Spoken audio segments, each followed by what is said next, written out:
Hello everyone, CMeeCraft here, and welcome to the stream. We are today, hopefully finishing the Super Mario 64 Always Jumping Challenge.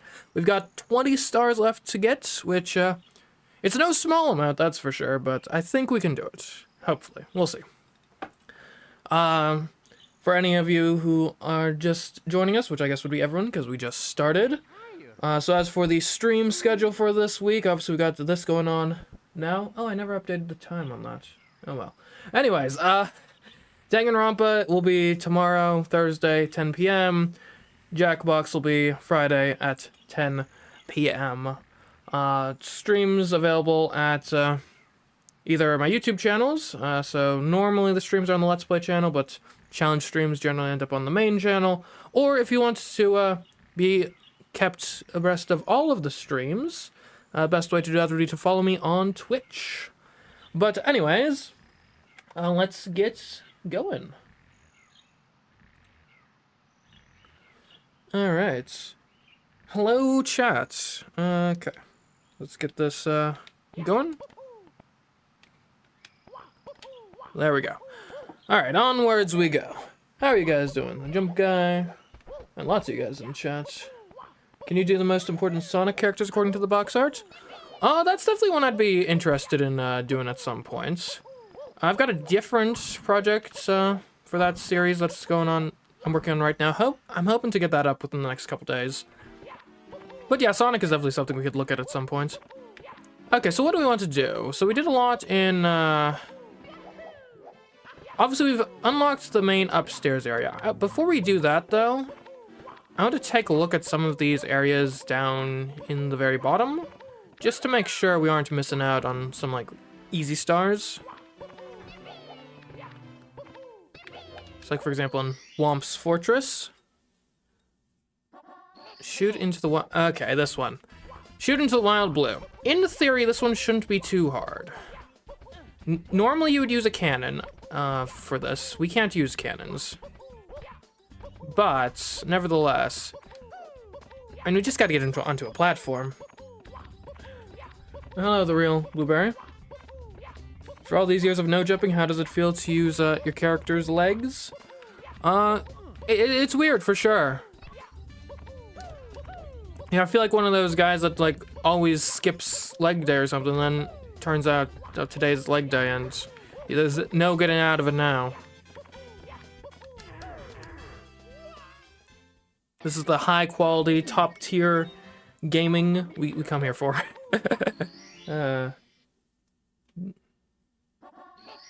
Surgeon Simulator.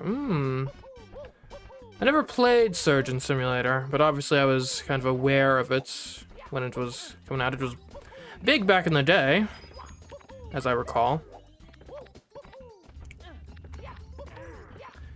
Let's see. As for other stars, because what, we got 20 more to get. In terms of levels, obviously we've got a lot that we could go for in, some of the third floor levels. In particular, why is this metal cap here? Does it stop you from getting crushed?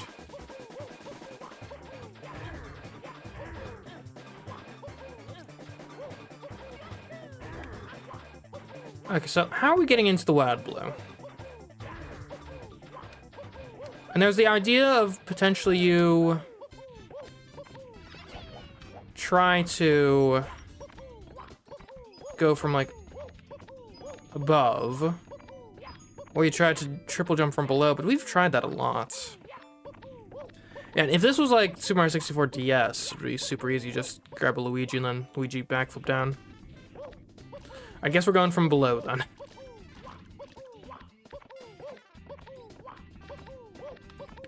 Now, is there any chance at all that maybe I can, like, aim this the right way? So where are you pointing? Because if we just, like, turn... Okay, no, it's literally instantaneous. We have no time to aim. Okay.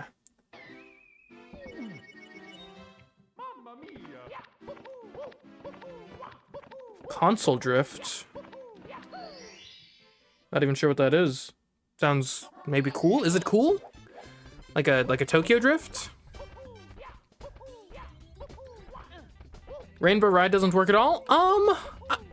I wouldn't jump to that conclusion. And obviously the carpets will probably be annoying, but I think they move slowly enough. We should be able to keep pace with them.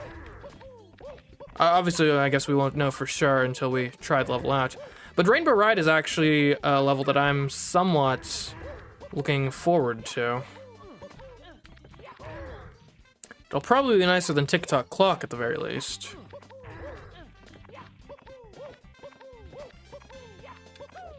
I would imagine. Let's not die. Well, I'm not dead.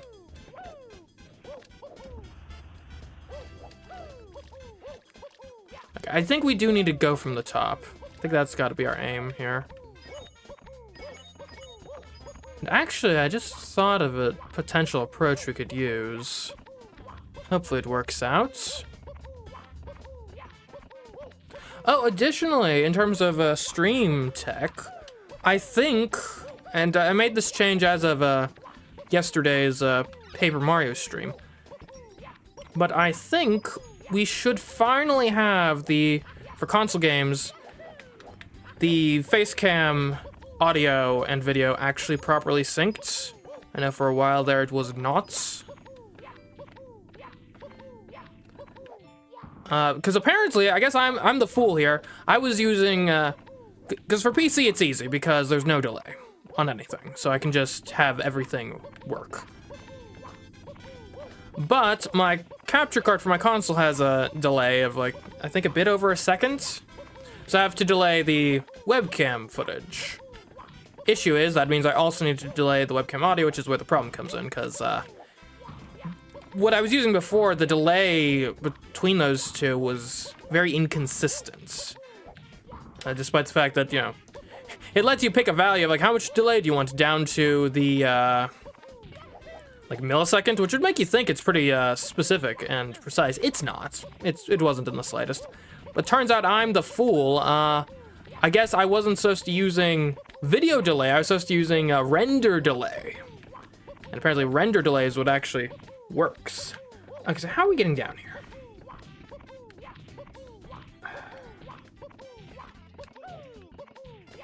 And maybe if we go, because the issue is there's an overhang. It's like if we drop down from here, we got to clear that whole thing. Is there anywhere where the overhang is shorter than anywhere else? Maybe on this side? No, it looks basically the same everywhere. The other approach I was thinking is if there was a way we could get at an angle, we might be able to do like an angled jump down. Like, so maybe like from here, we could do like a triple jump and dive down from this angle, perhaps? It's not necessarily going to be easy, but I think that's probably going to be better than the alternative. Okay. Here we go. Oh, so close, so close. That is definitely doable. Just gotta get it right. Is camera mode allowed? I mean, in principle, it's allowed. In practice, it's literally impossible to achieve. So, I assume by camera mode you mean like the thing where it goes like behind Mario. Oop. Yeah, this is actually good. I want to face this way anyway. Never mind.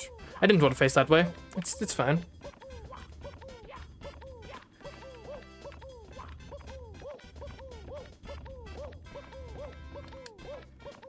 Okay. Yeah, but I am really thinking we should be able to get the rest of the 20 stars this stream. I hope.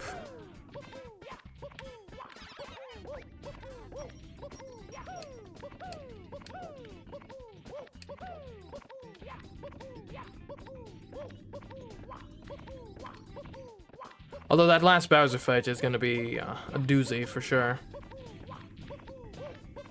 And I've had trouble with even just the, like, normal one-hit Bowser fights. Interesting how that fence works. Wouldn't have anticipated that. Like, see, in terms of other easy stars, I really think probably 100 coins in Whomp's Fortress probably is one we should look at, too.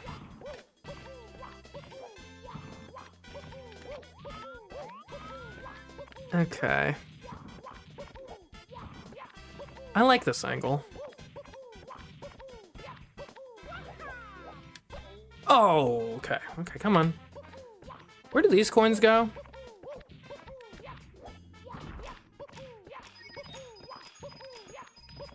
We're at 40 coins. Not that it matters, we're not really going for 100 coins here. I mean, unless... And we could. We're already like halfway there.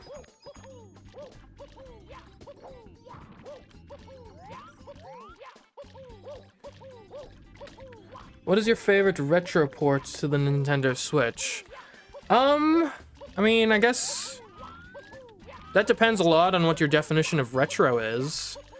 Like, are we talking like GameStop definitions, where when you're picking up the used Wii game, like, he's buying a retro game? Or are we talking like the real retro games that everyone knows in their heart and soul are old games? Because that changes a lot, depending on what it is. It's also tough, too, because if we're talking even just the normal retro games, like NES, SNES, N64 type stuff, like at this point the Switch has, I mean, I won't say like all, but a very large collection of the... Certainly the NES, I think also the SNES and N64 libraries at this point, just due to the NSO Online, so like, are we counting that? Because in that case, you're basically just asking me, hey, which old Nintendo game, full stop, is your favorite? Especially considering, I mean, the emulation on these, I believe, is fairly decent. So it's not like there'd be too much concerns of like, oh, well, normally I like Link to the Past, but they do have this weird color scaling issue in the Switch emulation of it, which really throws off the whole experience. Right, there's not really anything like that as far as I'm aware. At least not to a great extent. I don't die.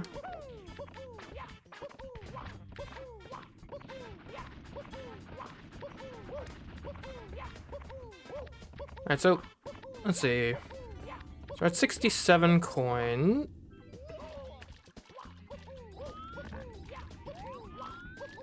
Yeah, I'm gonna end up dead. When will the game Hypercube come out? Wouldn't... Hypercube is literally impossible in 3D space, right? It's a 4-dimensional object. So I'm gonna go out on a limb here and say never. Especially considering, why would you make a direct sequel to one of your more poorly performing consoles?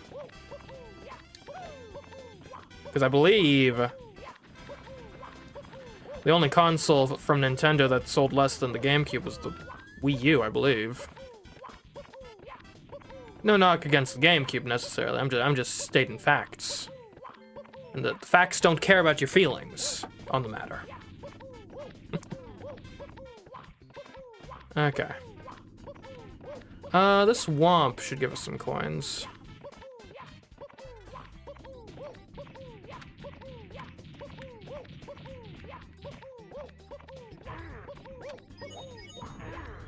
Okay, I guess I probably should have jumped on him some more. I forgot that they do that in this game.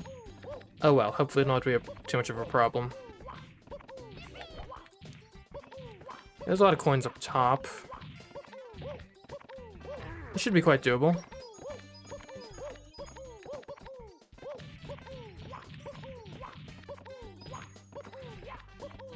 Hey, bro. Smash me. Smash me, brother. Wait. Don't you ignore me.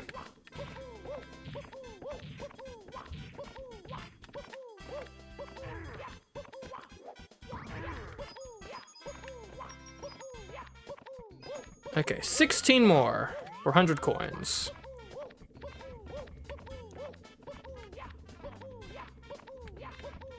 If we can get up on these.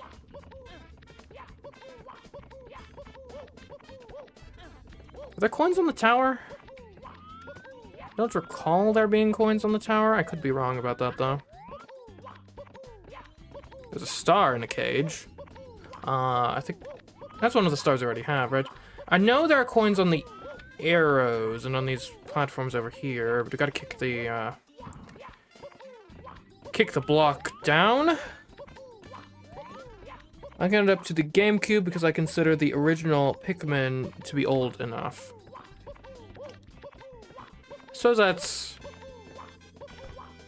I don't know, it just feels wrong saying GameCube games are retro. And look, this is not coming from someone with a particular like GameCube nostalgia or something, where it's like, I can't afford for my childhood to be called old. Right, if we were talking Wii games are retro, now I've got a horse in the race, but GameCube, no. Well, I guess probably the Wii is at fault here, since Wii games and GameCube games are pretty similar, specification-wise. If you're calling the GameCube, like, retro, then almost by extension you're calling the Wii retro too, which doesn't sit right with me.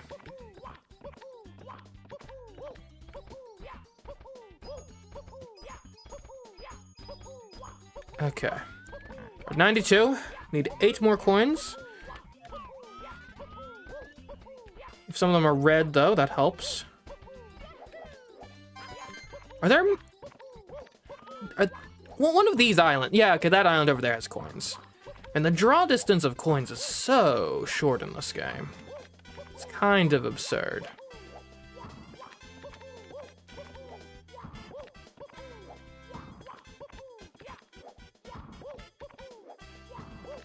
Alright, come on.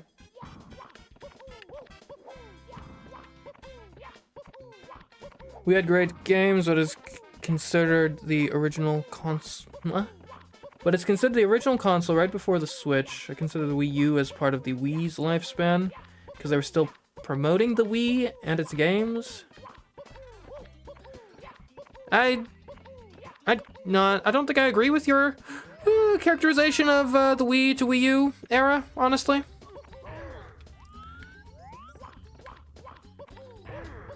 And the Wii U was backwards compatible with Wii software, but I wouldn't necessarily say that the Nintendo was still actively promoting the Wii during the Wii U era. I mean, honestly, one of the issues with the Wii U era is that Nintendo kind of stopped doing anything of note with the Wii like a couple years before the Wii U era even started, so they had no momentum. Part of why it was so nice to see a bunch of cool stuff announced in that recent Nintendo Direct, because it means that the Switch isn't going to have a Wii style petering out in the last year or two of its life, and hopefully they'll be able to carry over some momentum to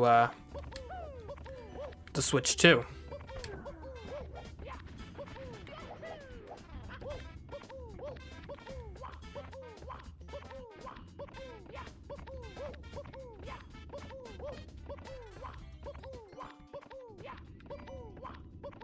Let's see.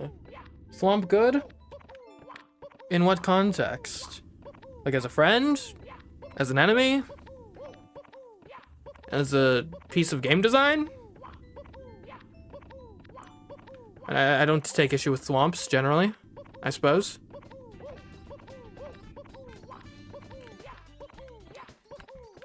Okay, right.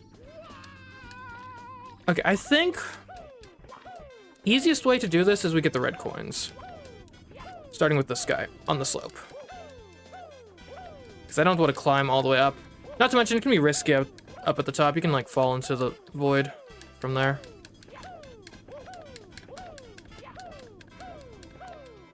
Weren't new Wii games sold up until 2019 or something like that? I mean, only in the same sense that new PlayStation 2 games were sold until, like, 2013.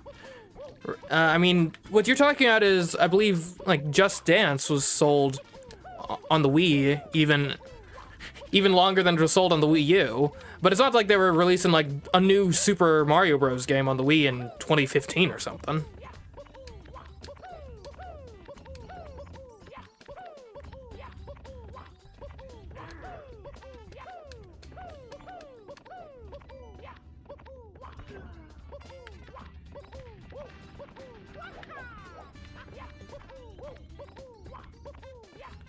But I mean, by and large, no, no new major stuff was coming out on the Wii after about, I don't know, like 2012 or something.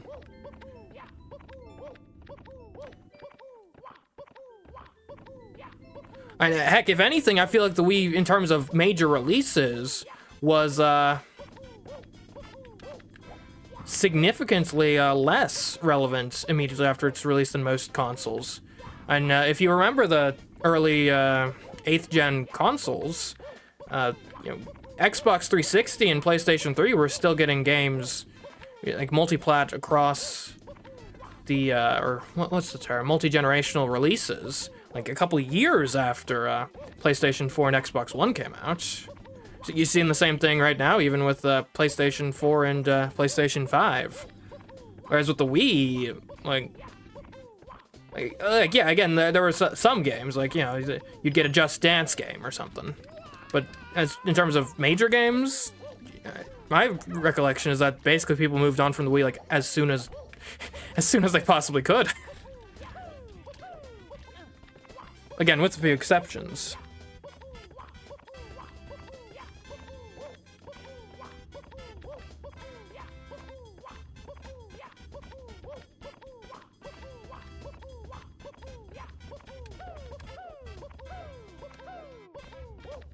I'd honestly love to see some Wii games come to Switch. Yeah, could be nice. Especially since Switch has the motion control capabilities to work with a lot of Wii games.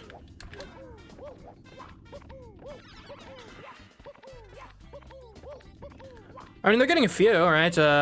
Like Donkey Kong Country Returns was... I already got the 100 coin star here. Why didn't no one tell me this?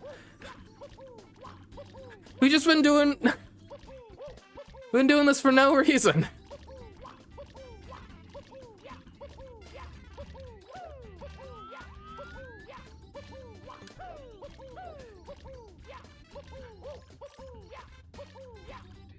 Okay, anyway, so, back to the Wild Blue, I suppose.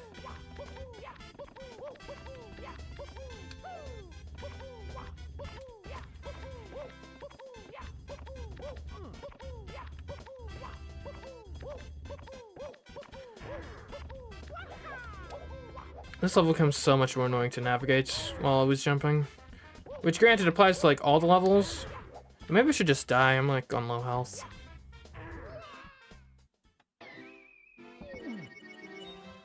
When will the vid for this come out? After I write the script and edit it. And hopefully it will be relatively soon. Oh, come on. You could get up there.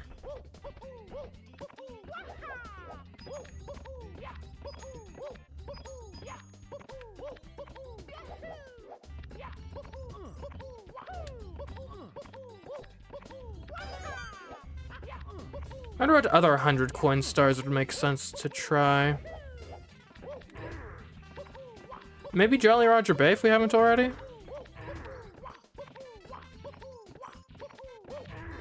I don't think we would have gotten that one yet. Granted, I didn't think we would have gotten this one yet either, so that may not mean much. When will we get Game Boy games? Game Boy Nintendo Switch Online already exists, actually. So now, believe it or not, you can currently boot up your Switch, download the Switch Online Game Boy Games app, and there you go. You're playing Game Boy games in 2024 like a boss. And by boss, I specifically mean Wario, the boss of Mario Land 2 on the Game Boy.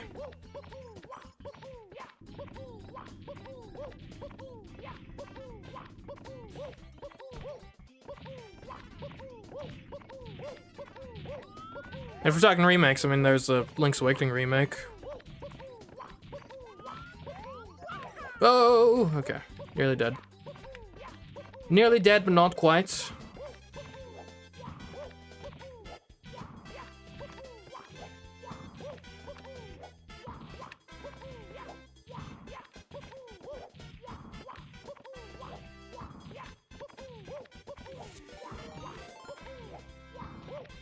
Thanks for the follow, Lidioshi5.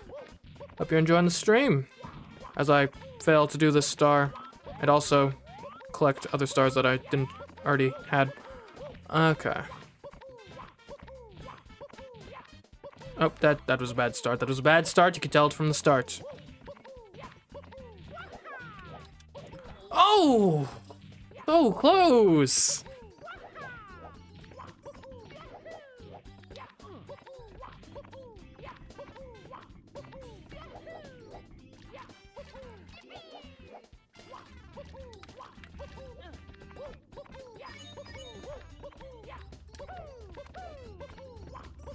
So, I've been seeing a lot of stuff on the internet about the new Luigi's... Well, not new, but the Luigi's Mansion remake. Is that out yet? I haven't been following it too closely. But I know that's supposed to be coming out pretty soon, right?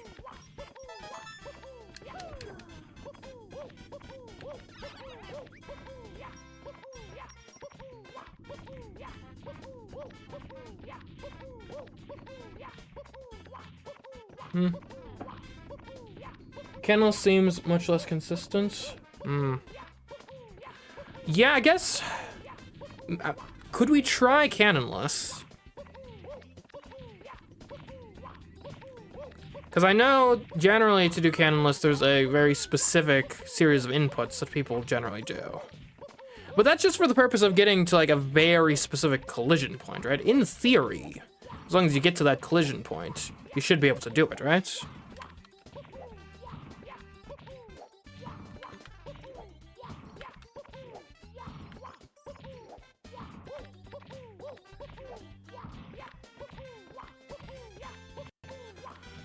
You're saying you want basically like Nintendo Switch Online Wii Edition.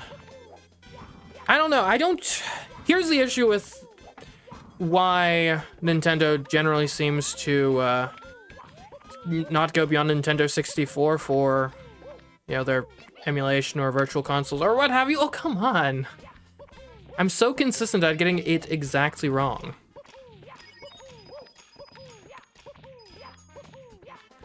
The issue with that is that Wii and GameCube games basically hold up as worthwhile experiences that have aged well in a way that most Nintendo 64, NES, and SNES games haven't. So if the amount of potential value they could sell to people would be, that they'd be losing is a whole bunch, right? Because as soon as you're putting GameCube or Wii games up as like a Nintendo Switch Online type service, right, now you're giving away, let's just say for like $10 a month, you're giving away the whole Wii library. That means now you can't sell Skyward Sword HD, realistically. Now, I mean, you could make the argument like, oh, well, you could do like an HD remake and it's gonna have some quality of life features and stuff. But again, you come to the issue of, you know, Wii and GameCube games basically still hold up. Dang it.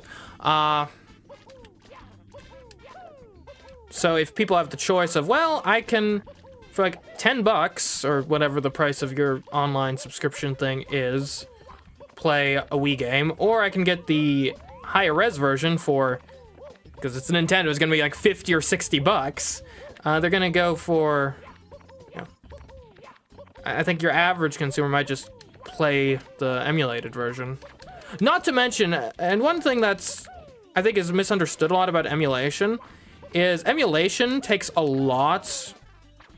considerably more power to do, like computing power, than running the games on native hardware, right?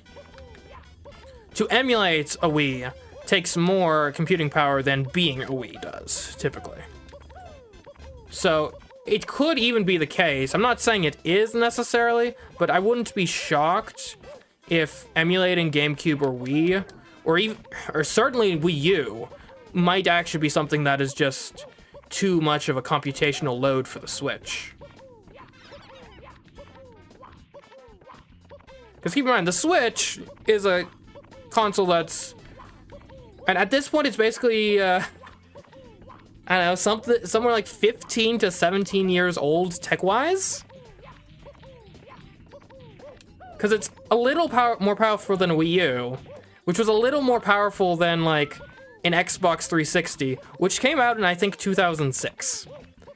So, yeah.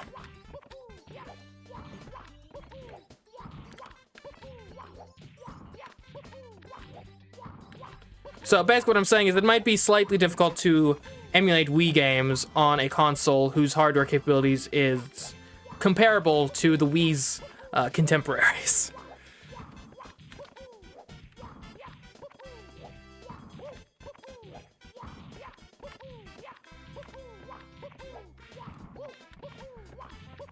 Here we go. This is the one. I told you this was the one! Oh, okay. Wait, how do we get down from here? Because we can't climb down the pole. Oh. Oh, no! I thought this would be, I thought we would basically have it from here, but yeah, we can't. We can't climb down the pole! Okay, alright. Well, look. I think we should be able to, like, fall down here and get the star, because there's basically no overhang here. So if we just, like, carefully do like this. No! Dang.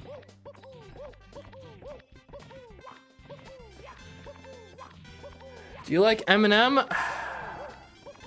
I'm not a fan.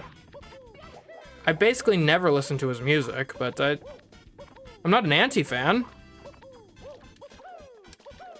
I just don't, that's not typically the genre I listen to.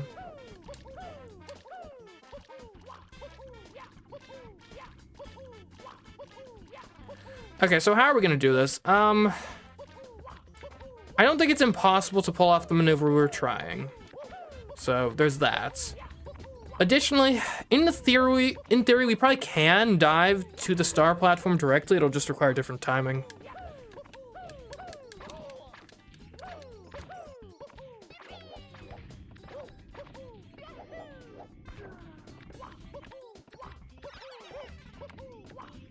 It's always interesting how in the 3D games you can generally jump on piranha plants, whereas in the 2D games that is like a no-no. You can never do that ever.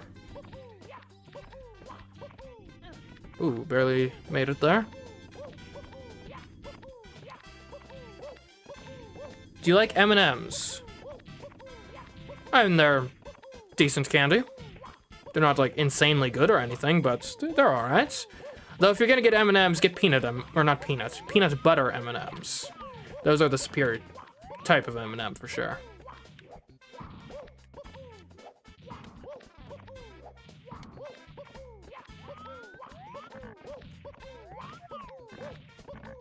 Why does this camera angle feel so weird to me? Okay, so we're gonna dive for the star platform this time.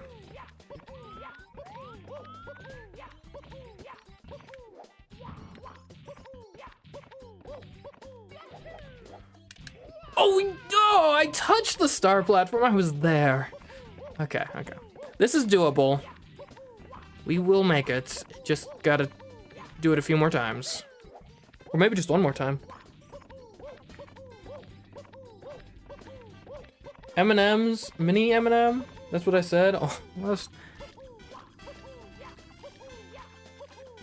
couldn't you triple jump and wall kick from the bottom? Or does that not work? Alright, so the issue with the wall kicks in this challenge is, since we don't hold down the button, they are pathetically small. Like, we gain basically no height from wall jumps. Also, out of curiosity, when did the official terminology change from wall kicks to wall jumps? Because wall jumps are just better. Same thing with, what? They're technically called hip drops in this game, despite the fact that they're clearly ground pounds. Like, what the heck, Nintendo? Quit being so out of touch. Sure, you basically invented the genre of the 3D platformer, but, I mean, come on. Get with the program. Your old terminology is embarrassing me. How do you not just triple jump all the time? Well, because triple jumping requires that you are moving forward with some degree of momentum, which normally I'm not.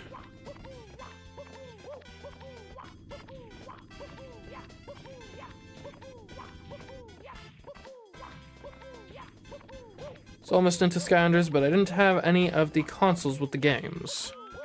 That is honestly a somewhat impressive feat, considering that Skylanders, as I recall, released on basically everything under the sun at the time. So my condolences for your loss.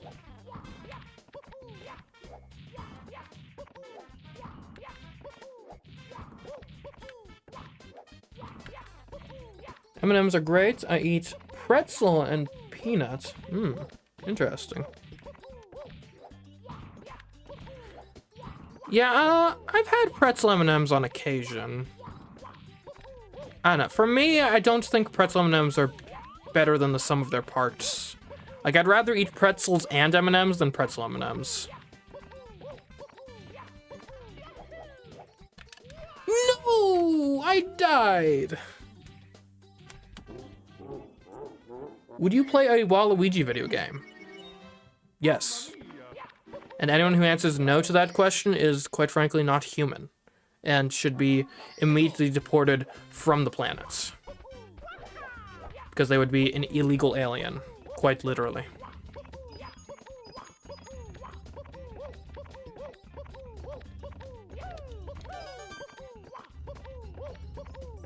Or at least that's how they should be classified.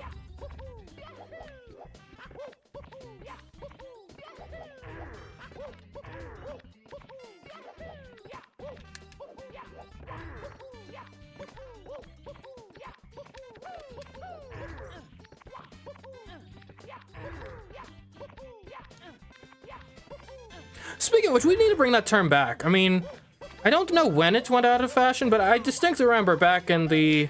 certainly in the 2000s, I think even in the early 2010s, that was just, like, the term. You know, an illegal alien. And, like, there's nothing wrong with the term. It's, you know, a very clinical designation, right? You know, an alien being, you know, just someone from another country. And then illegal denoting that they do not have lawful entry into the country they're currently in. But also it sounds just cool. Like, I mean, I'd much rather people call me an illegal alien. Like, that sounds metal versus an undocumented migrant. Like, I mean, that just sounds... That sounds like something you'd hear out of, like, a soft, wimpy HR meeting. And I don't want to be... I wouldn't want to be associated with that. For the record, I'm not an illegal alien. I lawfully reside in the country in which I reside.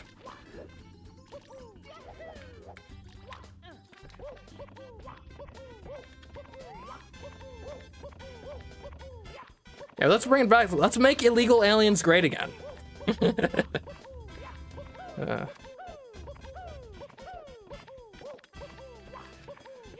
Didn't even know that such a godforsaken thing as pretzel M&Ms exists.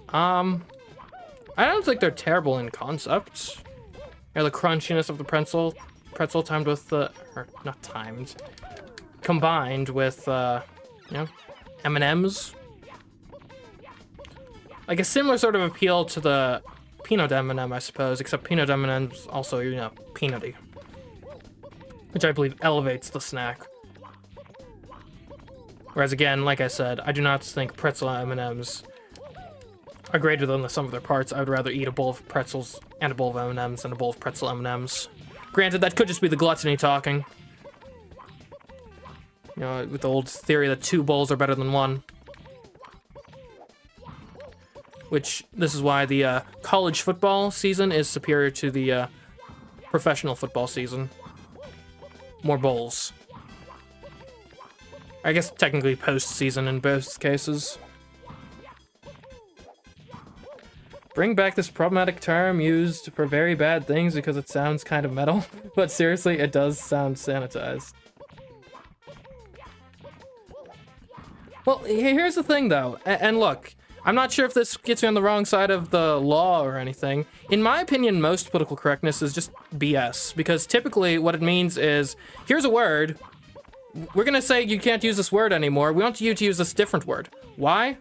Because it sounds nicer. Alright, what's the meaning? Literally exactly the same thing. Both words in conversation do exactly the same thing, elicit the exact same thought in the listener's mind. It's just that one we've arbitrarily decided is problematic for unspecified reasons. Mostly just because people from an older time frame used the word. Ah.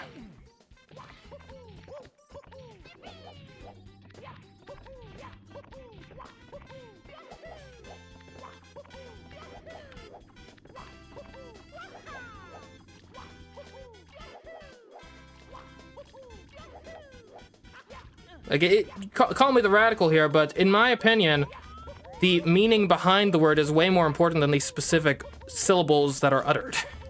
You know, if you're saying two synonyms, then you're saying two synonyms. I don't care whether or not one's been approved by the, I don't know, whoever's in charge of approving these things.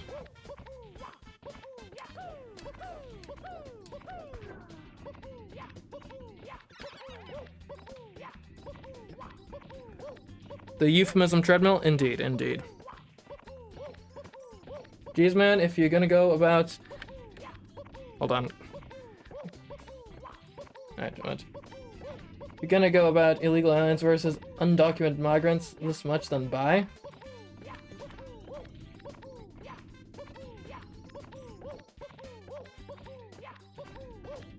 Look, I mean, I don't care that much. I'm just making a joke here. I just find it funny that people do get worked up that much specifically about that. And those sorts of things. Yeah, we could be talking about, you know, actual issues. I'd have to, you know, help these people or something. Or figure out actual solutions that we're too worried about, you know, the specific words.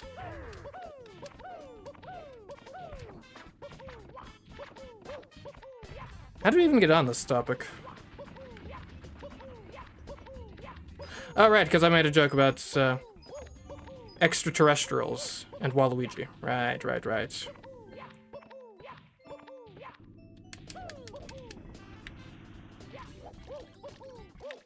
Lukewarm take, politically correct terms that don't come from the groups hurt by previous terms are harmful and only serve to corrupt the criticized behavior. So that's an acceptable take. Not that I'm the arbiter of such things.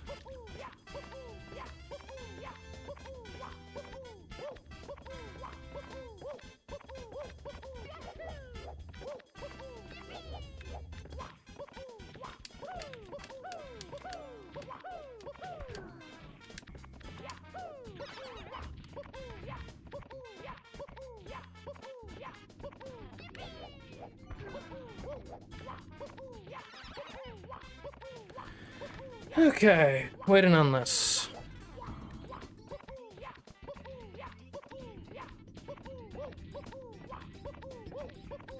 Anyways, yeah, I mean, it's certainly not my intention to be offensive here or anything necessarily. Though, you know, streamers are somewhat like comedy-adjacent role in society.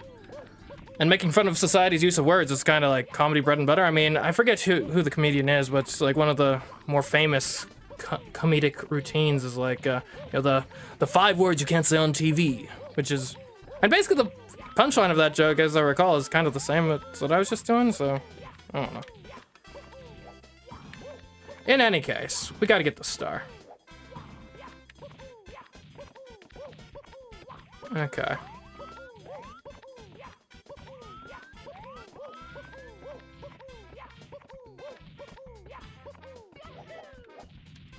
Oh, okay, slightly too early on the dive.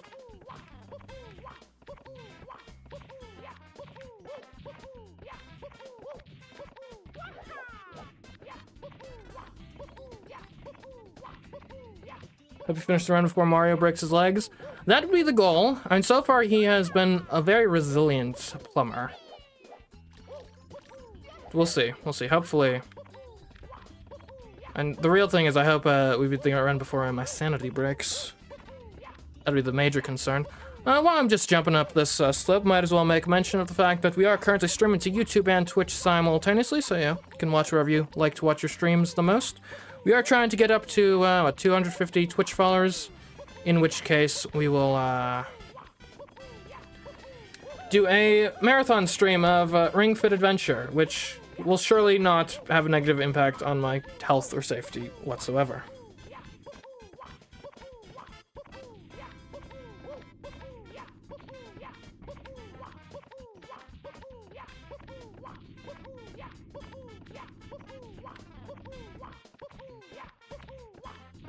I wonder which will break first, Mario's legs or CMeeCraft's sanity. Well, we'll see. I mean, I've been through worse, probably. Though someone argue that the sanity's already gone, regardless. As evidenced by previous videos.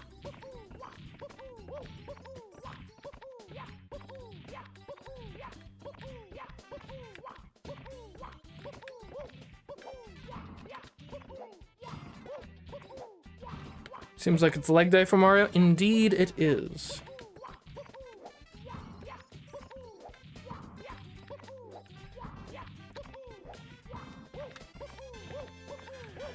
Okay, so let's... Don't worry about it. Just go a bit later.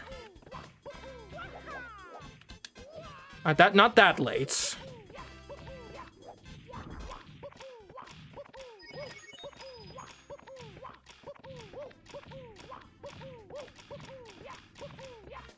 Now back to my Transformers fanfic. Well, good luck with that, I suppose.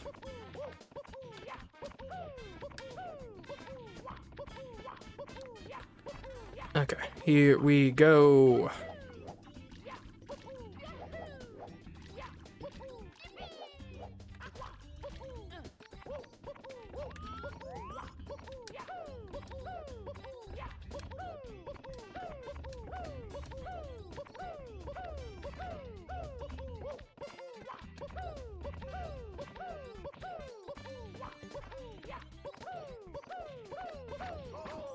Yeah, no, anyways, so back to what, the topic that got us talking about, I don't know, controversy. Waluigi game. I think definitely Waluigi game should be a thing. Now the question is, what sort of game should Waluigi game be? I don't know. And I kind of feel like it should be different from anything that Mario's done previously. But the question is, what would that be?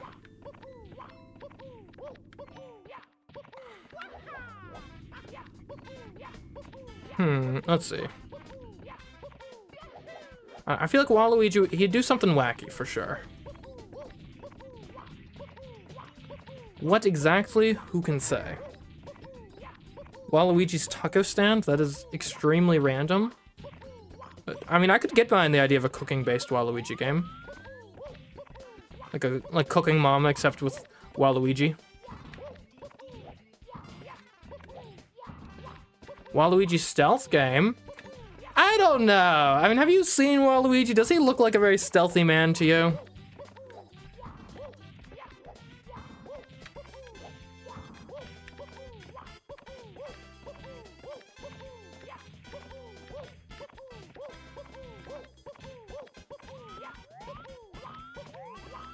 Okay. Oh, too late, too late.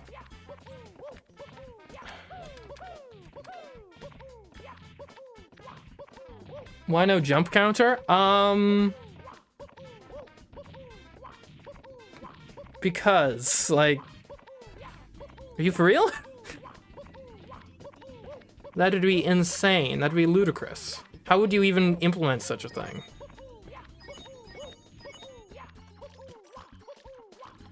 Dance Dance Revolution Waluigi mix. Wasn't he already? Didn't they already do DDR Mario? It wasn't Waluigi heavily involved in that?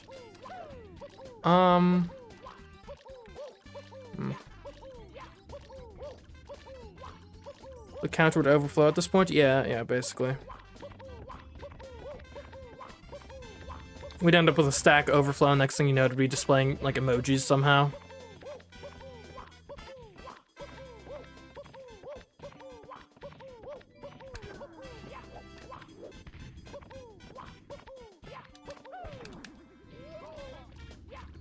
Man, the kick is weird. Like, there's...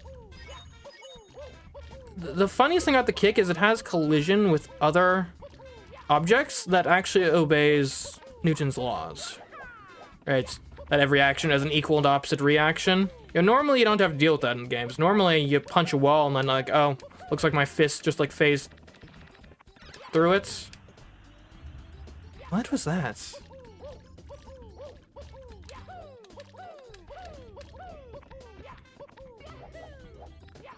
Or my favorite, I don't know why this is my favorite, but whenever I'm playing a 3D Zelda game and you can just, like, swing your sword through a wall. Like, it's just hilarious. Like, I get it. Like, it's way easier from a development perspective to just have the sword swing through a wall than to, like, deal with making, like, specific collisions and stuff for it. In every case. Like, I think... But it is always just a funny sight. Or at least I think that's how it works in Zelda games. It might depend on the game.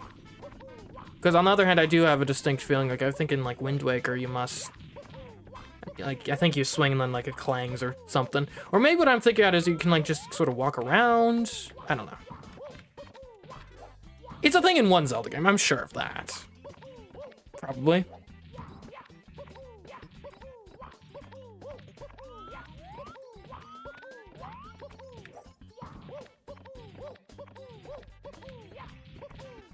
Hey, Medka. Hope you drive well. Ah, that's too much of an angle. This should be perfect. Oh. Okay.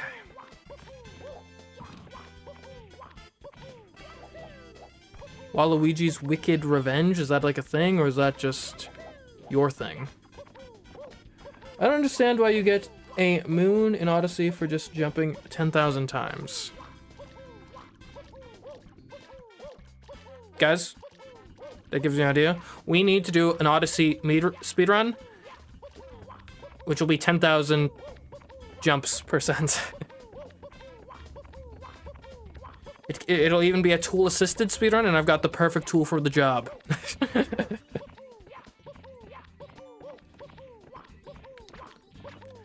I never really got into speedrunning. Maybe I should, maybe I shouldn't. I feel like it would be too much of a time sink. As if that's too much of a time sink. Bro,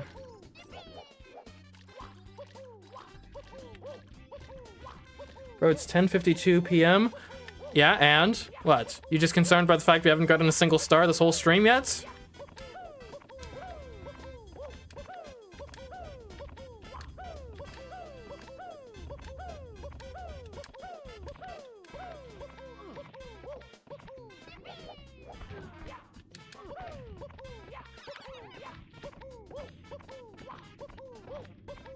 Look, it's not my fault that the climb up Whomp's fortress is so annoying.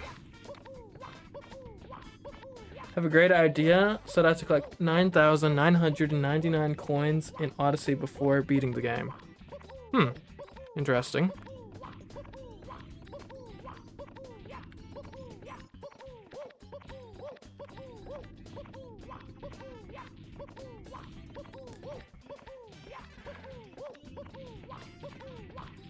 It's an hour behind for me. I have extra hour before I usually go. Neat.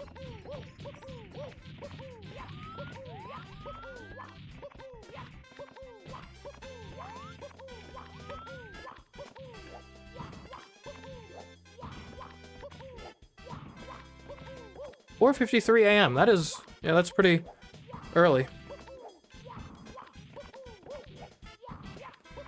Nintendo should have designed this stage to be less annoying for players who would attempt an always jumping challenge 28 years later. Yeah, see, it's Nintendo's fault. They're the problem, not me. That was too much. I think maybe like here would be a good angle. Nah, it's gotta be like... It's hard to line up because you can't see, like the ground blocks your view of the star. Okay, hold on, we know the star is beneath, it's beneath like the, so actually yeah, right there should be basically where it is.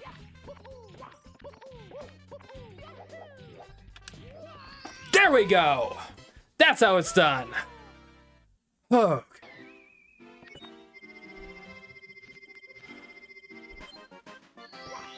Alright, we have shot into the wide blue. Which star is next? fall onto the caged island? That should be doable. Obviously, we can't use the normal method, but if we got like to the top of the tower and then jumped from there, I think that should be possible.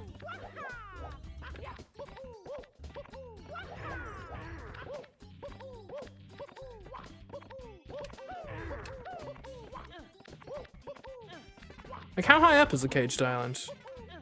It's not that high, is it?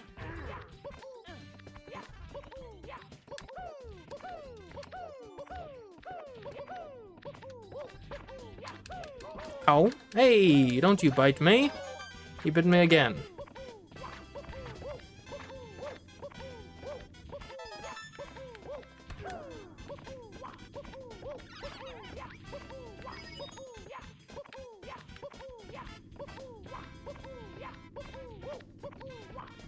You could have jumped, grabbed the ledge and jumped down? Could I? But I'm pretty sure whenever I grab a ledge, I always climb up. Not to mention there's an overhang.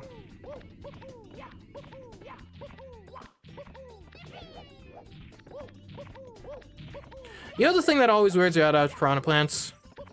They're in Super Smash Brothers. How? Like, how? How did we get piranha plants in Smash before Waluigi? This is an outrage.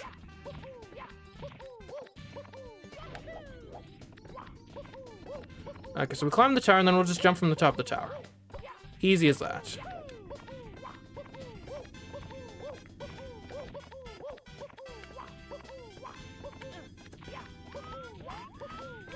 Honest question, do bullet bills appear anywhere other than this level? And if not, why the heck do they exist here? Like, they're so pointless. Like, why did they waste the time making them if this is all they do in this whole game? Like, I'm not against having a cool set piece element for a given level, right? But the issue is they're not that, they're just here.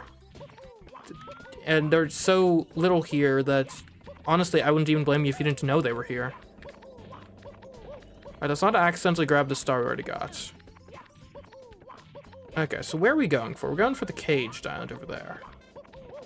That's pretty far. I may have underestimated how far away it is. But we'll go for it. We probably need to dive, like, immediately if we want any hope. More importantly, piranha plants don't have eyes. I mean, they're plants, it'd be weird if they did, quite frankly.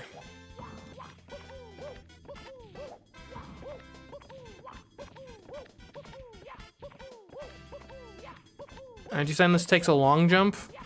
We'll see about that.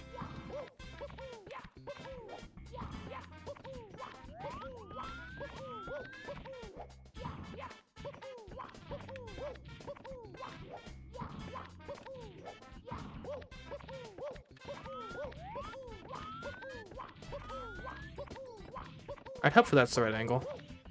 Just about.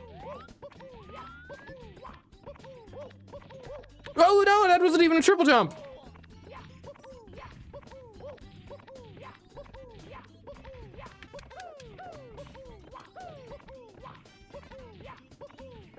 Yeah, the spinning irons you definitely can't get from there.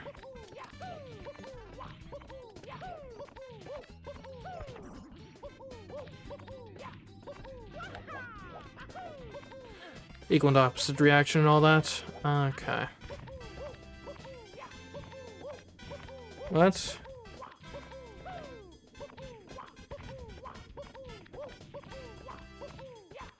Also, these bullet bills don't even have collision with the walls. It's sad. Like, it feels like they should be some, like, elements that was, like, in the game initially, and then they removed at some point, but it's still here. Bullet bills are a mistake.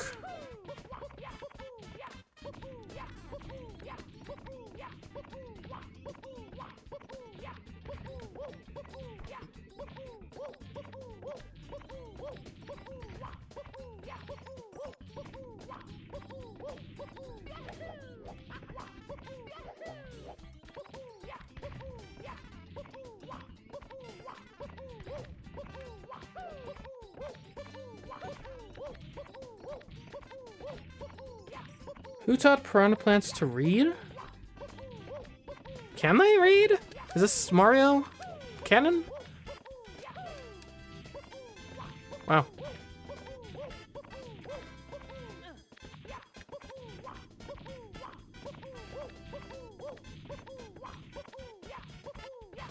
Couldn't even make it onto the cutting room floor.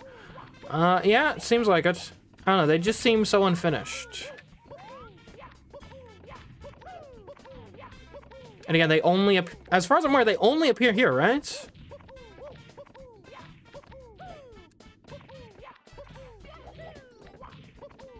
I almost wonder if there was a mandate from like, hey, we need... No, there couldn't have been because the Hammer Bros don't exist in this game. I was gonna say, maybe there's a mandate that we need every enemy from the original Super Mario Bros. Present in this game just to show people how cool we can be in 3D. But no, that's obviously not the case because Piranha Plants or not... Hammer Bros don't exist in this game. And neither do bloopers.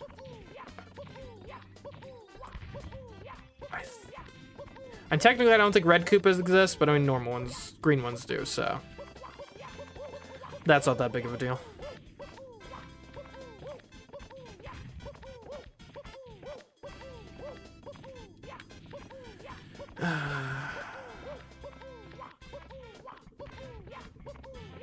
There is a lack too, yes. Are there any Spinies though? There might not be Spinies.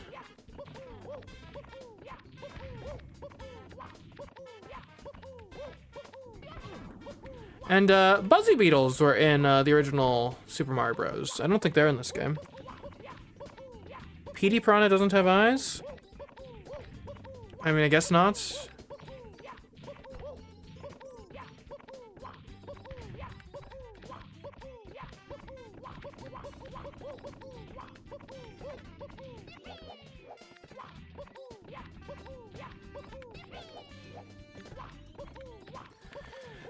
Okay.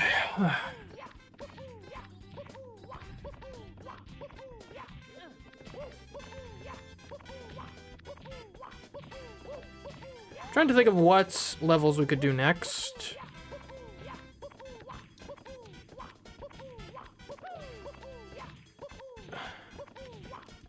What? No, you know what? I'm done with this. Like, the jump probably isn't even possible anyway. Which Mario enemies do you think are literate and why? Or, hold on. Yeah, literates. Okay, well, first... Yeah, that's actually not a bad video idea. Like, which Mario enemies are canonically literate? Okay, well, firstly, we know for a fact that Goombas are literate because of the existence of Goombella in the Thousand Year Door. Aside from that, is Bowser technically a Koopa? Oh, just use Plank again and do the long way around. Can you make it from the plank? It looked too high. I mean, I could try it.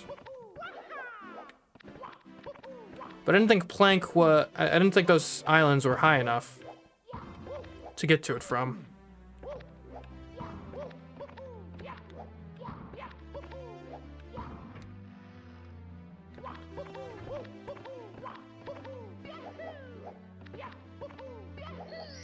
Let's see. So... And I think Bowser probably is literate. Almost certainly. And if Bowser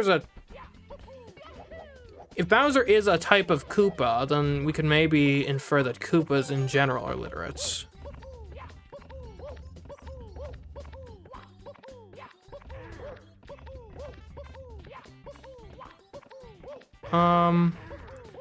Boos strike me as literates.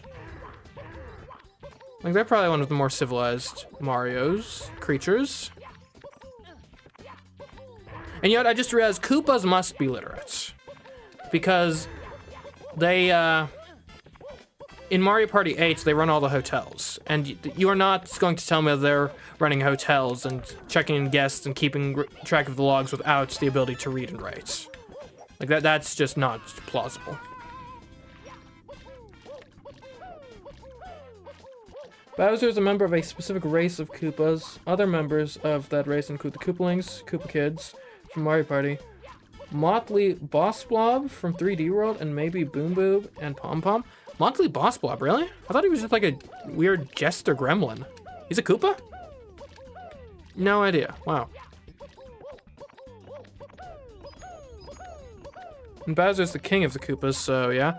Well, I mean, that doesn't necessarily mean he is a Koopa, right? For example, the King of England is from a dynasty that's actually German in origin. So just because you're King of the English doesn't mean you are yourself necessarily English. Now, obviously, I think King Charles would probably consider himself English, basically, at this point.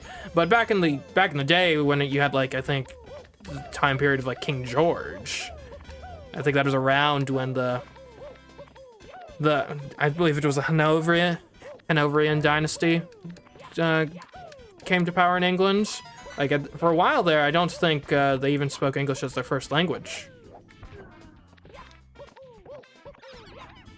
It's actually very common for the rulers of a given location to not necessarily be of the stock of the location they rule.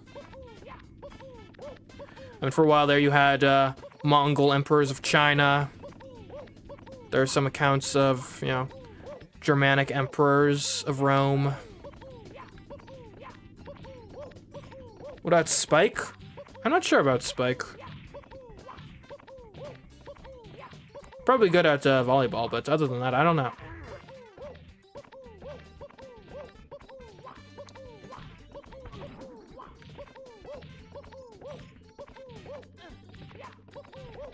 Here's a question. Are Boom Boom and Pom Pom different species, or are they the same species just with sexual dimorphism? I'm inclined to believe it's the latter.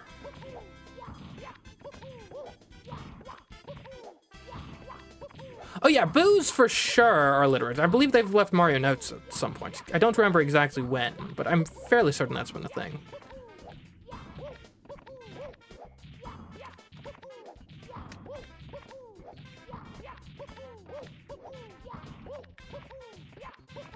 This would probably include the DLC for stuff like Bowser's Inside Story, like Bowser's Minions. Oh, for sure, yeah. I mean, anything that's like a real Mario game, sure, will count. We'll count it all. Kamek is certainly literate. Isn't one of Kamek's Mario Party boards that they host like a library? But yeah, literate's Kamek for sure.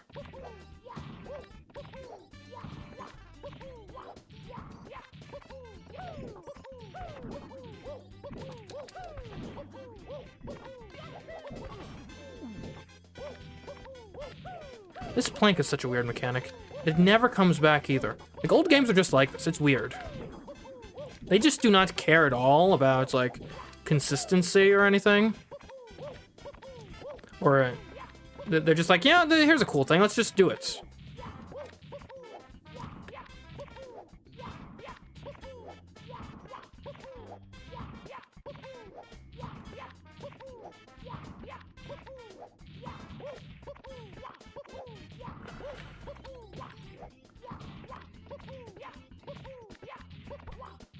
Excuse me?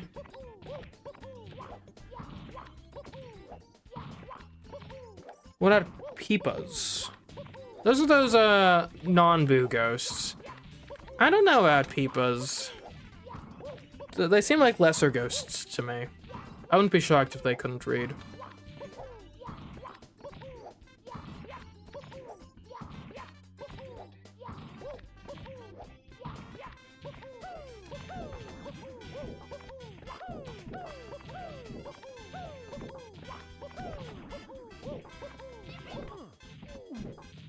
Did he just fall already?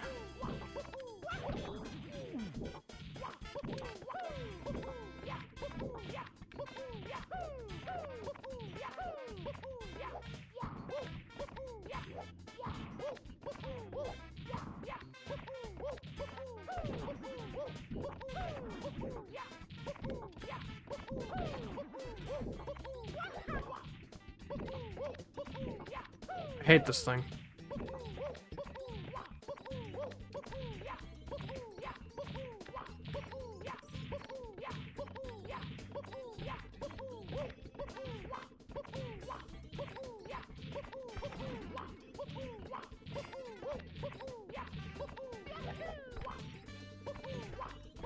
I mean, off the topic of Mario enemies, but I believe probably all of the major characters in WarioWare must be literates, because they're game programmers, right? They're game developers by trade, which implies that they can write code, which implies that they can write, period.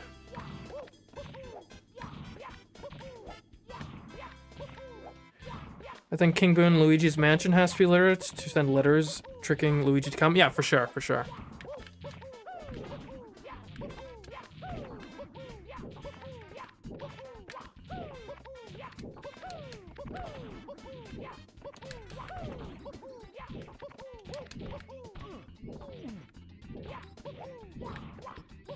What about the minor ghosts in Luigi's Mansion? I mean, as I understand it, again, minors may not be the most educated people, but I think most minors know how to read, right? I mean, I think it would be an unfair sort of stereotype to assume that just because they're down there, you know, hauling the coal out of the ground, that they don't have, you know, do some reading in their free time.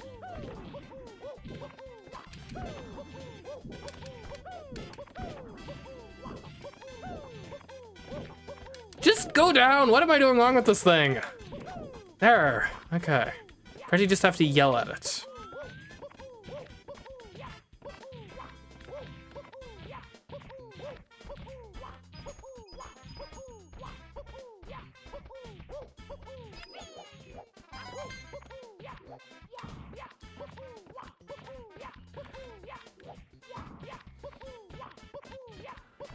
Minors are historically illiterate in many places, but okay.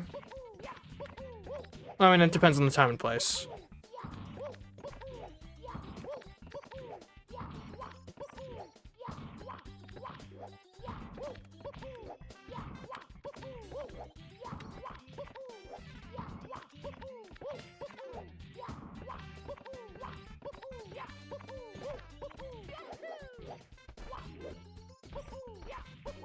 Yeah, we'll just wait for this to turn us for us.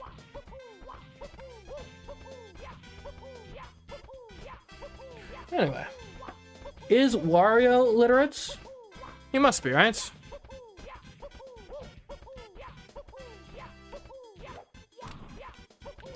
Again, I'm gonna reference WarioWare, where he is canonically a game developer. If he's a game developer, he must be writing code, and if he's writing code, then he can write. Simple as that. Okay, here we go. Okay, that's not possible. Close, though. Alright, let's go somewhere else. I'm sick and tired of Wario. Or not Wario. I'm sick and tired of Whomp Ruins, or Whomp Fortress, or whatever this is.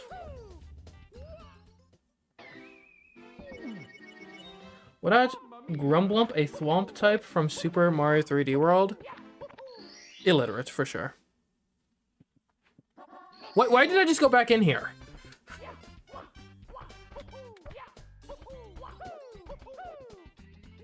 Negative 10% chance for Wing Mario over the rainbow without cannons, wing caps, poles, or crouching abilities, and once you jump down, there's no going back up. Education in history is a tool to oppress lower class by restricting it, so most lower minions may be illiterate. On the other hand, Goombas are synonymous with lower minions, and they are almost always portrayed as literate. True, and then you gotta consider, though, too, right, what time period does the Mario place take place in? Right,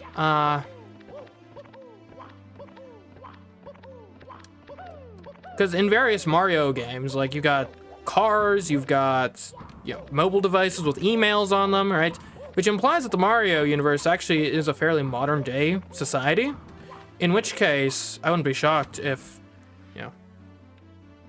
In that case, it doesn't necessarily hold that your, you know, cannon fodder is universally illiterate or whatever. Like, even if you look at by the time of the First World War, you had a bunch of people in the trenches writing letters home to their family. Some of them going on to become, like, actually, like, great authors and whatnot. Are Shy Guys illiterate, though? I don't know. The mask would make it pretty hard to read.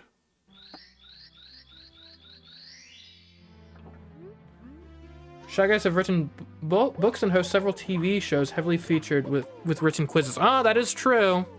That is true. Can we talk to this toad? Hello, this toad.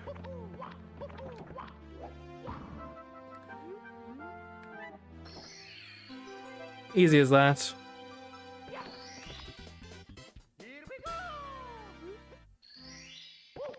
Oh, on that same thought process, isn't there a thwomp? There's a thwomp in the 1,000-Year Door that hosts a quiz show.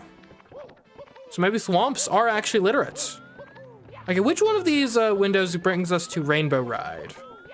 Is it the one on the left? Over there? Chain chomps are definitely literate. Yeah, chain chomps don't even seem to have human levels of intellect, so I would be shocked if they were literate.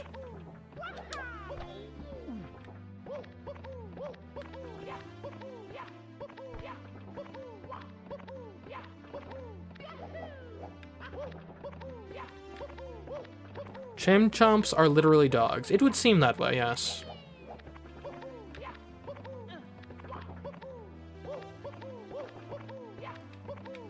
Although here's a question then, are Yoshis literate? Because they are literally horses that are dinosaurs. Because you ride them. Paper Mario chain chomps are sapient and can talk. Yeah, Paper Mario always throws a wrinkle into these things, doesn't it?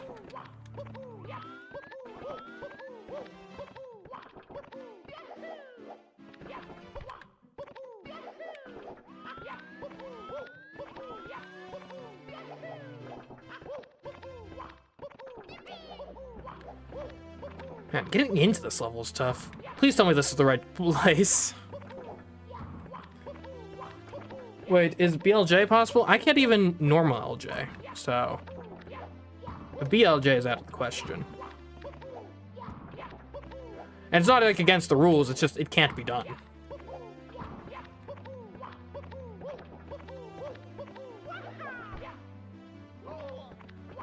I took damage from that, really? That's the wrong window? Okay, thank you for the advice.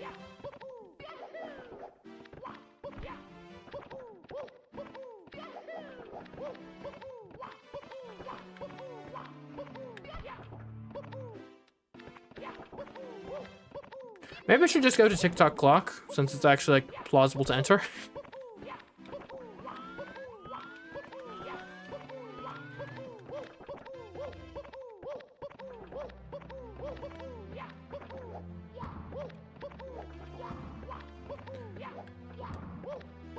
Okay, here we go.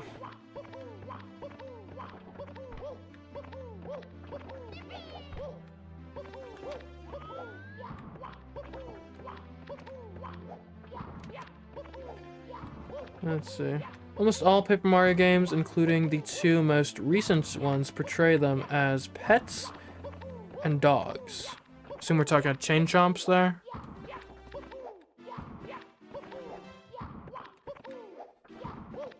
I guess it could be that maybe there's like two varieties of chain chomps. Oh no! Maybe there is like the... Similar to how you have, you know, apes and humans, maybe there's a similar sort of divide amongst the chain chomps. You got the less intelligent dog types and the more intelligent, more highly evolved, intelligent ones.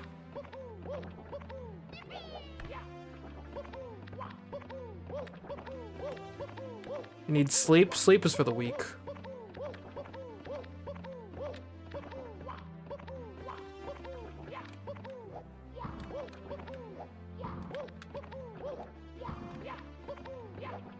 So maybe the hardest level to enter.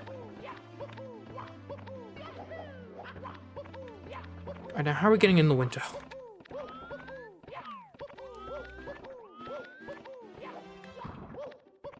Talking just means a character is sapient. Suppose. We need proof a character or species can read or write on their own. True, true.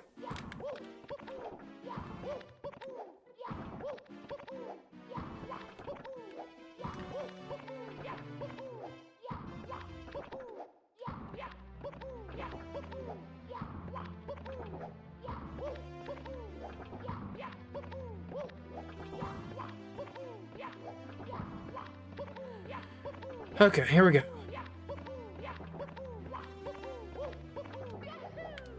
Alright, we're in. This better be the right place.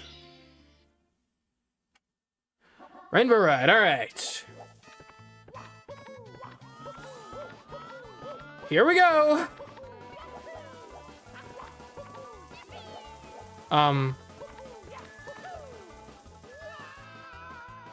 What just that? What? Peach sends Mario letters and therefore is literate? Yes. Yeah. I'm not sure that one was ever in dispute, but yes. And Mario reads letters, therefore Mario is literate. Because, you know, literacy is a two-way street.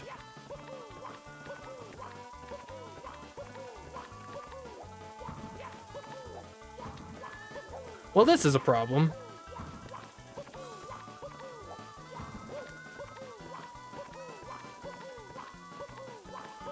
Does Mario read them, though? Well, if we assume that the games are from Mario's point of view, the player receives the information from the letters, therefore Mario received the information, therefore Mario read them. Additionally, there are signs in a bunch of Mario games, like Super Mario 64 and Super Mario Galaxy, which Mario reads. So I don't think Mario's literacy is in dispute.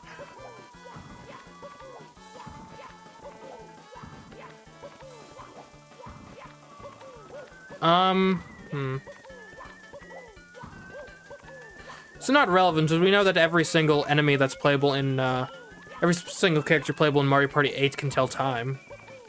Well, I guess not necessarily. You don't need to know how to tell time to play that one minigame necessarily, you just gotta copy. Okay, is there a way we can get anywhere in this level without using... Okay, hold on. Hold on a second. We might not be doomed just yet.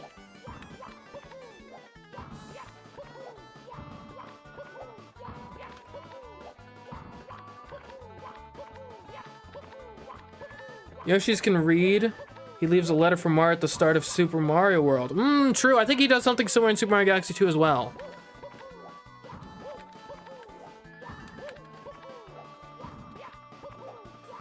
Additionally, Mario is only occasionally fluent in the language people speak in.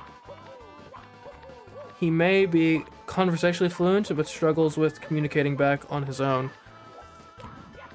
I don't know, I mean, there's a lot of implied communication, like the Mario RPGs, for example. We just never hear it ourselves. So it's like how in a lot of Zelda games, you know, you'll be in conversation with someone and they'll react as if Link had said something. That happens in a lot of Mario games, too.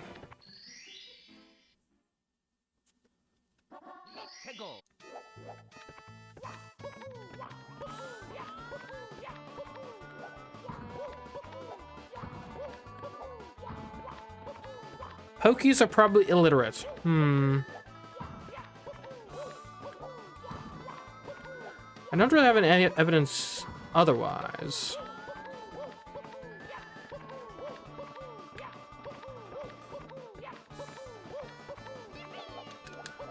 Oh, no!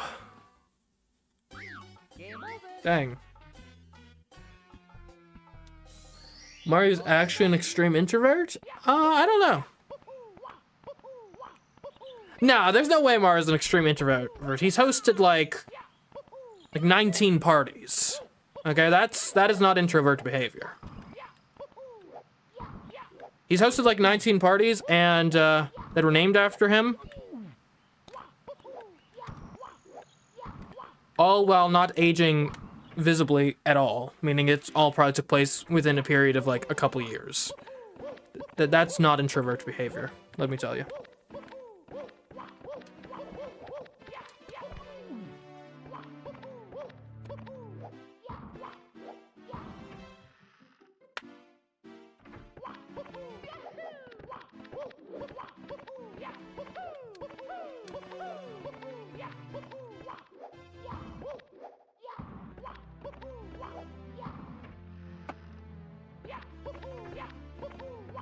In Paper Mario, Pokies talk to you? Well, yeah, talking isn't necessarily, it doesn't mean they're literate.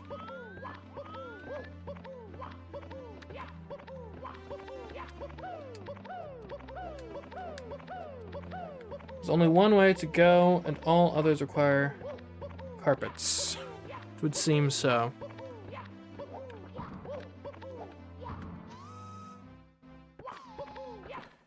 Which Mario characters are introverted? None of them. They all attend Mario's parties.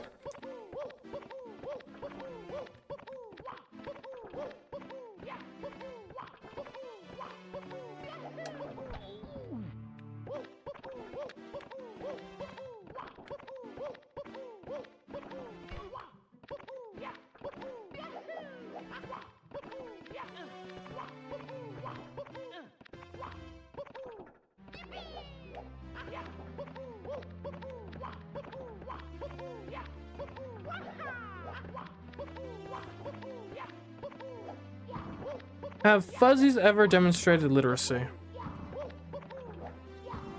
And I wouldn't be surprised if there's something from a Paper Mario game. That seems to be how this goes. Even Shy Guy is extroverted. Indeed, indeed.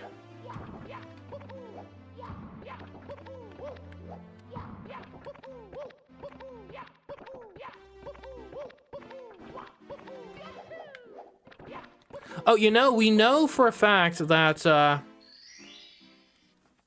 Sniffets must be literate, because in Mario Party 2, they work as police officers, which is a job that, in the real world, requires a high school diploma.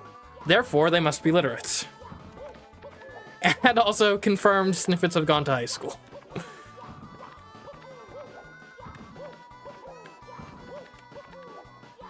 Shy Guys are very extroverted. I think they might just be insecure about their faces. Could be, could be. Maybe have we considered that Shy Guys might just be ugly? Has anyone thought of this possibility?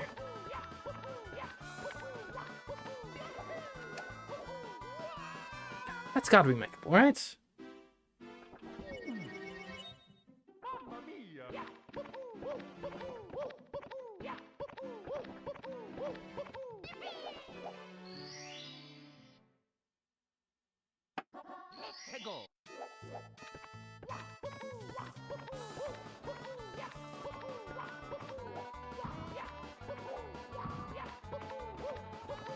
Although we do know that Mario, while Mario isn't necessarily an introvert, he does seem to be relatively stoic and reserved.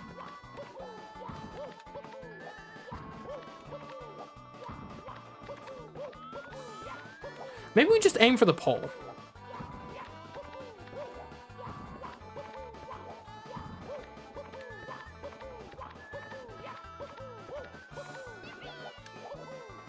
Perfect. Flawless. Did it. Okay, so we can get at least a couple stars over here. Hopefully.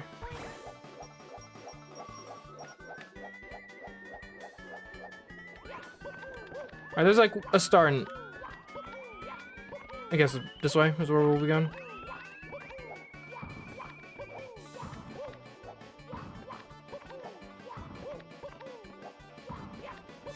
There's a theory on YouTube that they are monsters, but are ashamed of it. Could be.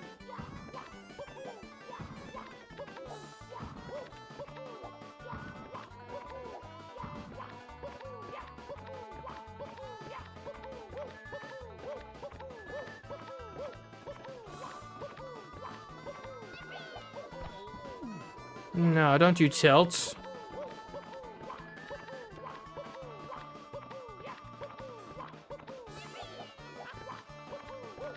There's something good this way, right?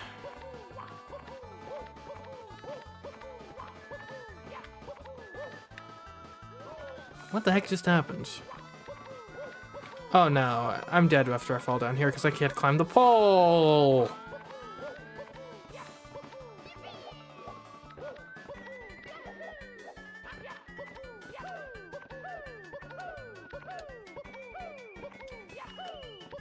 I can't even reach this. Well, at least I can get my life back.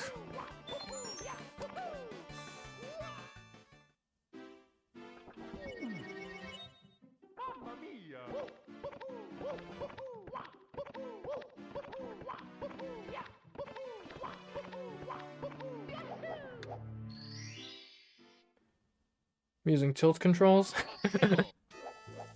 Yeah, unironically, back in the Mario Kart Wii days, that was me. I was using the tilt controls.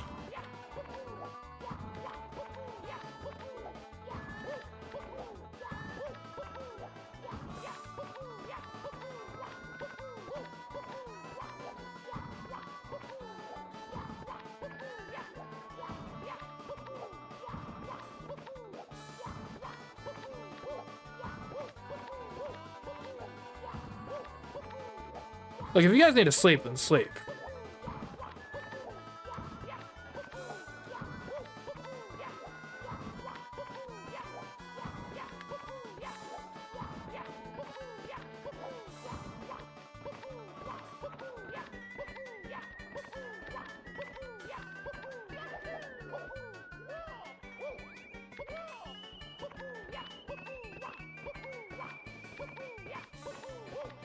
Okay, here we go.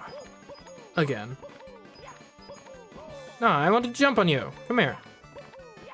Yeah, darn fly guys.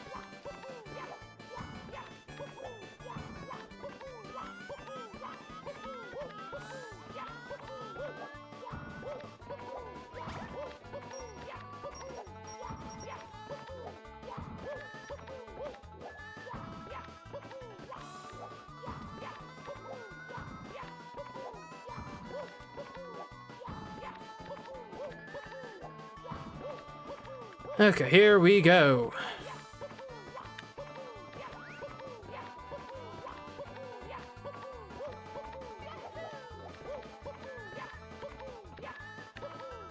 Alright, stay, stay.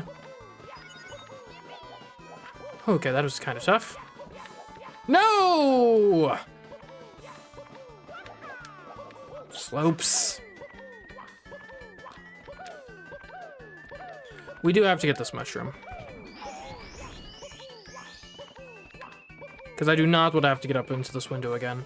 No!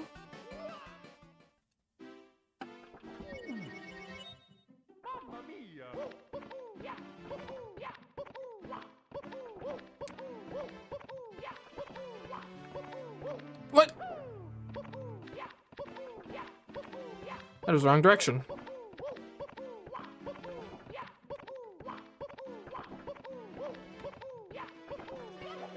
Okay. We're up here again?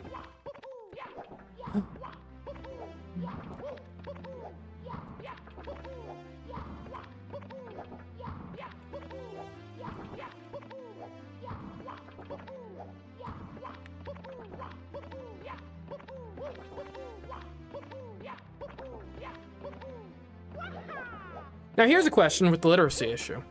Is any person that owns a shop that is labeled as such, or owns some establishment and has like signage about it, can we assume they're literate?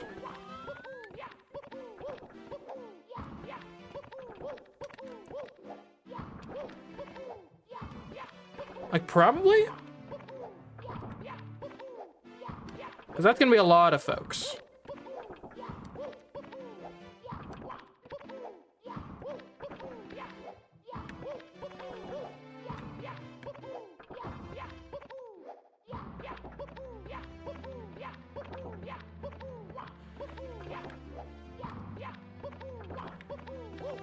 Okay.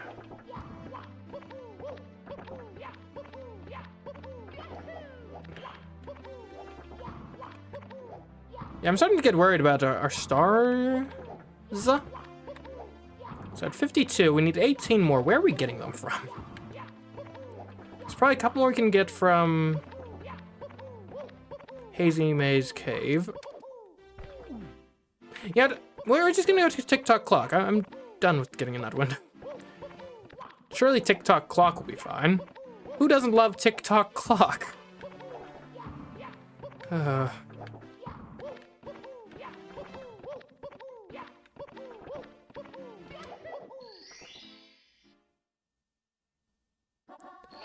Just gotta roll into the cage.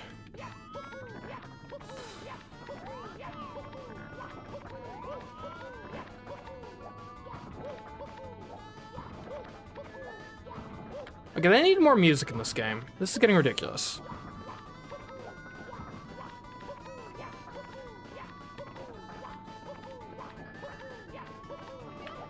Hey!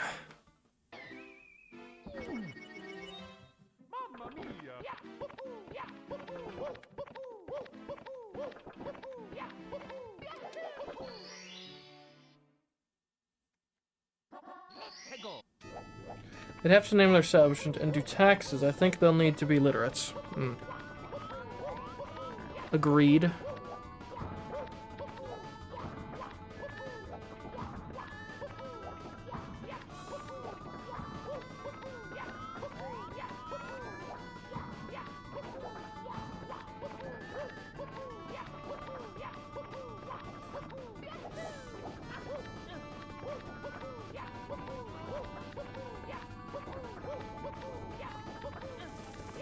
Okay. Yeah, this cube isn't too bad.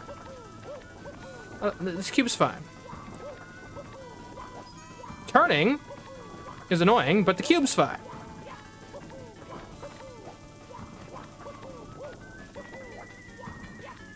Okay, this should be good enough.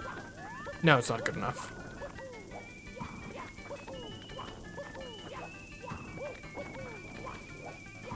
Okay, this'll work.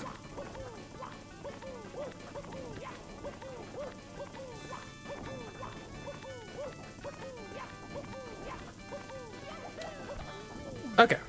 Alive. No, not alive!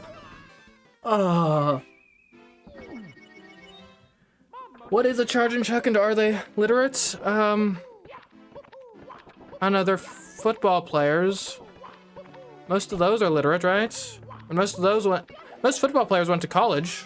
That's gotta account for something, right?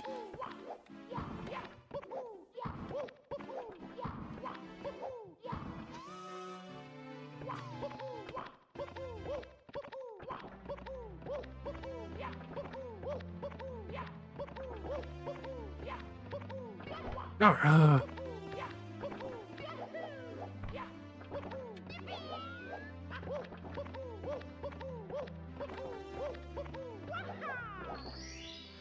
okay, the clock has struck 12.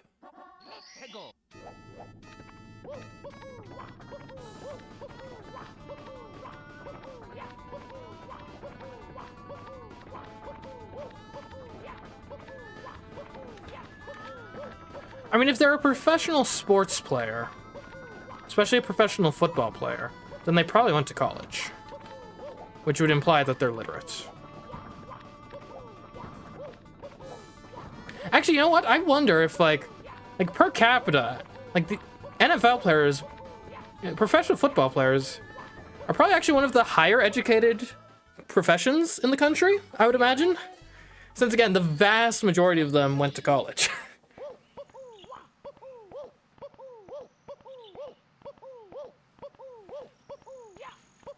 Okay. Yeah, and even, you know, like you guys are saying in the comments, even most, like, junior leagues and whatnot are, you know, high school football or college football. Like, the vast majority of football in the United States is directly linked to an educational institution. And the United States is basically the only country where, football is particularly common. So yeah, I think we can infer that Charge and Chucks are most likely literates.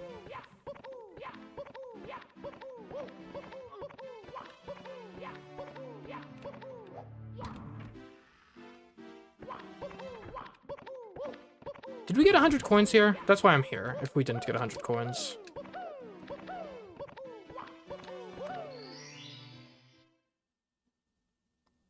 We have not gotten 100 coins here. Alright, well, hopefully it's plausible. I think if you're going 100 coins here, you've got to go... Am I even at the right level?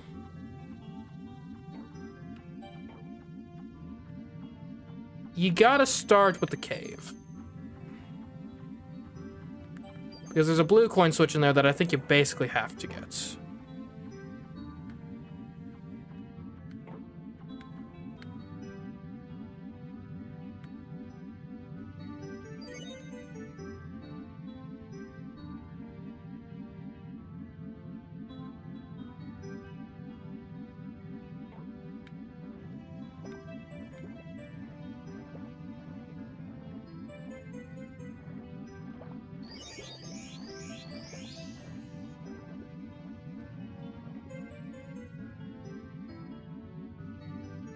Without dry bones?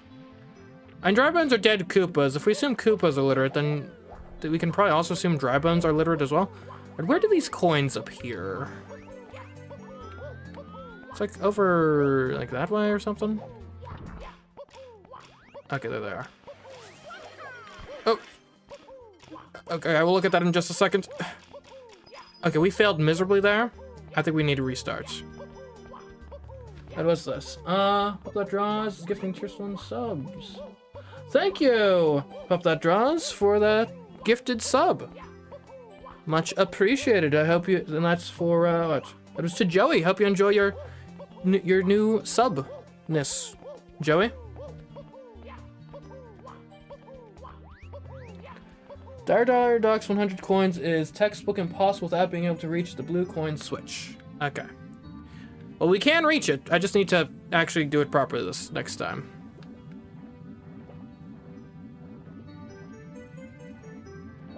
Yeah, this music is much nicer, for sure. Possibly the best music in the game. Man, Mario has some great abilities to hold his breath. Here, chase an eel.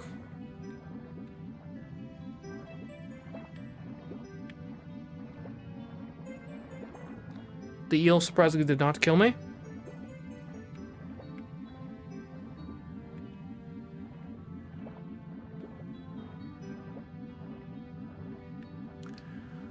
Hammer Bros. Do we think Hammer Bros are literate? I mean, what, they probably work in the trades, so they probably didn't go to college. But of course, I mean, as we all know, like, literacy isn't taught in college generally. It's taught usually a fair bit earlier than college.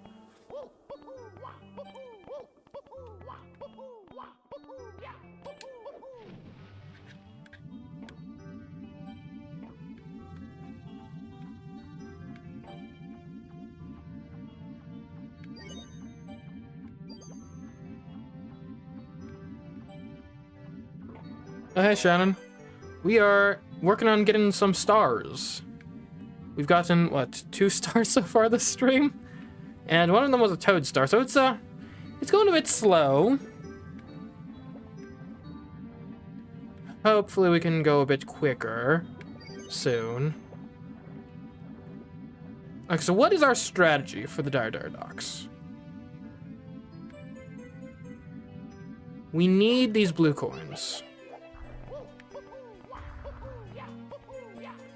I think, here's what you do. I think we go from this direction, we go sideways a bunch, and then we just, like, start going backwards. Because backwards is faster, and doesn't... 2. Hey, chat, how many of these do I need to get for this to be possible?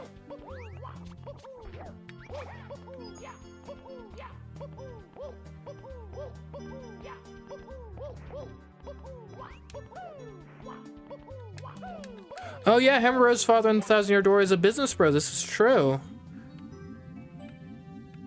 In Mario RPGs, hammer makers are widely considered a highly praised job. On the other hand, I don't know if they make hammers or just buy them.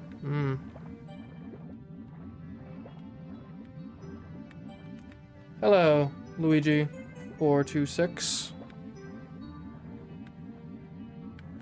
They seem educated to the point of being literate. Not much evidence either side, really. Are Cheep Cheeps literate? I mean, they're literally just fish, right? Like, there are, like, Mario Party minigames where you fish Cheep Cheeps out of the water. Like, here's my... if you're stupid enough to fall for the old worm on a hook in the middle of the ocean ploy, then I don't want you to be literate.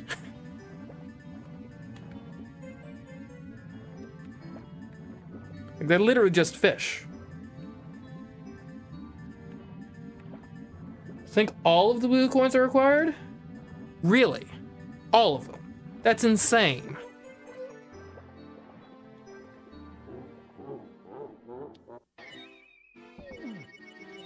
Wow. 104 coins in here. Is there a specific star I need to do? Like, does the amount of coins change depending on the star?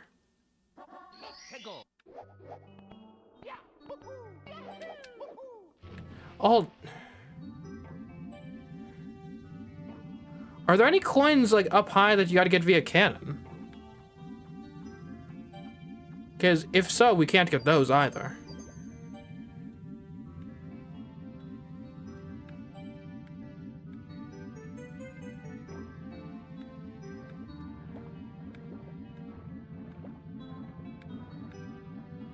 Also, why do we just talk about who is and who is not literate in the Mario universe? It was a question someone brought up, like an hour ago. And it seemed interesting, so we've been talking about it. Been workshopping it.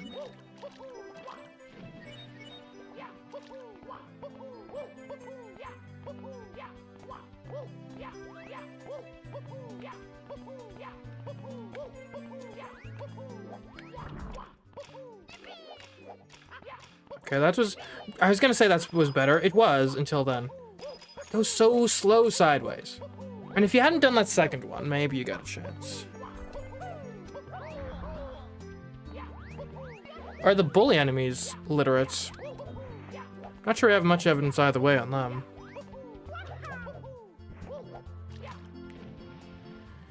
I mean, we know there was a prince bully, but that doesn't necessarily mean anything.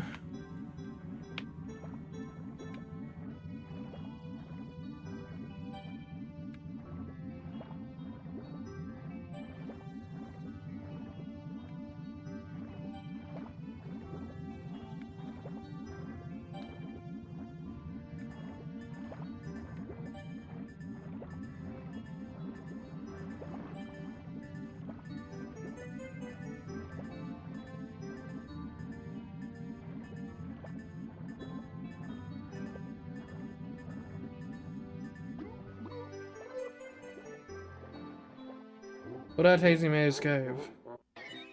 Think I should go there?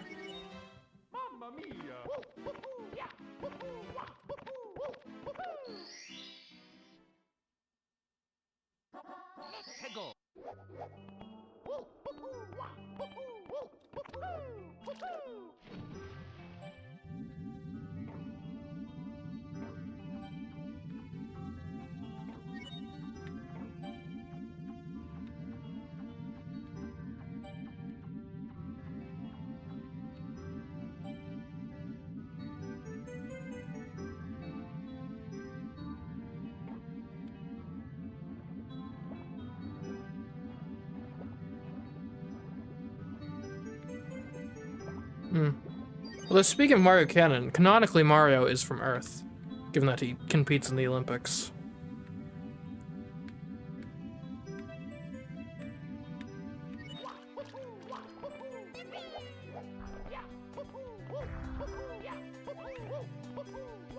Okay.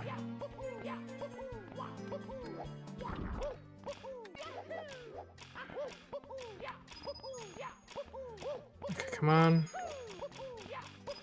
Okay, I got 3 of them that time.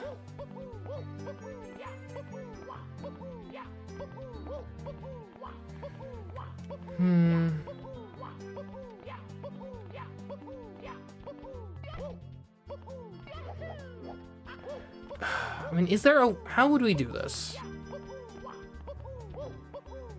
Like, the issue is, so you triple jump for the first set.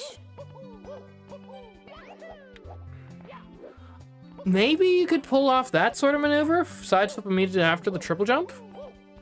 You'd have to land exactly on the blue coin to make it viable, but it inconceivably could work.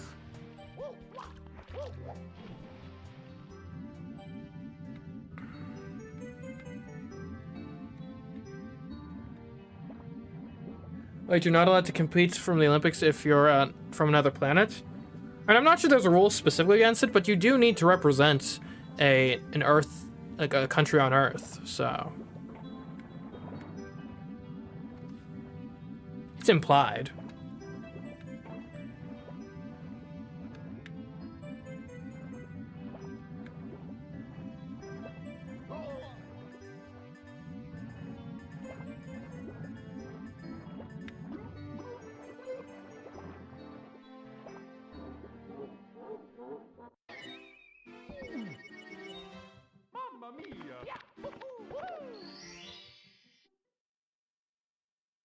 Is that a threat?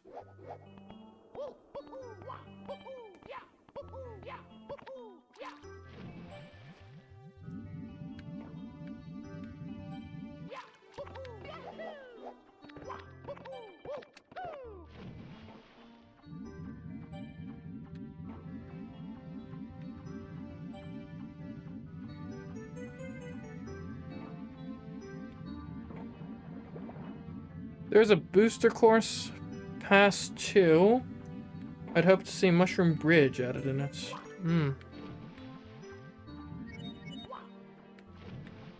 Could be interesting. That's from Double Dash, yeah?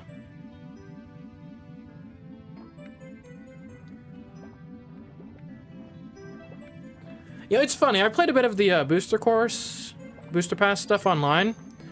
Fascinatingly enough, that was my first Twitch stream, Mario Kart. None of you saw it, I'm certain, because I didn't promote it even slightly. It was really just a, like a test stream. Anyways. It's funny, though, because I realized, wait a minute. Like, my skill level in general in this stuff is, like, okay. But when the Wii courses come up, oh, man, it's lights out for everyone else. Okay, this might be possible, maybe. I'm not going to do it right now, at least. Let's move on to greener pastures.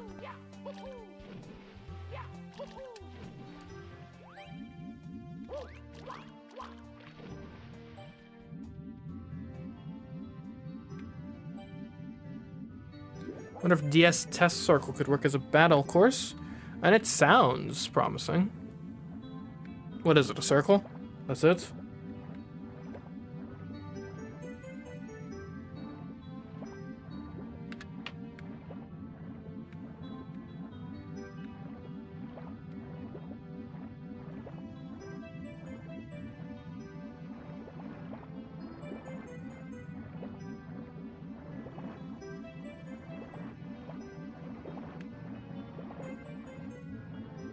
Do you guys remember Sonic X?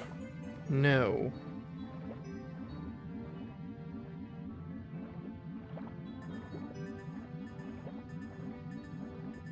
Okay, so where are we going next? I feel like all of the stars you have access to right now suck.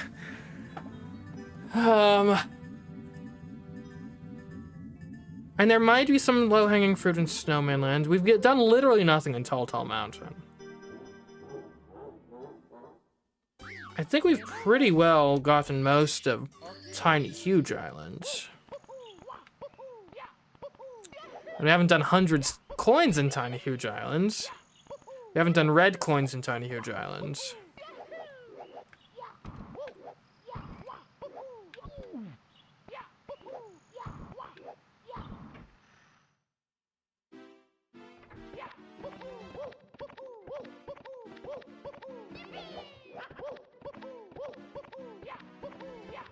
In Hazy Maze Cave, there's still some.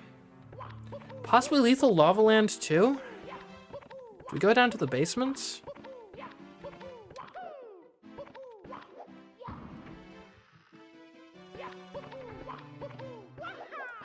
We've done, like, literally nothing in Shifting Sandland. Because there must be something we can do in Shifting Sandland, right? There's no way there's literally nothing that can be done there.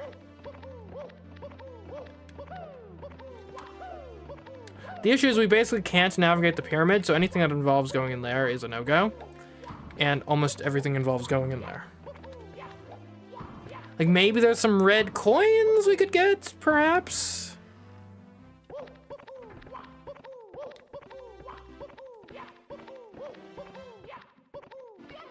Oh, the bunny! The bunny's back! Oh, I was so close to getting him. Okay. We can definitely get the bunny. It'll be annoying, but we can do it.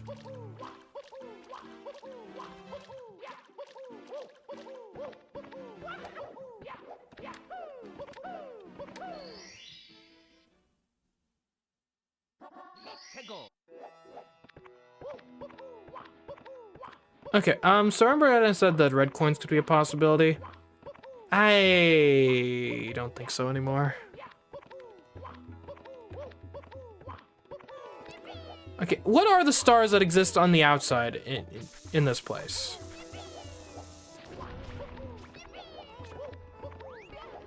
Like, is there anything? And there's stand on the pillars, but we can't stand for long enough to activate the pillars. I think we already got to the top of the pyramid, right?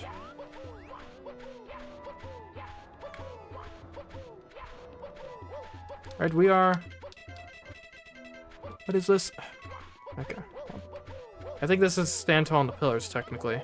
We can't navigate within the pyramid because there's poles. Yeah, I don't think there's anything we can do here. Can't get red coins, because some of them are in the sky, apparently. Hmm. Okay.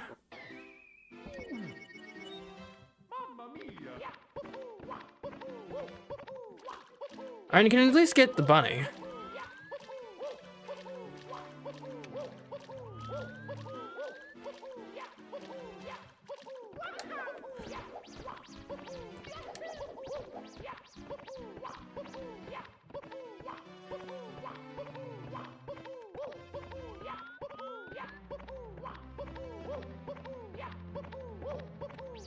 Oh, bunny, you're...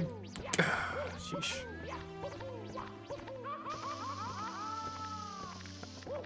I got burned in the basement. The flooded basement, I got burned in it. Sheesh. Also, should we be concerned about the fact that the basement is flooded? Like, that doesn't seem good from a structural stability standpoint.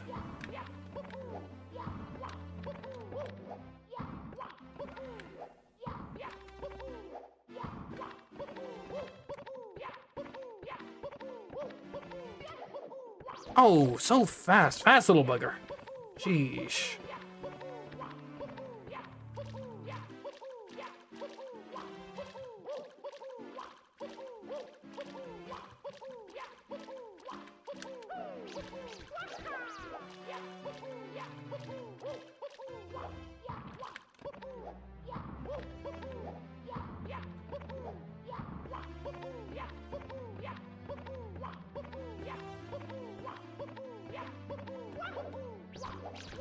Hmm.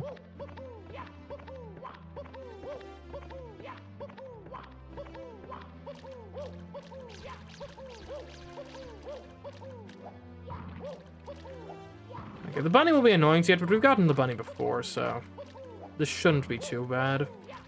Like, it's definitely possible. Just might be here for a bit.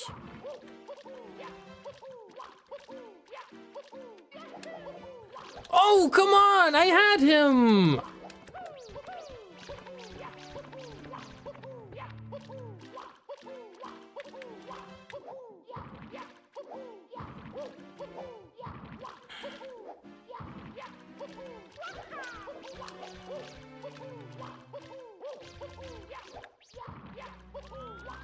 Okay, could you... Where is he? Where is he gone?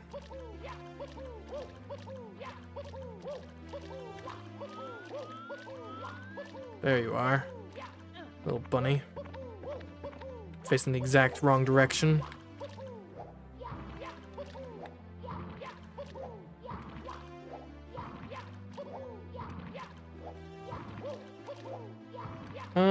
Just to be clear, for those who are new, the wing cap is inaccessible, yes. Mario Party is basically gambling. I mean, literally it's not, though. For it to be gambling, then there has to be something of value at stake. And in Mario Party, the only thing valuable at stake is having a good time, so. Alright, you know, let's take a break. Let's go to Lethal Lava Land. How chill. Alright, so this one wants to go into the volcano. 100 coins is probably doable if Shell exists, but I think for Shell to exist, we need to do every other star here. Which includes hot-footing it into the volcano. But I think, did we establish that the volcano is impossible? I think we previously established that the volcano is impossible.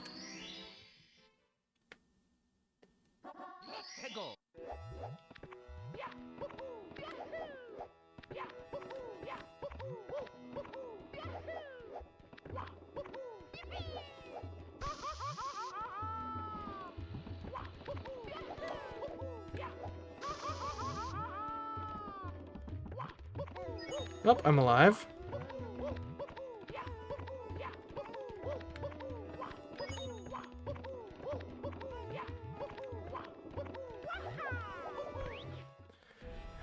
Okay, we are now in the volcano, officially.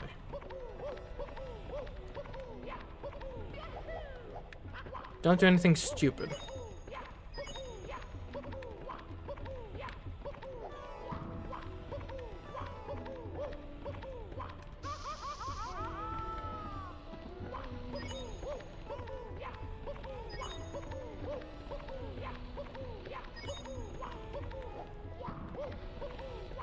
Just have to have good timing here.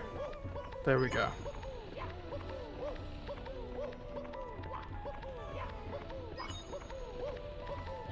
Oh, there's a bully here. Okay. Oh. Man, I launched him. Oh, no, no, no. It's fine.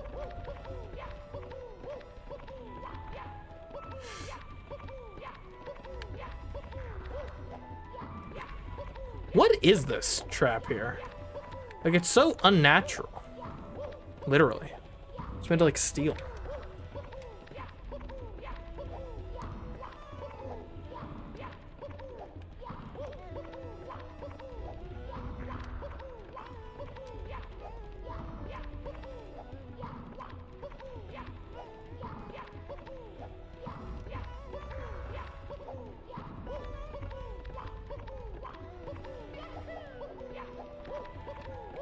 Okay.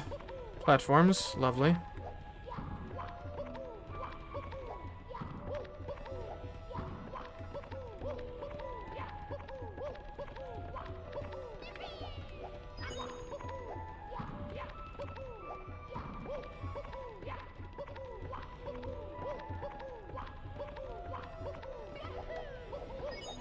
Oh, that was close.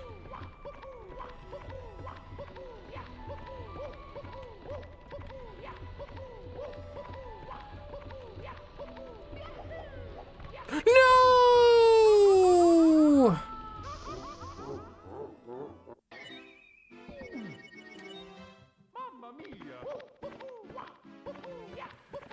Okay.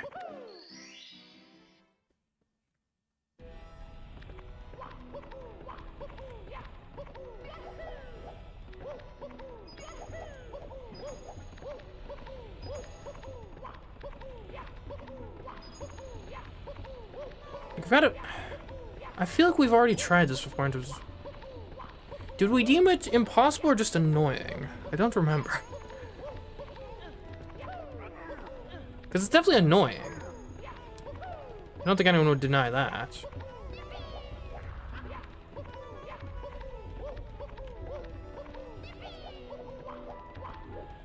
But is it just annoying?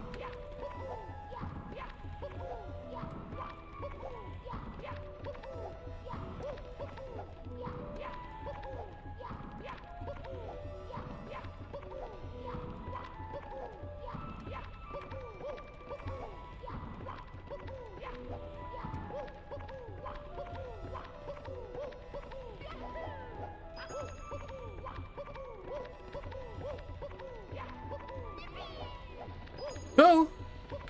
Ah, I gotta turn around. You can't get it because some poles you can't climb. Yeah, I seem to recall something like that.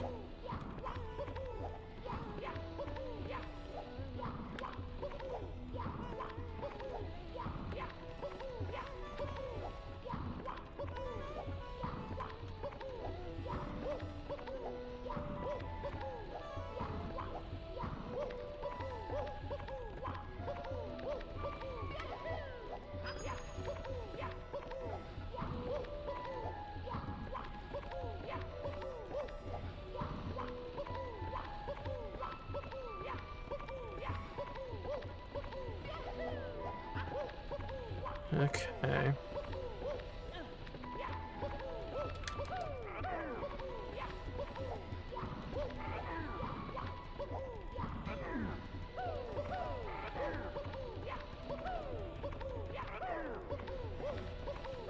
Fall off, you bully.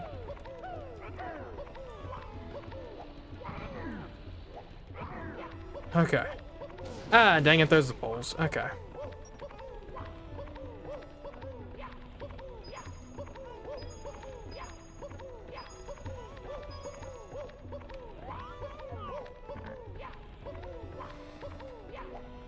Okay, is there any plausibility we could just triple jump straight up to that platform there? Probably not. There's so many poles in a row, too. Could I burn myself on the lava and skip this section that way? Where am I trying to go?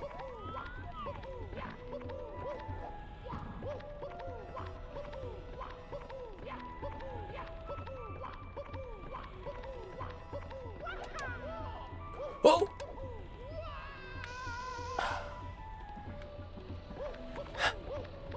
You know, that might not actually be impossible.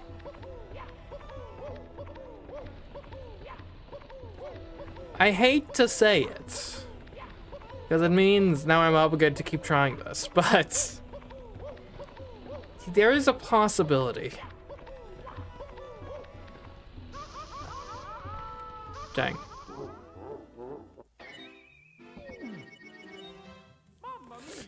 Okay, we'll keep that in mind. For now, let's catch the rabbit. How about that?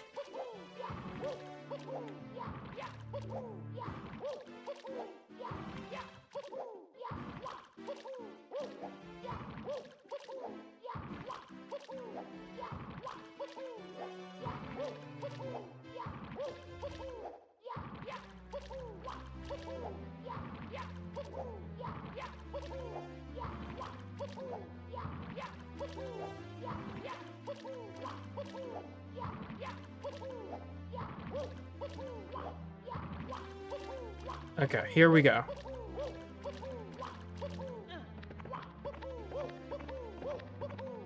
Really? I was perfectly lined up, man.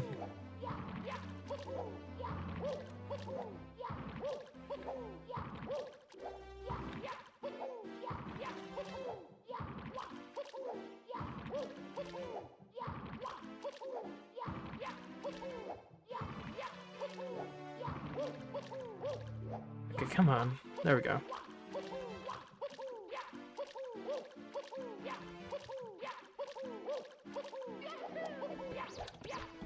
Yeah! Alright, luckily we're facing the right way to try here.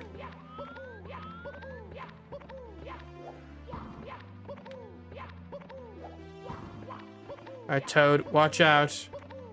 I'm coming for the rabbit.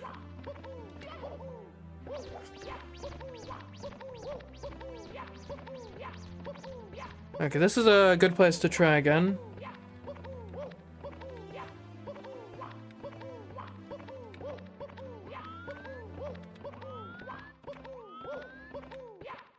There's no way we don't make this. Oh!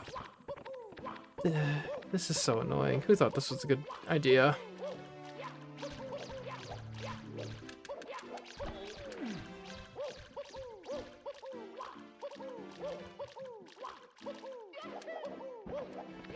You can't. Even cornering this thing doesn't work.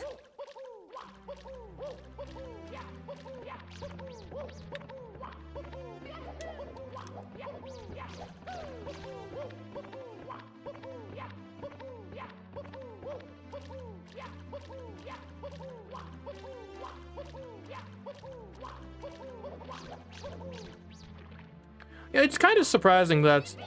So you have the two bunny chasing stars. Why is it the same bunny in the exact same pattern?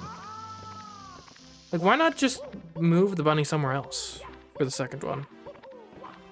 Like, they should have the bunny, like, you chase it through the courtyard or something.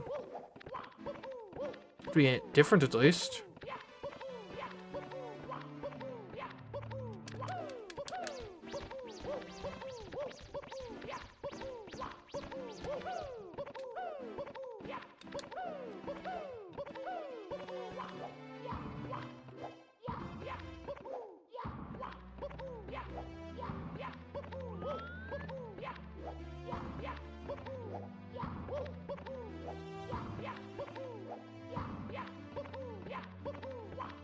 Okay, come on.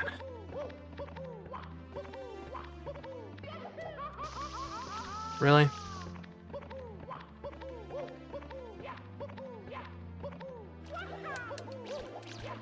He went underneath me.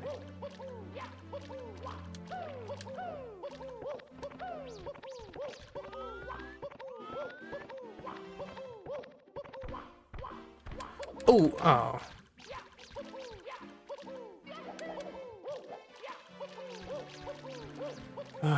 Hate the star. Not even challenge based either, just this star sucks.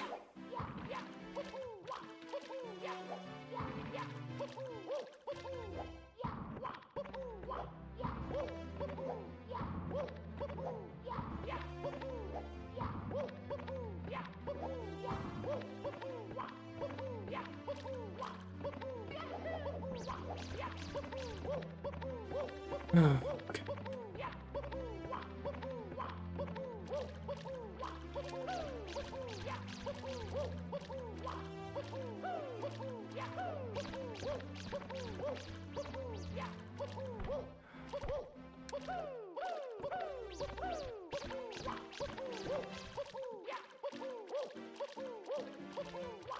Rabbits are jerks in the Mario universe. I mean, to be fair, I mean they're just trying to not get eaten or whatever, but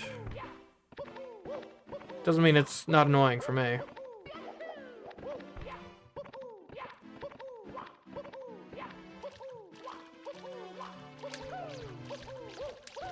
Must be fun. Debatable.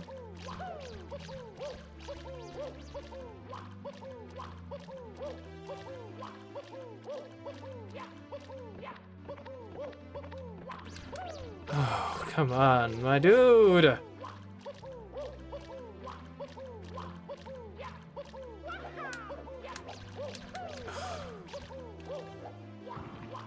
have no flexibility in which direction I move either. Ugh.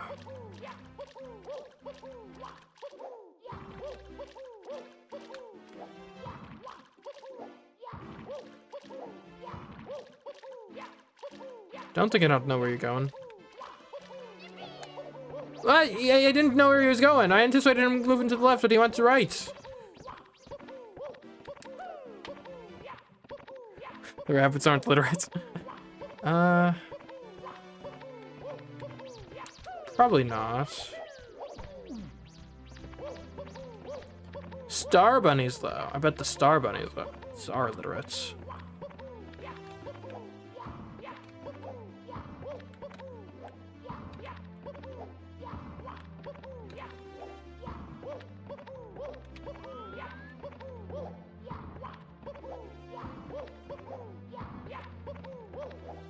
Yeah, I wonder, in the Mario plus Rabbids games, did they have any Rabbit Rabbids? Because if not, that's a missed opportunity. Of the... How did I do this last time? What was the specific strategy I employed?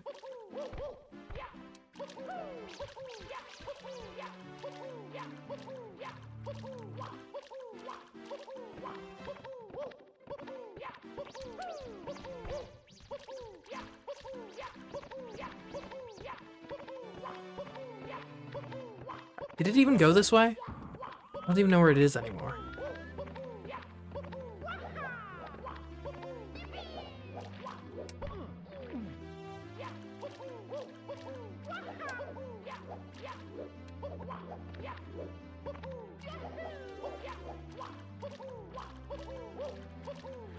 Okay, let's go somewhere else. Obviously, we can get that rabbit.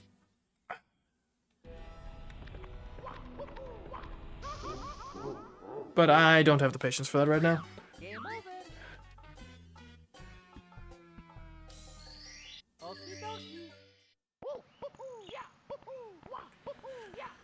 Okay, what are we doing? And probably there's stuff we can get in Tall Tall Mountain. We haven't gotten anything from there yet, so that's probably where we should go.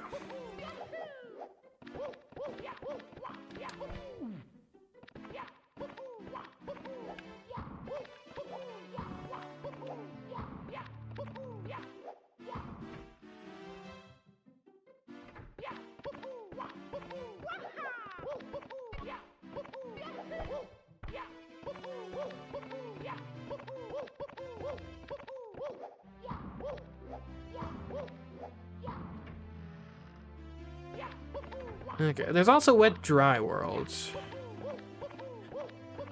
Maybe there's some stuff we could do there.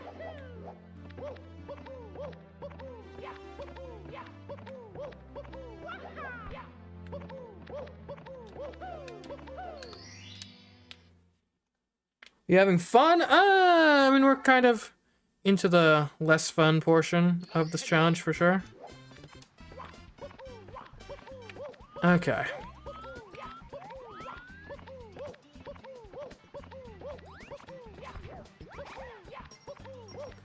So, to start off with, we just got to get to the top of the mountain. How difficult can that be?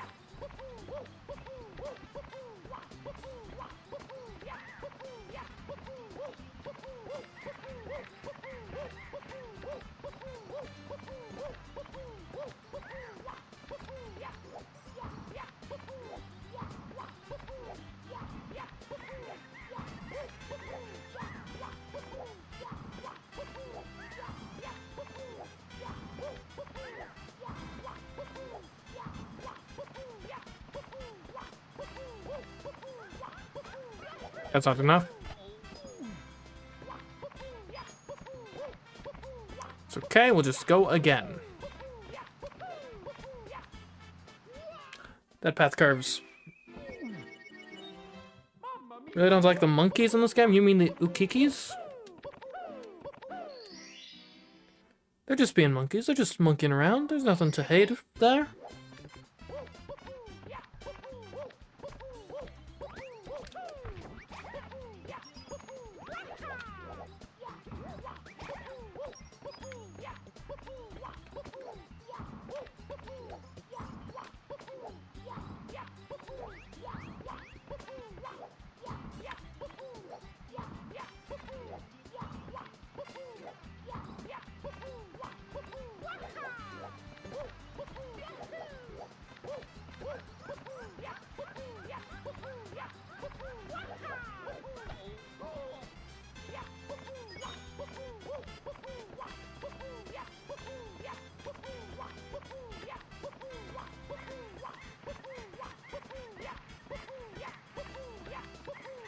Yeah, monkeys are kind of weird. They're almost sort of... And I don't personally have a problem with monkeys. They're sort of in the kind of uncanny valley, though, of beings.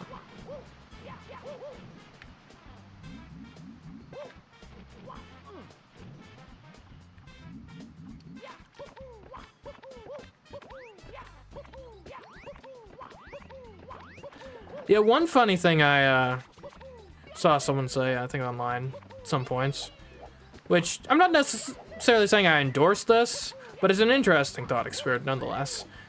So the uncanny valley is basically the idea that things that are like quite nearly humanoid, but like not quite, are creepy, right? And I saw someone post at one point saying, like, the existence of the uncanny valley implies that at some point there was a threat that humans had to look out for that was very nearly human, but not quite. And thus, the uncanny valley developed as a means of recognizing said threats. Now, like I said, I'm not saying I buy into this theory, but it's an interesting thought experiment for sure.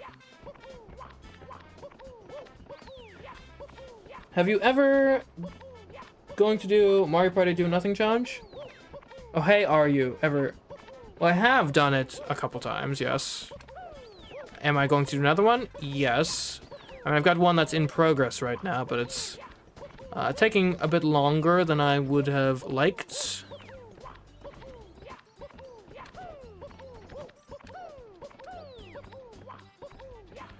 People hate to admit this, but the car-based Mario parties are actually fairly skill-based, as it turns out.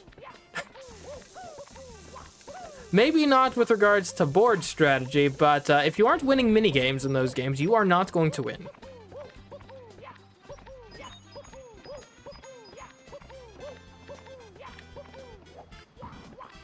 The uncanny valley likely exists to keep humans away from corpses and ill people. Yeah, I mean, that's probably the more likely.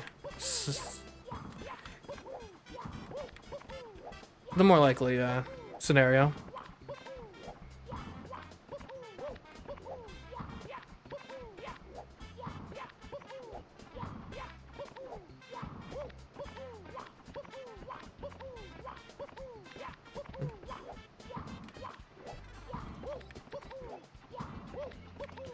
Okay.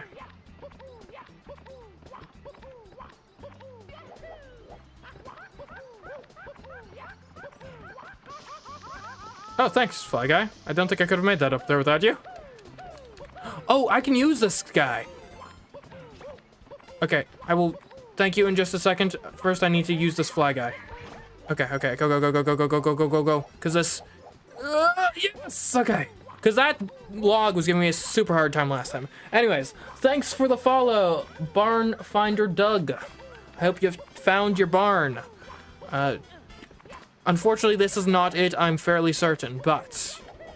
glad to have you here. Regardless. I died. Darn boulders. Okay, so I think jumping the Fly Guy has got to be the strategy there.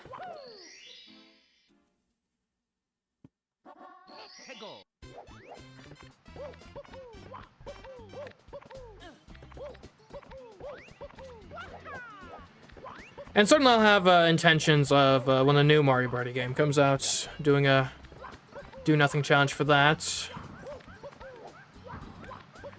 Might also stream it, honestly. Not the do-nothing challenge, that would be torturous. I'm not putting you guys through that. Besides, the one saving grace of the do-nothing challenges, because they take, like, so... why did I kill myself? They take so long to do. The one saving grace of them is, since they're do-nothing challenges, I can just kind of have them open and do other things while they're going on. Like, you know, read a book, write a script, edit a video, you know, those sorts of things. If I were streaming, that wouldn't necessarily be plausible.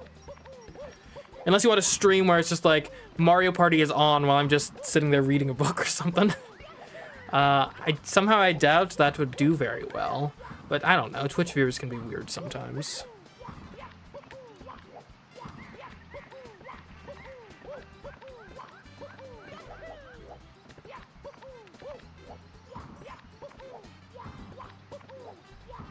Like, people have streamed weirder things and still gotten a lot of views, I think.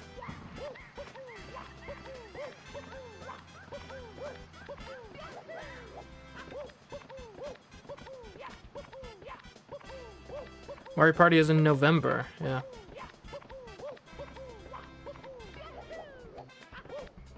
No, what I would potentially stream, though, is just some normal, like, Mario Party gameplay. That could be fun. I guess ideally I'd want to do, like, multiplayer streams. So I need to get in touch with some streamers. If anyone knows any content creators that you think would be interested, yeah. If any of you guys are content creators that would be interested, look, I'll start taking auditions, why not?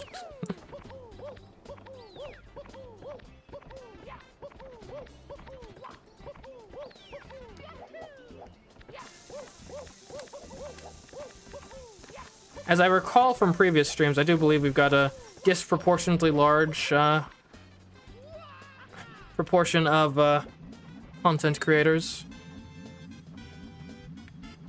in the audience, so we'll see.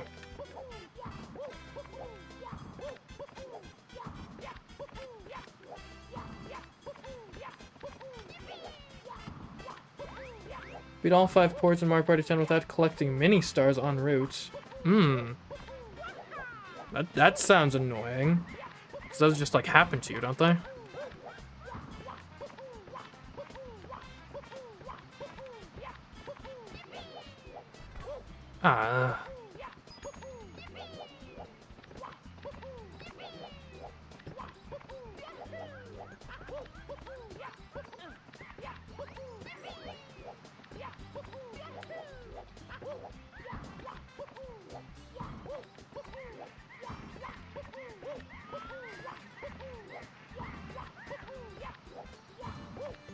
Twitch viewers are very weird. Yeah. So what's your favorite trauma? And I don't think I'm a very traumatized person.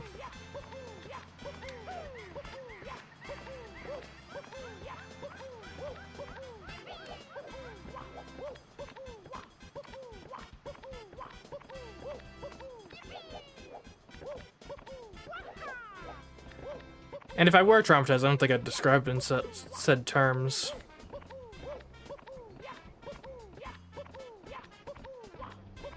Like, I'd probably be more inclined to say, yeah, that was a really annoying thing that happened, than I feel traumatized by that. Keep doing challenges and you might be.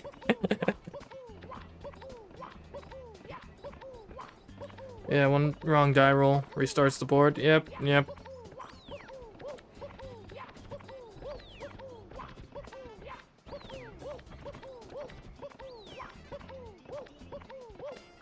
I could maybe do Mario Party 1, doing nothing.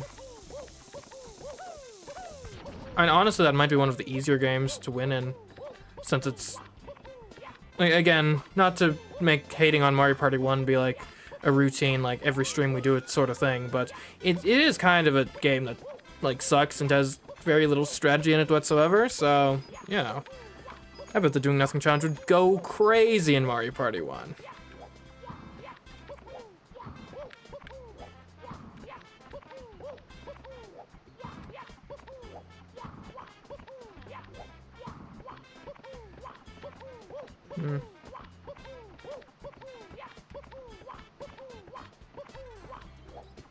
Keep telling myself I'll start content creation, but I have footage from March that I haven't even started writing the script for.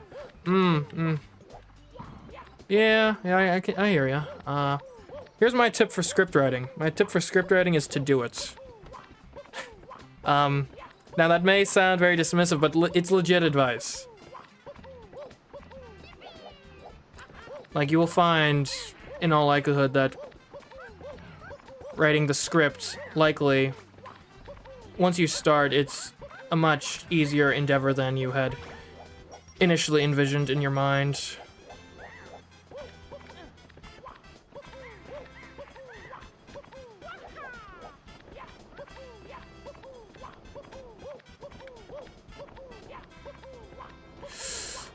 Okay. Yeah, we'll just ignore the balls.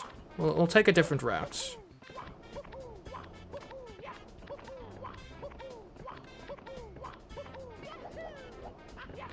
I'm tempted to ban an in-game action, but this already looks like torture, so I won't. Yeah, thank you. To recap, we have 2 stars in 2.5 hours this stream, and one of them was a Toad star, so I don't think we really need any extra wrinkles added to this. That was a drop all the way down. Huh. Well then. That's fun.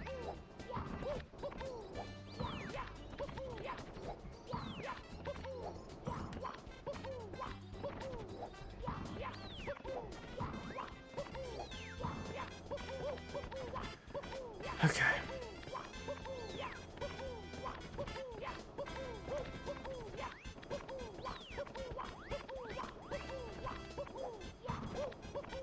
How am I getting back up? That didn't help.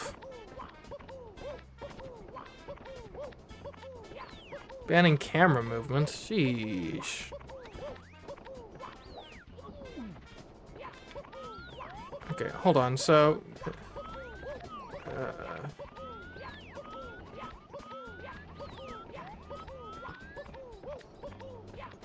how are you supposed to get up this normally?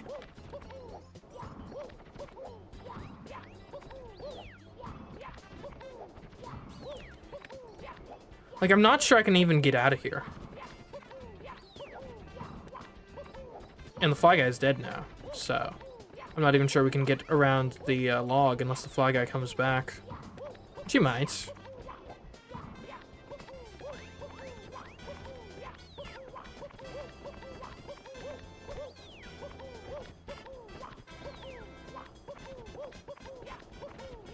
Can you try to beat Minecraft without getting red wool?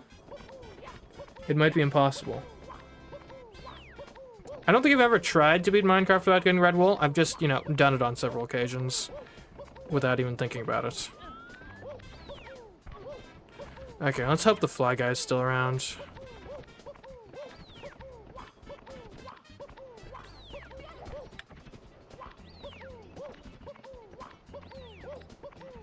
I do have a Minecraft challenge that I'm thinking of maybe posting sometime over the summer.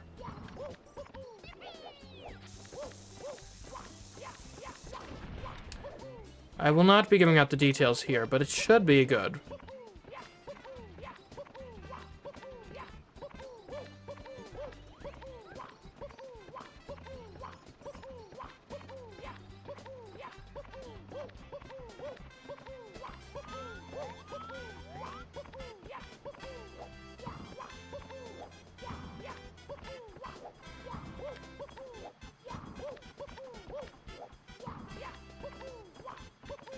No pickaxe would go crazy for Minecraft? Alright, I said I wouldn't give any details, though. It includes that, is what I will say. It includes that. Also, is the fly guy... The fly guy is like the one type of enemy that doesn't respawn? Really? Why? What the heck? This is madness.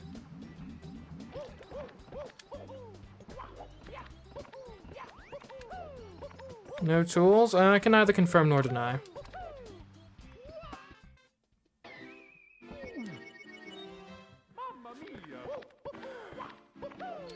Minecraft without breaking blocks? Ooh. How would you even get to the fortress? That'd be super annoying. Fun fact, it's entirely possible to play 3D All-Stars version of it with an SNES controller, as that version has D-pad support. Interesting.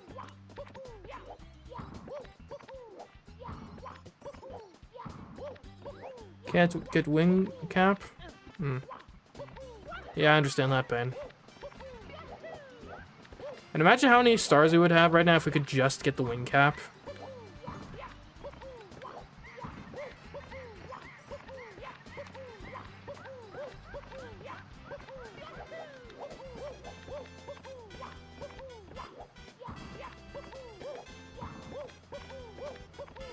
Minecraft without crafting tools, alternatively. I may or may not have already done a Minecraft challenge. It was just no crafting, period. So, again, I suppose that would encompass that. And by may or may not have, I mean, I absolutely did do that.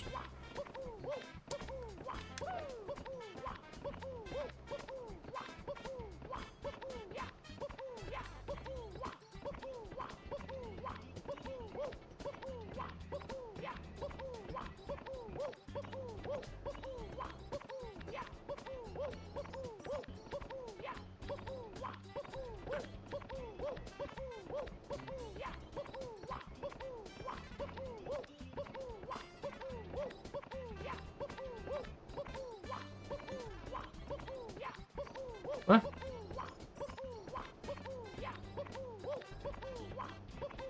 Whoops. Might have clicked the wrong button. Oh well.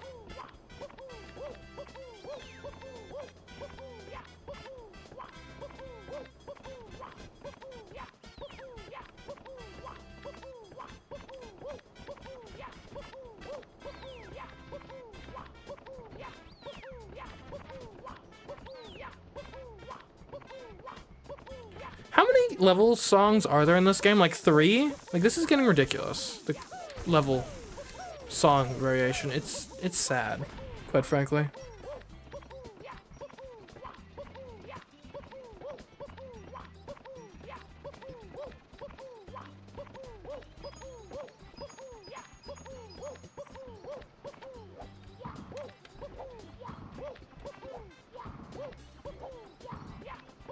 Now, granted, I mean, maybe part of why the music is so well remembered and iconic is because you listen to, like, the same 3 songs in every single level, but still, it's kind of annoying when you're playing a lot of the game.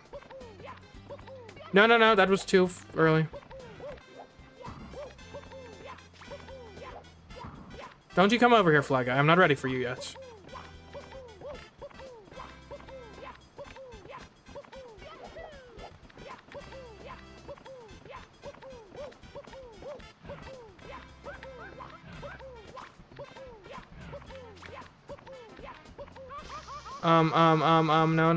No, yes, no. Come here, dude. Why is this monkey following me around?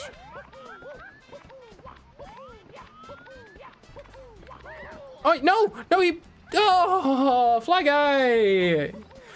You're supposed to help me, not send me down to suffer.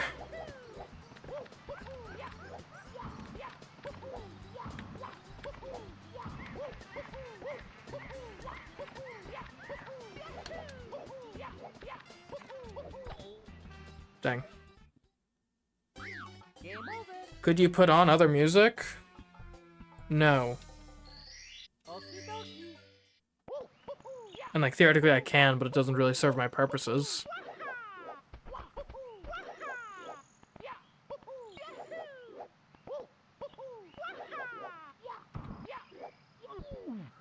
Like I'm aware of like there are streamers that just like put on like just literally like a playlist of like music.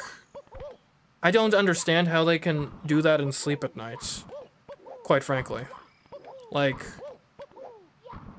how are they not being sued into oblivion by the record labels?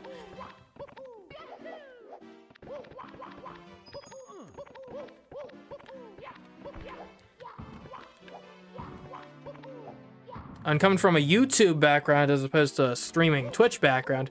The idea of just putting on music. No, that's not happening. Ever.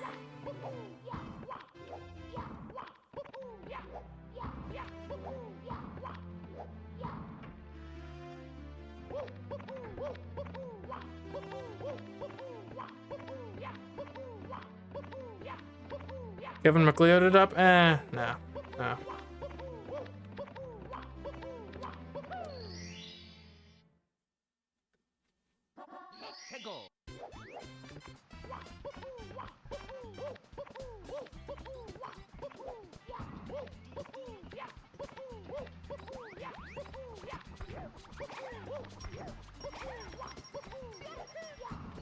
Can't believe my streamer got struck down by a flying person.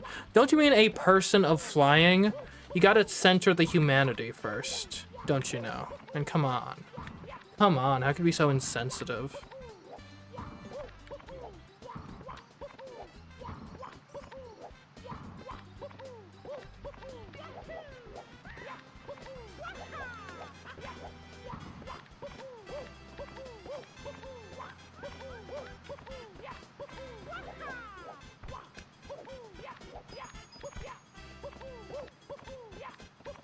Video game OSTs don't get copyright strikes? Okay, look guys, I understand that you want to help, but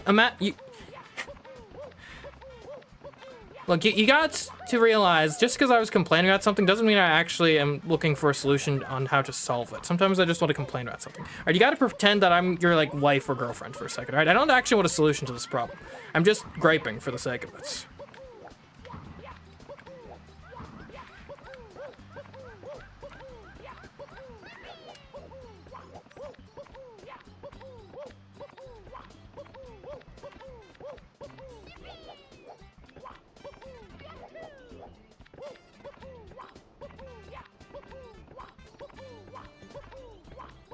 Buddy, I'm gay? Okay. Well, I suppose you can't really relate, but... in any case. Who cares if dice blocks are technically number cubes? They're dice blocks, Mario Party or not.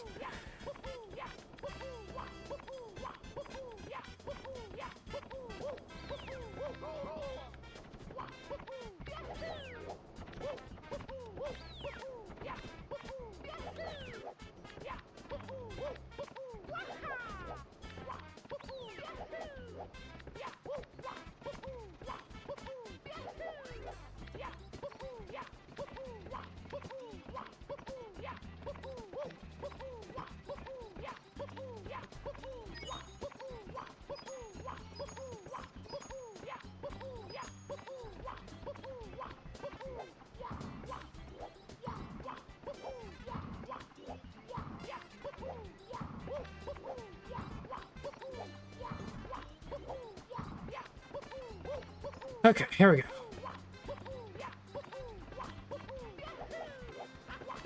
Hey, get out of my way, monkey. No, no, monkey. Okay. All right, fly guy, get over here. How about you? How about you? No, no, no, no, no, not like that. No.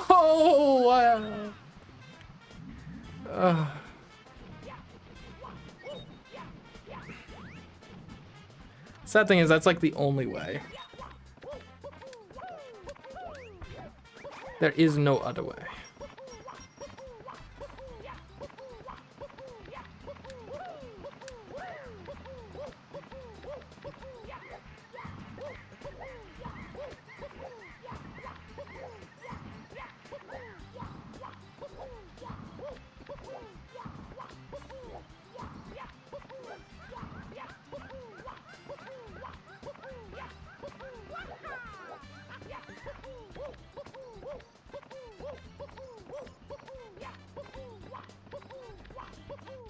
What?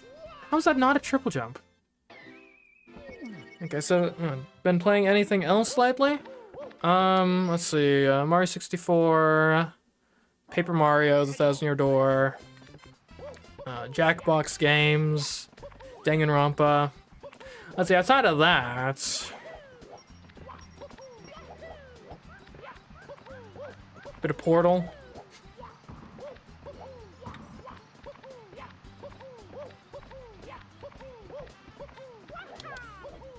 And I played a bit of Europa Universalis. It's a strategy game taking place in like from the 1400s to early 1800s. Formed the nation of Italy like 200 years before it historically happened, so that was fun. Oh, Metroid Dread. I've heard Metroid Dread is good. Have not gotten a chance to experience it.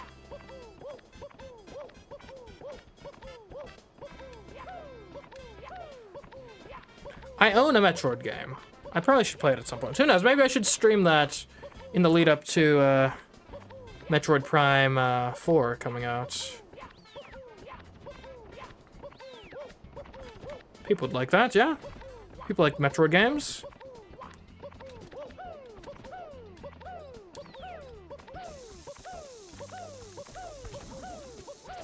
Speedrunning Italy, yes, exactly.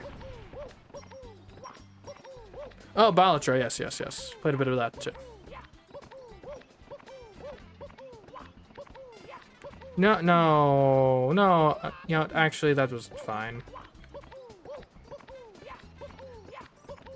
Someone tell me why those guys have never come back.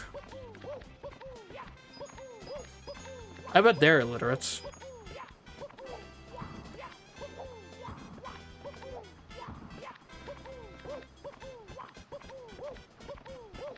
Make sure you're going to Dread blind, not literally.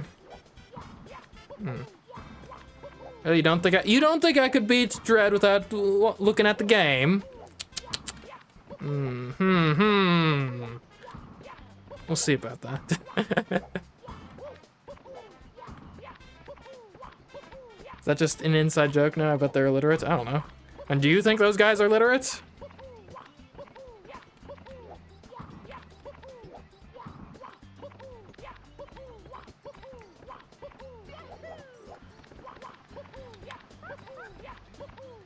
Oh, okay, that was a bit early, but we can manage regardless?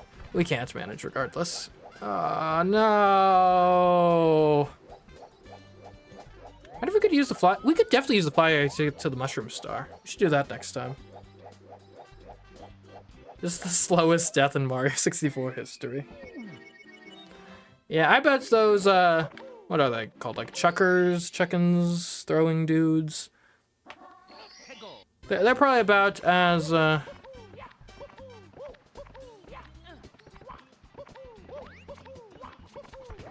bet their IQ is about as far as they can throw you, you know?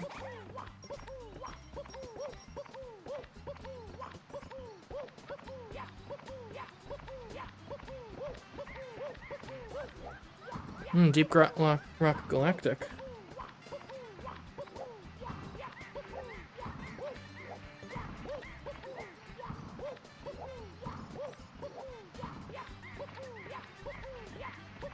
Defeats the purpose of a game to not listen to music and play something else. I'm not sure I'd say it defeats the purpose, though.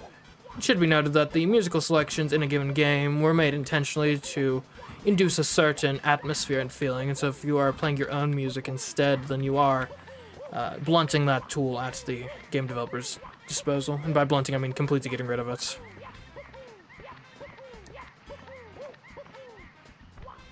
That should have been a triple jump. I am robbed.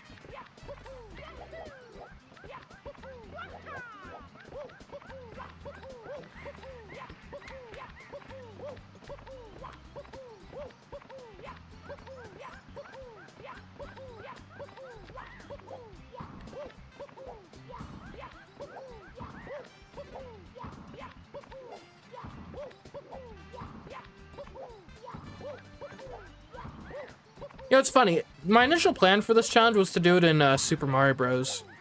Figured it would take less time because it's, you know, a shorter game. Ultimately decided against it though because I think Super Mario Bros. Is actually just completely impossible doing this. Because I think you literally can't jump high enough to clear a bunch of obstacles.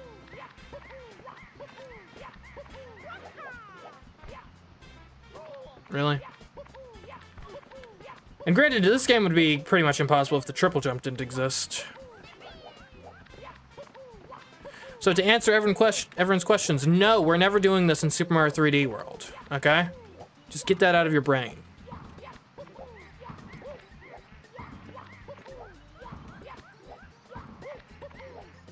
What? You guys heard of Zooliminology? No. Zooliminology. I have no idea what you even mean by that. And I assume it has something to do with animals.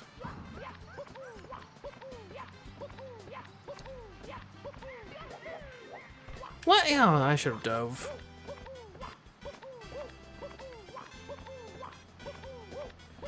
Oh, it's a game! I thought you were talking about like some sort of scientific field. Oh.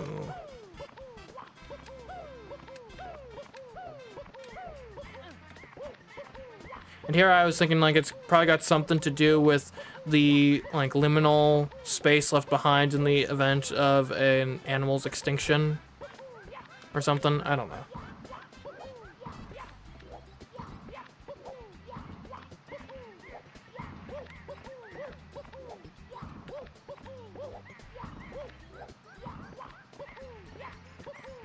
What do you like to do outside of streaming / video games? Like hobbies, martial arts, writing, fun stuff in general. I don't know.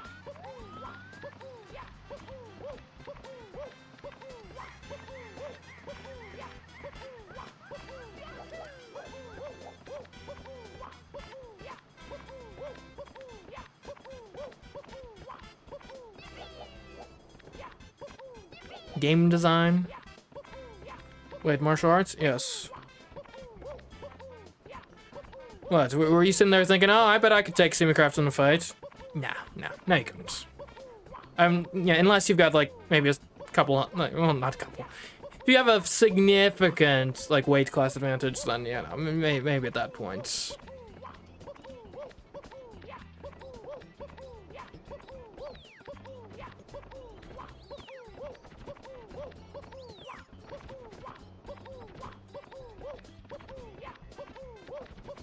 Just got into rock climbing. Ooh, rock climbing, that's fun.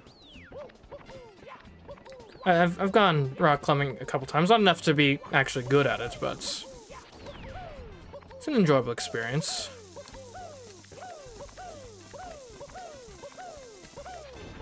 Is it possible for the bombs to actually hurt you? See, that's what this video should be. Is it possible to be harmed by a bomb in Mario 64? No. It's not.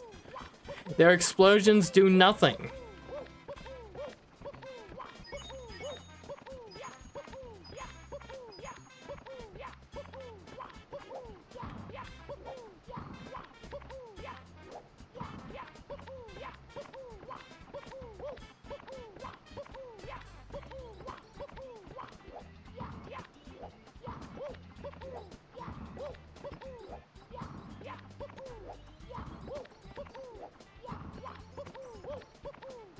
The hair looks great. Oh, thank you.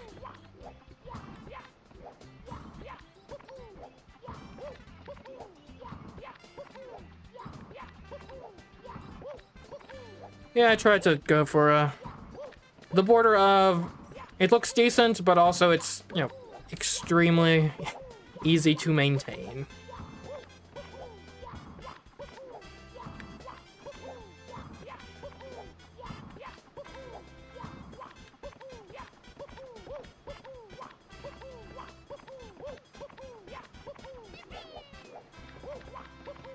Okay, hold on. Where is...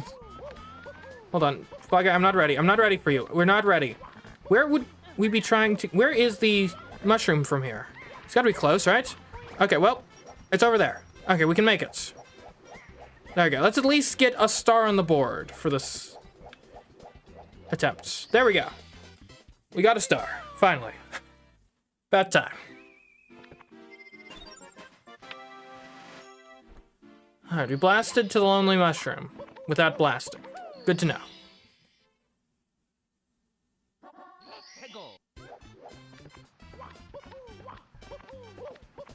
3D World just doesn't work. Yeah, not for this challenge.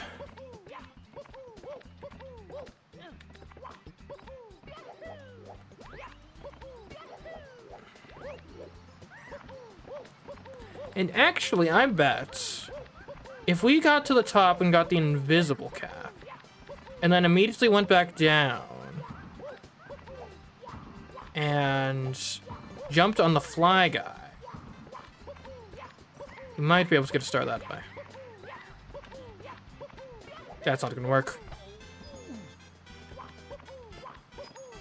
Mario Galaxy would be torture with this challenge? I mean, it wouldn't be great. Bee mushroom levels would be obnoxious. But it's got triple jumps, which is kind of the big thing that is necessary to make this reasonable. Catching the star bunnies in the beginning might be difficult, though. Especially with no dive move. Granted, I caught the star bunnies while always crouching, so, you know. I'm sure I could come up with something. Like, if there's a game I can come up with things for, it's Super Mario Galaxy.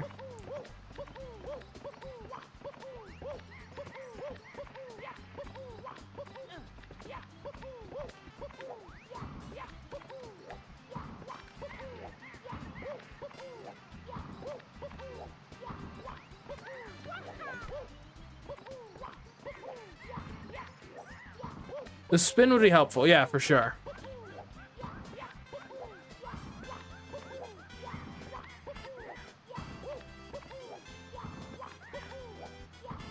And yeah, if I were to do this with another game, it would probably be either Galaxy or Odyssey that I would go for next.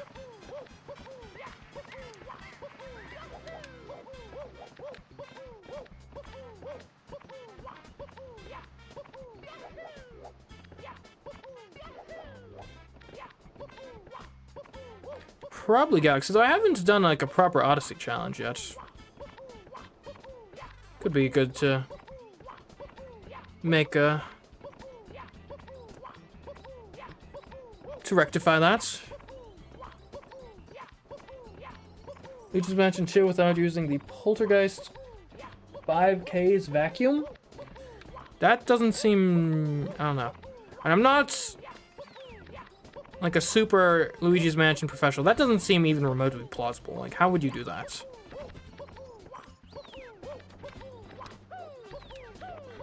Like, isn't vacuuming, like, the main gameplay mechanic in that game?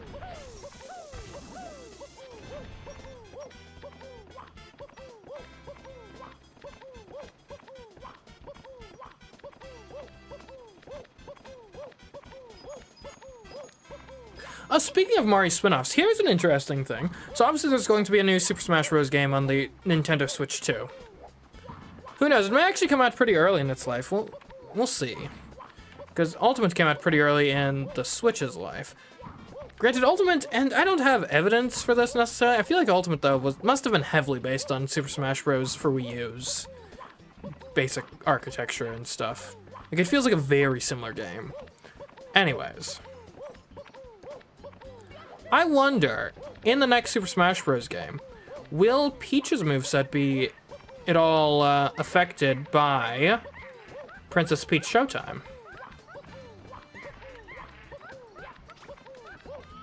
Just like how Luigi got like a Poltergeist move and stuff in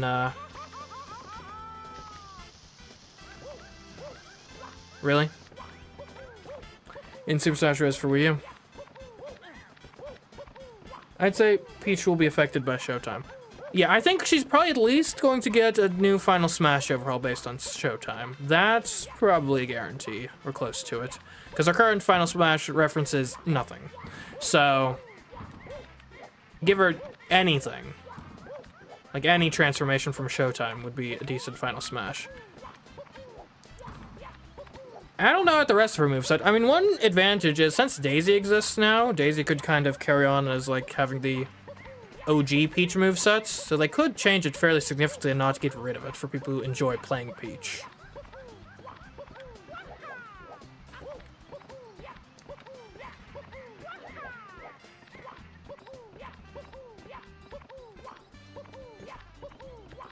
Dang.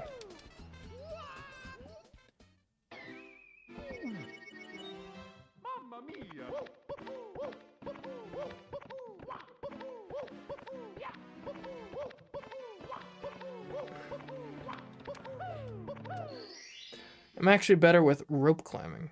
Interesting. Like if Daisy got a bunch of sports abilities. And that'd probably be more true to her character since that's where she's more relevant in the sports games and whatnot. Like it would...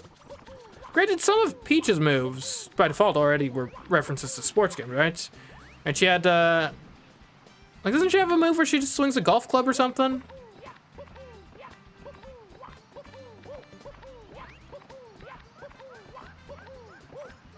It would be interesting, though, to have a Mario character that just kind of fully embraces, like, this is the Mario sports representation. Or just spin off Mario in general.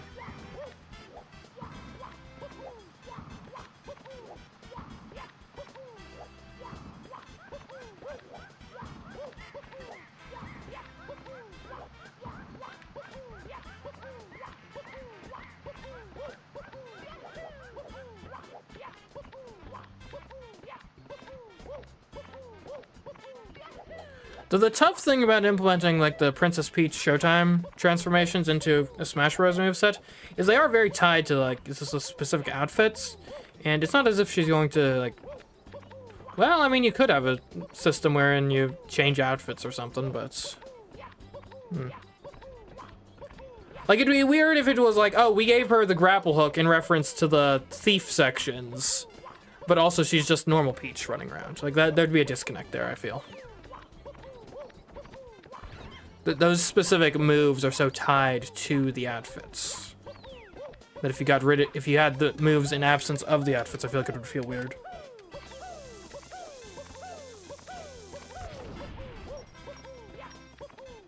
Yeah.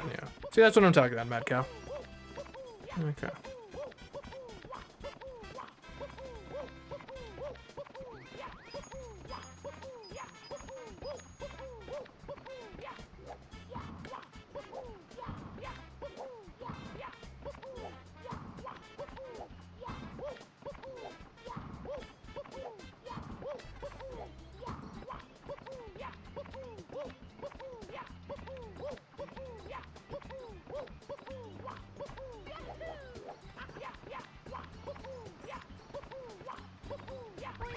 Oh, I hit him too early, I think. Well,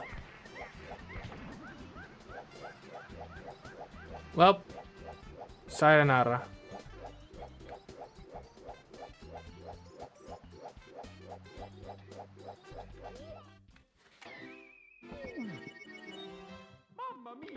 Hello, Chosen One. Welcome to the stream. We're just here playing Tall Tall Mountain in the most ridiculous way plausible.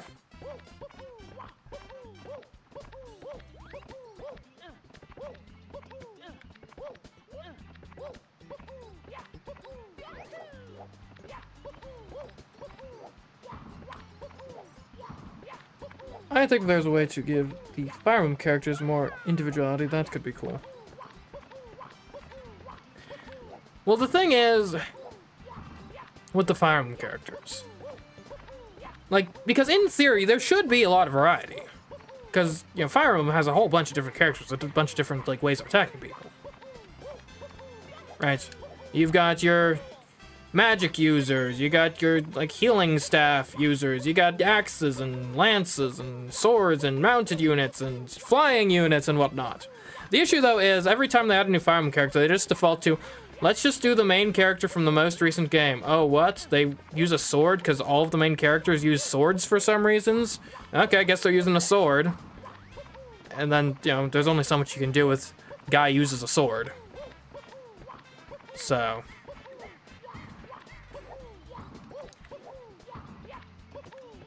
This is why I was really hoping that when they added a Three Houses character, it'd be like one of the...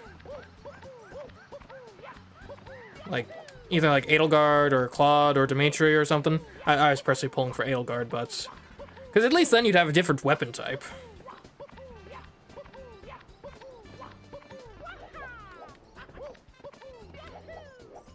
And also they're all more interesting characters from like a character perspective than Byleth, but it's neither here nor there.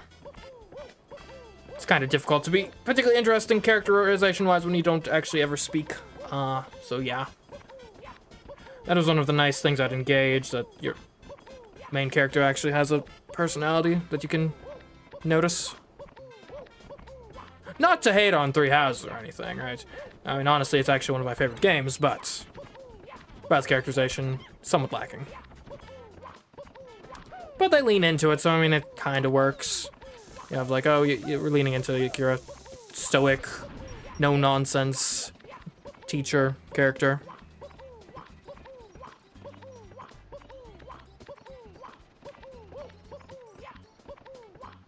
Like, you know what they really need to do for a Fire Emblem character? They gotta get, like, a full-on, like, dragon transformation character. I know they kinda did that with Corrin.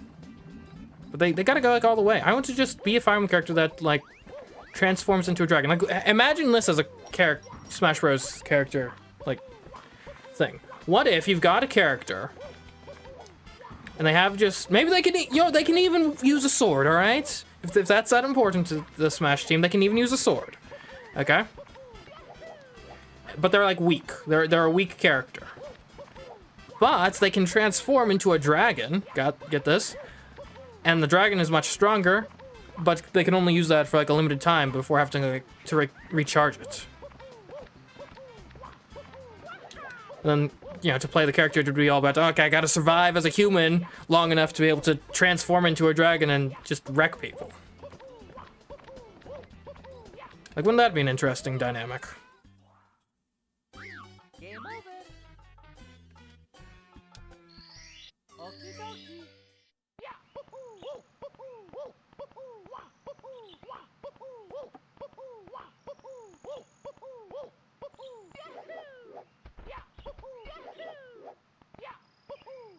Yeah, but that's one of the tough things with the Fire Emblem characters in Smash Bros.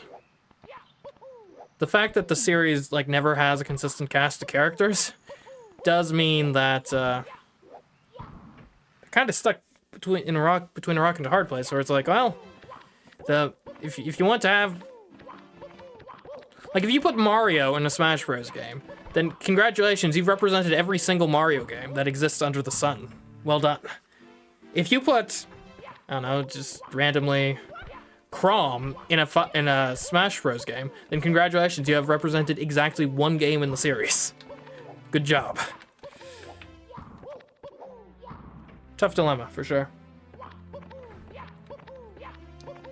No, I'm worried, though, because, like, I'm got to assume probably a lot of the Fire Emblem characters are going to get cut in the next Smash Bros. Game, and I happen to enjoy playing as most of the Fire Emblem characters, so... Yeah. I'm basically prepared for like half of my mains to get just completely cut.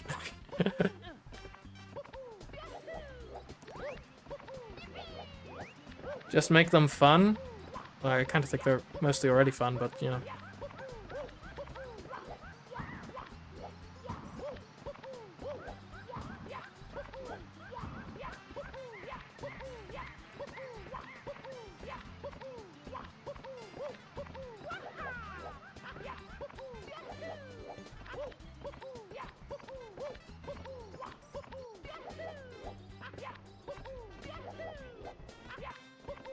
Or is fun to play as, regardless of the similarities to other characters. Roy's actually one of the ones I don't really play as. Like, typically, if I'm playing as a Fire Emblem character, I'm either playing Ike, Lucina, Byleth, or Corrin.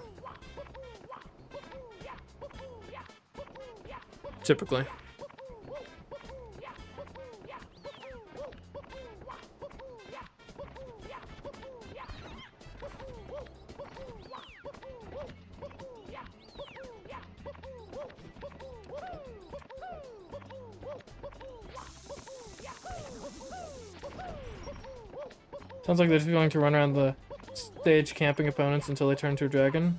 That person would be me, so I think it would be cool.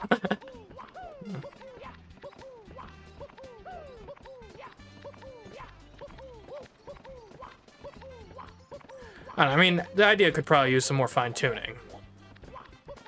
I did just only come up with it on the spots after like 10 seconds of thought, but I think there's something to it.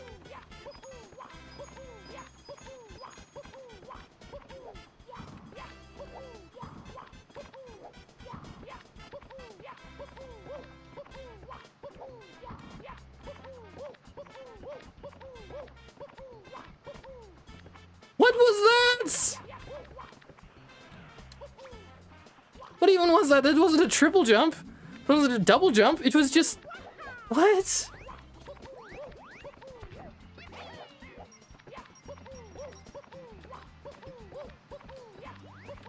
Oh yeah, Karen Roy's our boy. I'm more partial towards We Like Ike.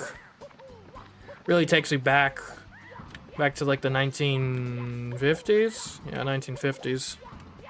That's when Eisenhower's president, right?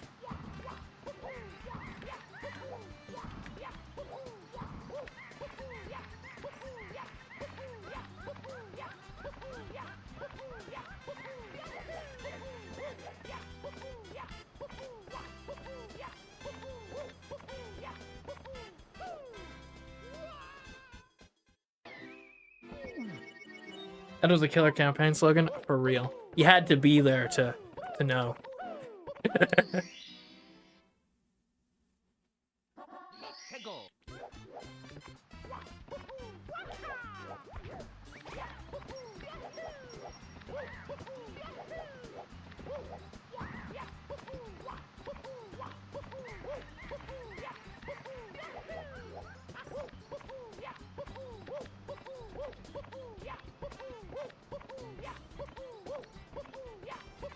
Well, here's an interesting question. Let's suppose for a moment that you are an individual for whom Eisenhower is your favorite U.S. president.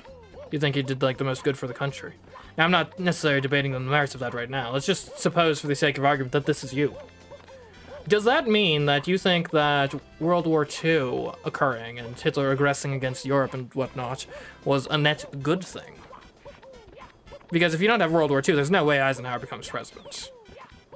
Right? He became president because he was, you know, the main general in, like, the main conflict of the time period. Much in the same way Ulysses S. Grant attained the office of the presidency. So without World War II, you don't get an Eisenhower administration.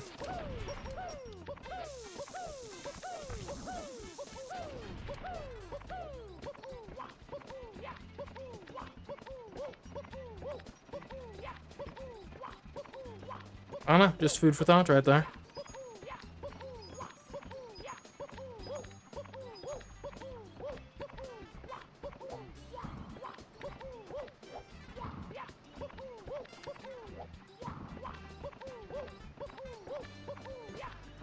I'd rather not have the Holocaust, though. Yeah, that's fair. I'm not, yeah, again, I'm not saying that that is my thought process.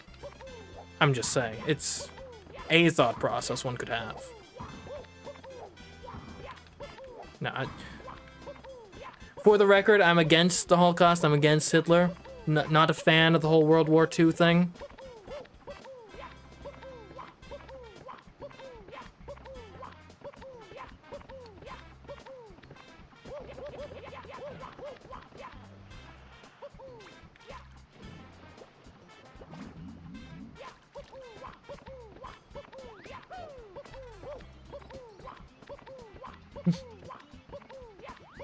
Politically incorrect. This is federally misled. It's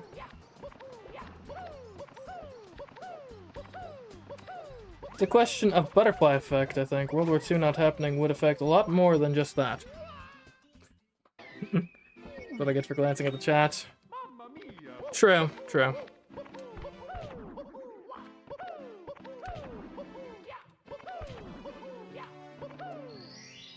And one could make the argument, just from a completely selfish perspective, we all probably would rather World War II have happened.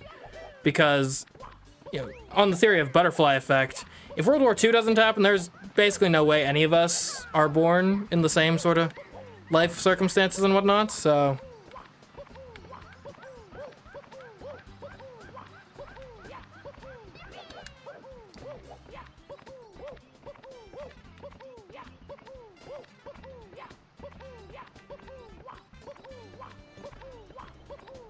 But again, as a historical event, obviously, World War II and the Nazis and whatnot, pretty bad stuff. So I'm not coming out in favor of that. Just talking about butterfly theory, chaos theory of stuff.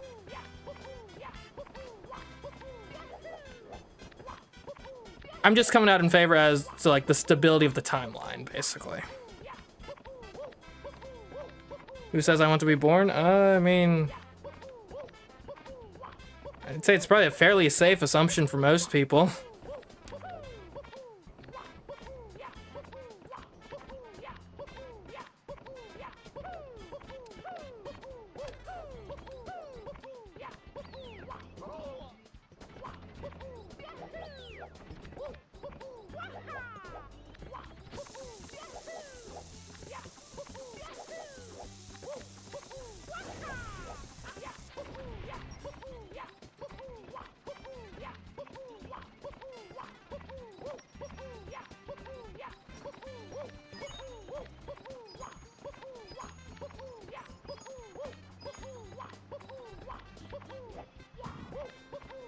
That's why I'd say time travel shouldn't be made. The time stream is super fragile. Yeah, for sure.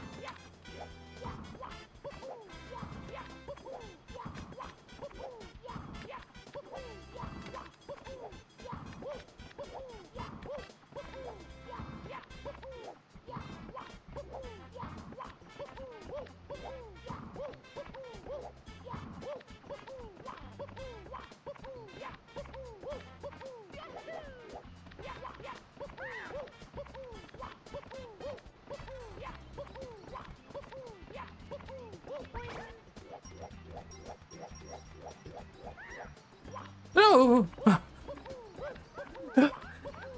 Okay. Calm down. But in fiction, it is fun. Yeah, it can be. It's also one of the easiest fictional tropes to, like, completely botch. So, it comes down to application. It could be cool if we could do a Spirit of Christmas Past, where we could travel back as ghosts just to observe. Yeah, that'd be interesting.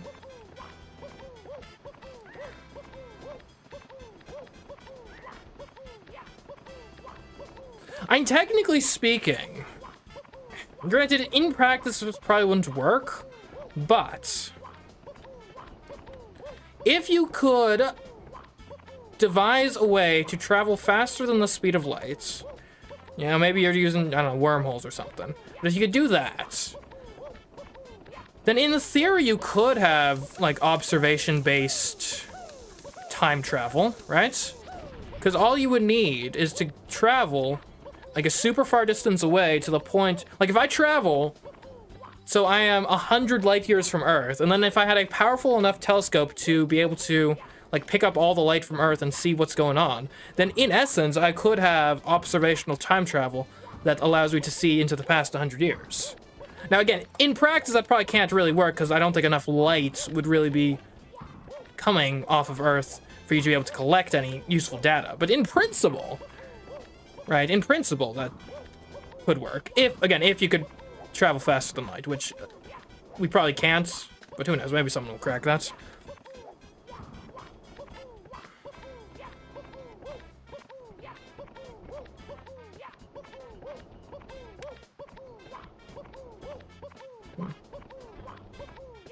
If you weren't born, you wouldn't get to play Mario 64 while I was jumping. This is true. This is true. Hello, Joey. Welcome to the stream. Okay.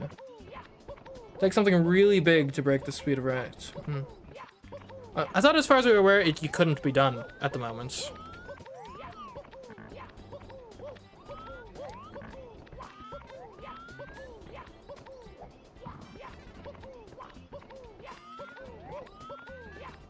Okay, it's just don't fall off.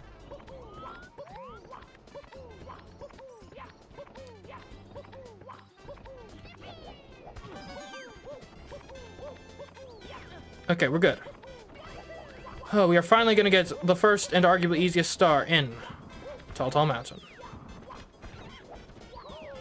Or we're gonna die to moles. That's another possibility, which I will not deny. Why do they... Whose idea was it to make the moles infinitely respawn? And it's not even that they infinitely respawn, they just don't die. Like, they come back immediately. What the heck? Who is responsible for this? I got a 1-up, but they're still coming!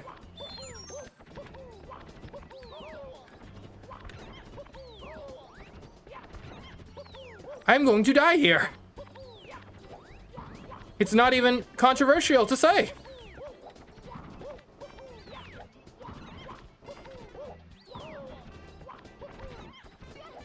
Okay. Oh. Alright, I'm out of mole hell. This is why I love Mario 64? Because of the infinitely respawning moles? What type of sick masochist are you? Okay, we gotta kill some Goombas to get some coins.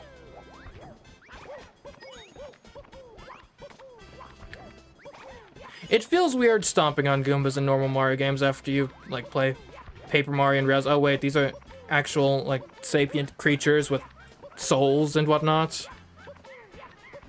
Is this the way? There's no way this is the way.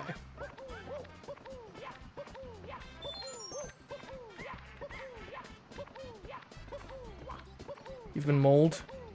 1-up makes it all better. I mean, the 1-up was nice. I'll admit that. That the theoretical theories is a common thing in science, specifically physics.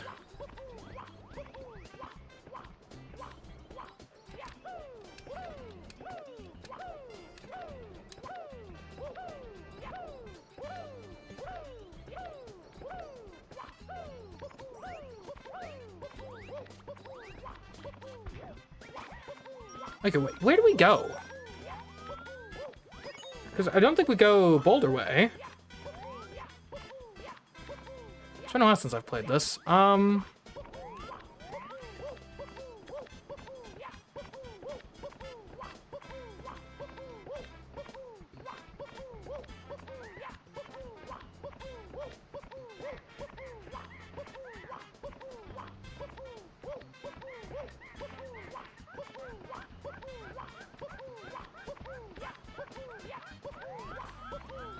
I don't have to cross this gap, do I?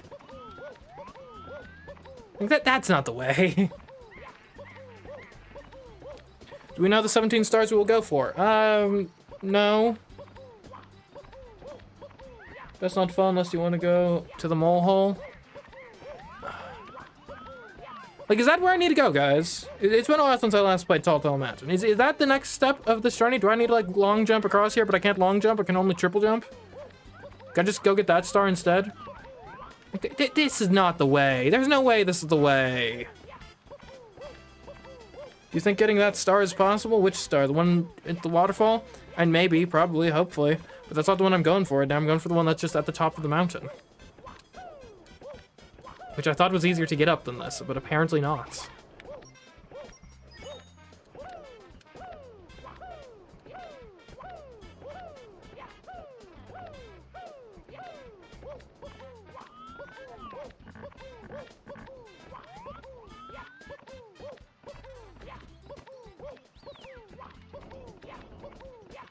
Yeah, this is just the boulder paths.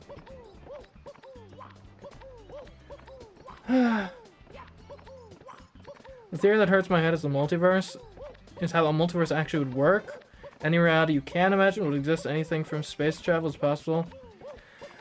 I mean, multiverse theory, and granted, I'm not a physicist by trade, so who knows? Maybe I'm the one who's a fool here. But how is the multiverse theory a thing? Like, it would be literally impossible to get any... Like, you can't observe from within a closed system. Like, you can't observe the nature of a closed... Or, if the universe is a closed system, how could we possibly have any evidence for other universes? And if it's not a closed system, then how are they other universes? Or do I just need to do this jump?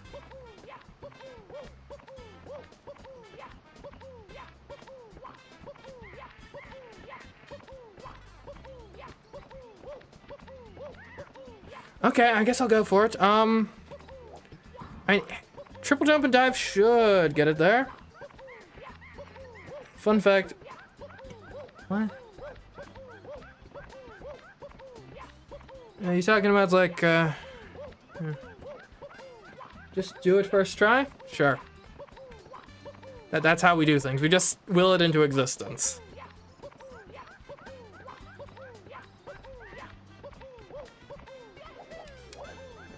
Wow, it is actually how we do things. Is that gonna blow me off?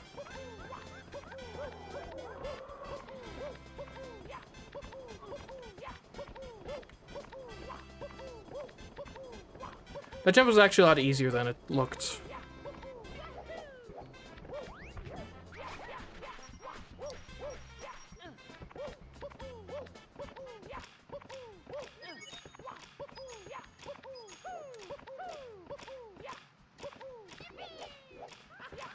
Okay, alright, we're basically there. Nothing can stop us.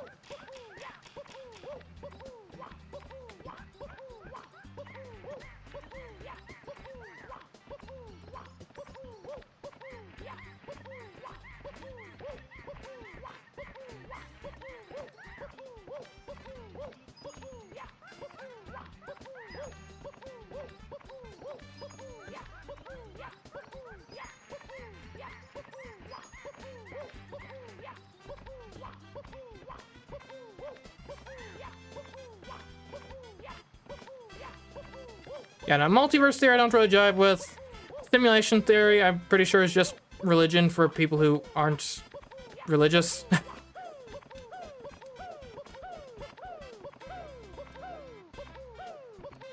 Right, yeah.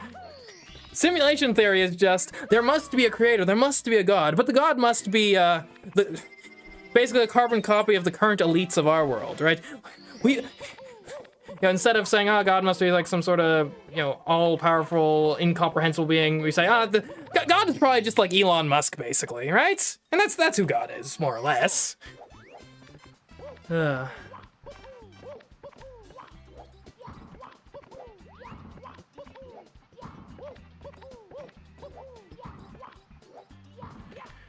Okay, so what's the next star we're going for? The slide shouldn't be too hard, right? The slide isn't timed or anything, it's just a slide, yeah? We have really good control on slides if we're not trying to go fast. So I think that's a good one to go for next.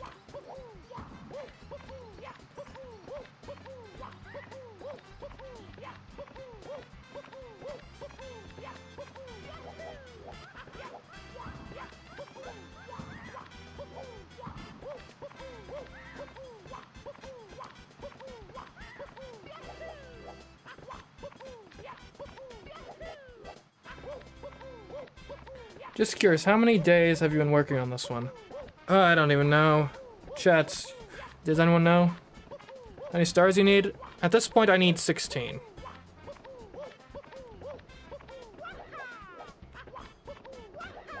Red coins shouldn't be too bad.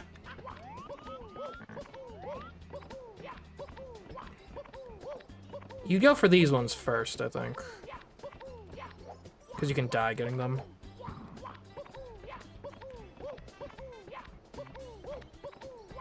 Seems surprisingly harder than expected. Yeah. Like, I thought this would be a super easy, like, we'll knock it all out in, like, 3 or 4 streams. We've been averaging, what, like, 10 stars a stream? So I think this might be the, like, 6th stream? Maybe 7th if we were particularly slow on a given day.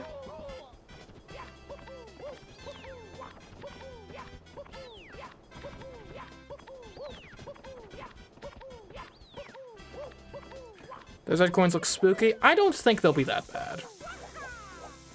Especially if we do them first, right?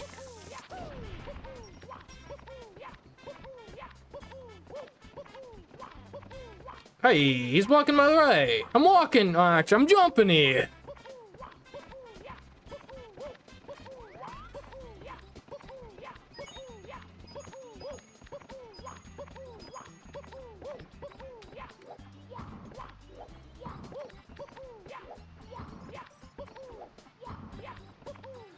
On average, it's like a star every 30 to 40 minutes. Well, we're gonna bring that average up.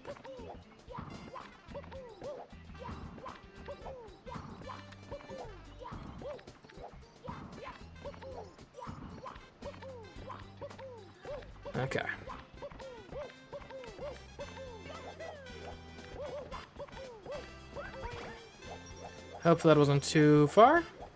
It was great. It's flawless. Perfection.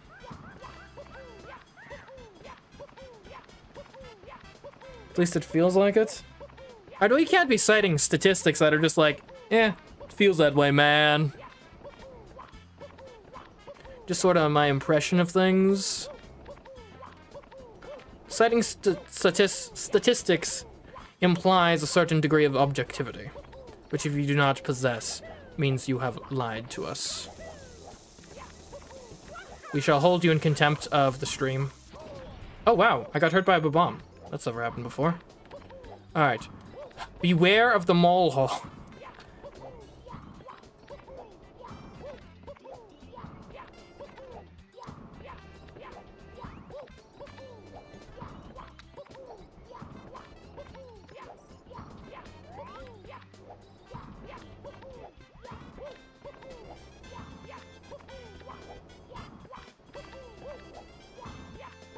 Don't get mold? Well, I do kind of have to get mold. I just need to not stay there very long. If we can just make it a straight shot, I think that should work.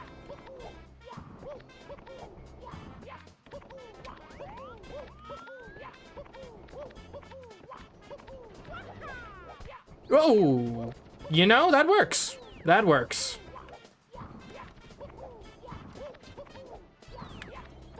I didn't actually realize that this foliage here you could stand on.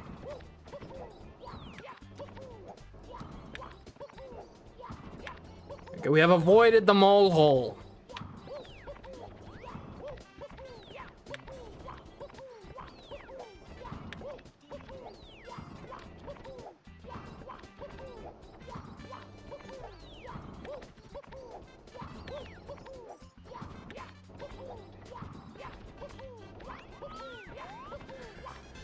Okay, here we go.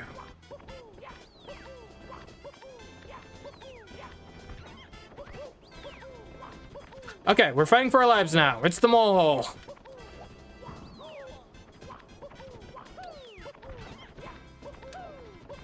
Here, maybe I could get up on the ledge. No!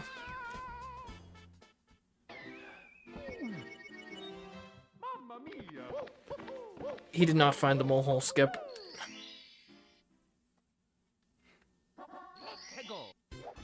I still have no idea how the moles, or how I didn't do a triple jump there.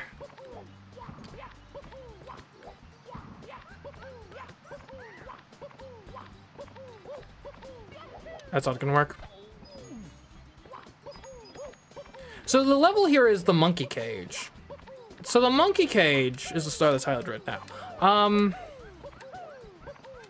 Do I just go to the top and free a monkey? Is that all there is to it? Because I might just do that if that's what it is.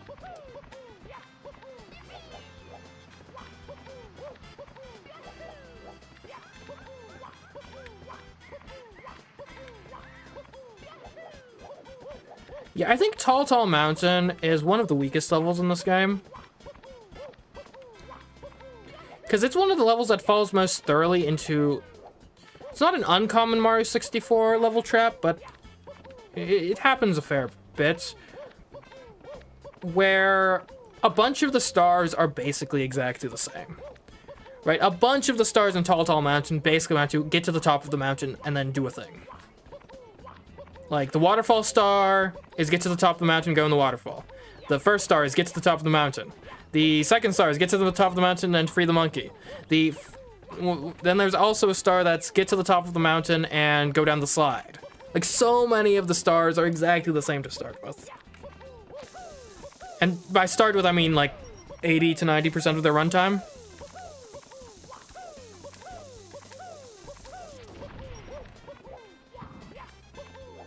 Which I think hurts the overall enjoyment of the level because it's too much repeating content.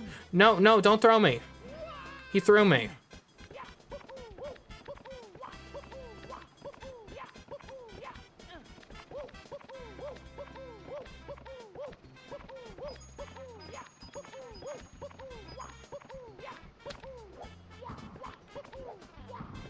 So these streams are 3 to 5 hours on average, and if we get 10 stars per stream, it's a star every 18 to 30 minutes.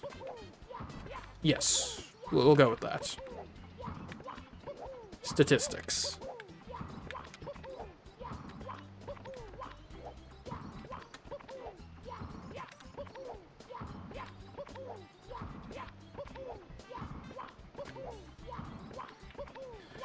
Okay.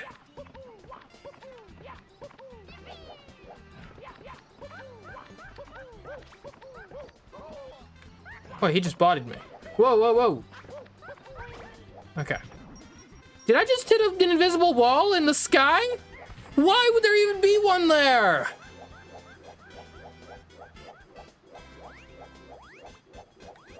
What was that? Seriously, why are there invisible walls in the sky randomly? That makes no sense. What are they keeping me from? What are they trying to hide?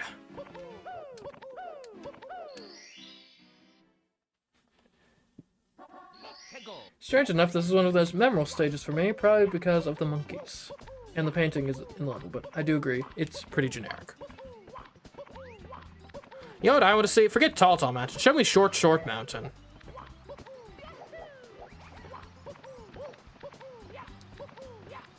That would actually be a sick, sort of like, did like a ROM hack or something and just took this level geometry, but just crushed everything down on the y-axis.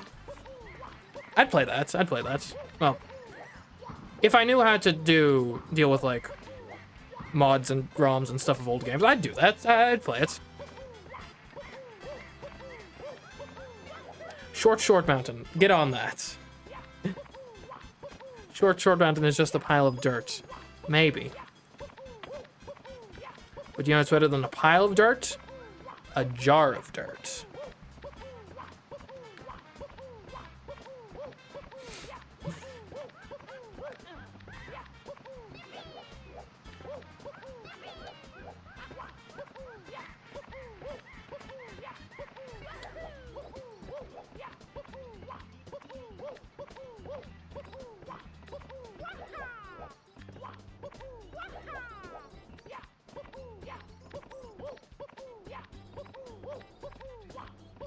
You know, I don't know. Maybe I should see if I can make that happen. That would actually be fun. And how hard can it be, right? How hard can it be? It's not as if I already have a whole bunch of other projects I'm working on simultaneously.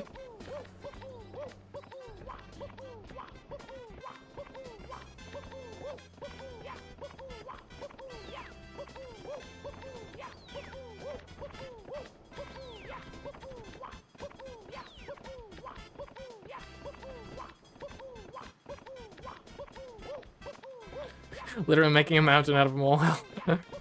I suppose one could say that, yes.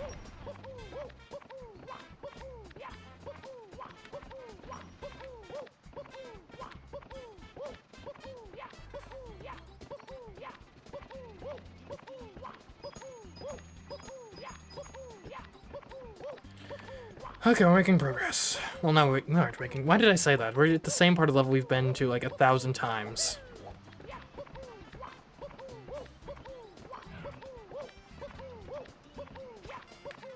Alright, come here, fly guy.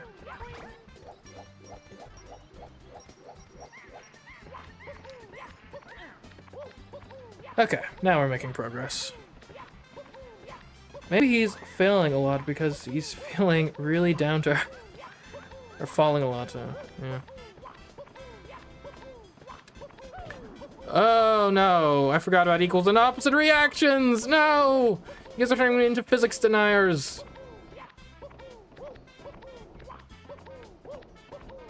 Or maybe we keep distracting him. That may be plausible, we'll see. That doesn't mean stop talking, because, you know, engagement for the stream is a good thing. But simultaneously, I do think I'm probably somewhat less efficient doing challenges while streaming than doing challenges without streaming.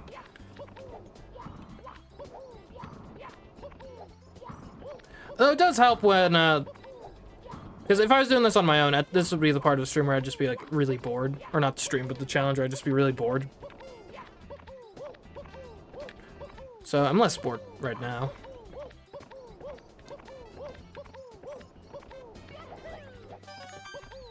I'm in the mole hole again!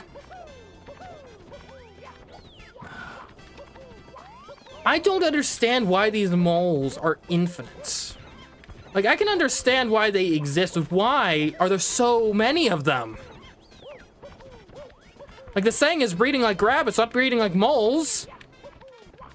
I mean, there's only, what, like 2 rabbits in this game? And look at all these moles!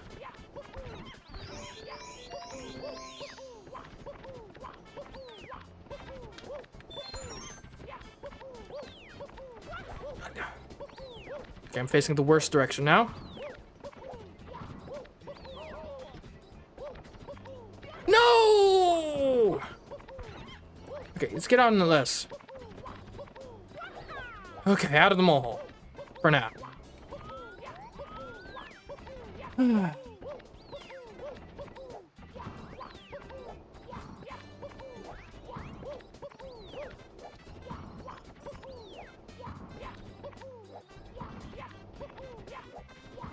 We need to make a compilation of you getting mold.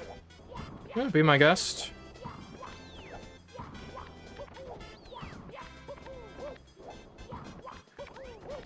You know you've made it as a Twitch streamer when all of a sudden you see a bunch of unaffiliated clips channels popping up. That's how you know you've made it as a Twitch streamer.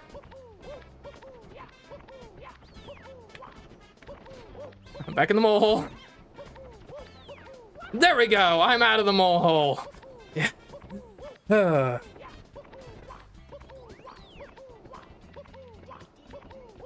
Can't believe they're still throwing rocks at him. Oh, thank you. What is it? Shuri flowers. We're just here playing some Mario. Trying to get up Tall Mountain for like the... Well, I guess this is the second time we've climbed the whole place. Because like half the stars in this level are about climbing the same mountain. Which, to be fair, is like the one thing in this level, but still.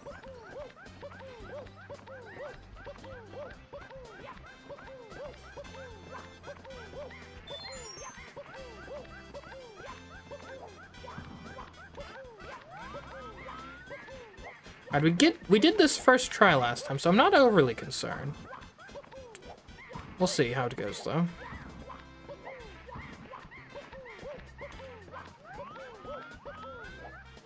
Okay, this should do it.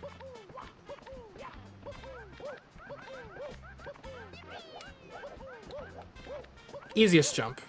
Alright, we're gonna check out the top, because I think there's a caged monkey that we might be able to deal with. If not, then we'll take the slide.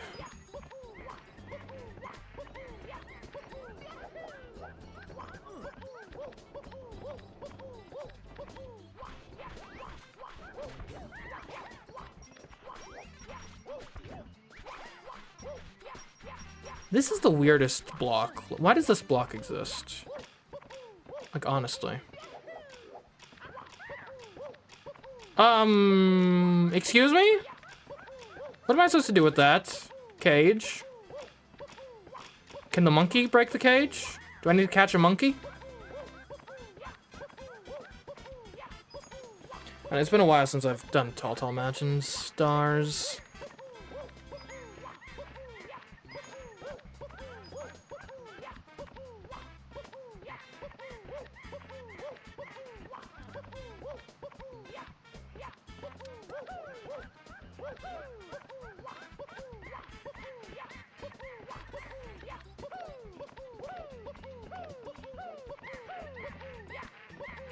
You like Sisyphus? Are you talking about that boulder pushing game?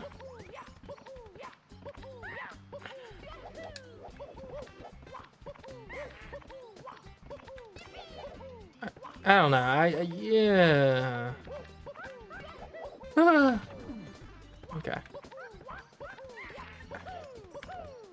Quit hanging out on the edge, monkey.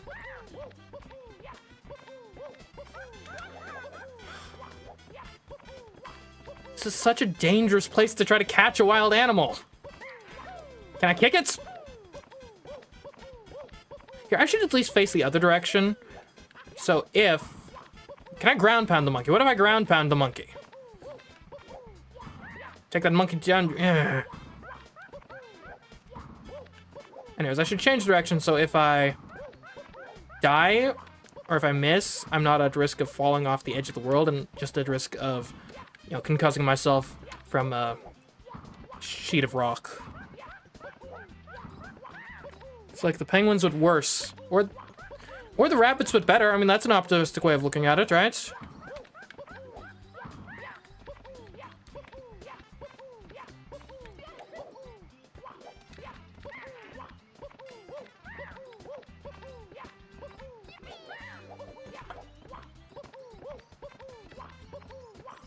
Quit hanging out over here. Thank you.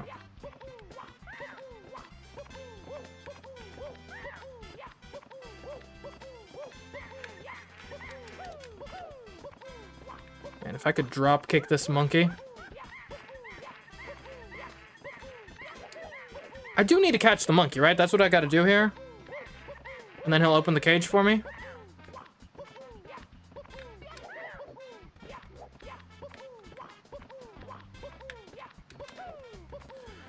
Okay.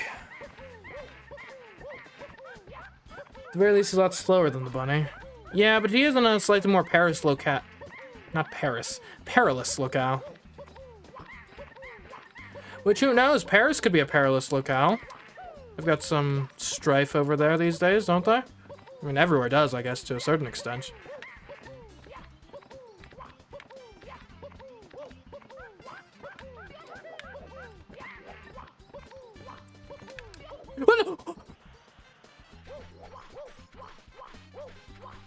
I'm alive. I'm alive, that's what matters. What? That is Prometheus? The boulder game is based on the myth of Sisyphus, who was cursed to eternity roll a boulder until it stays at the top because he brought fire too early to humanity against the gods' wishes. Now, Prometheus was the fire guy, yeah? Yeah. Sisyphus was the boulder guy, though. Prometheus is the guy who's getting eaten by the, like, crows, right?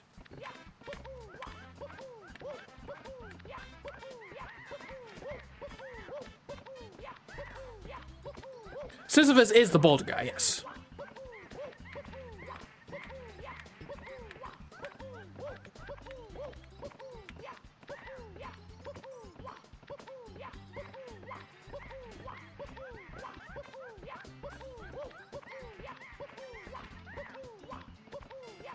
Oh, that's neat. If you look at the left part of the screen, the wall in the cave has decided to stop rendering, so you can see through it into the void. Also, can I just say the skybox for Tall Mountain kind of sucks.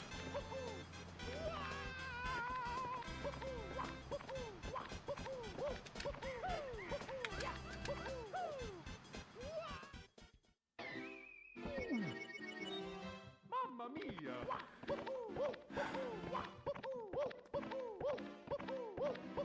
Okay, I'll be back in just a moment.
Do you think this painting was a picture taken, like, in-game?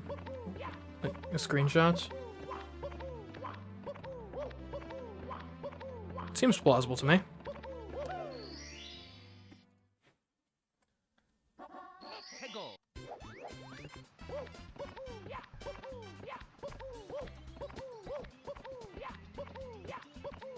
Okay, here we go. We're gonna get this monkey.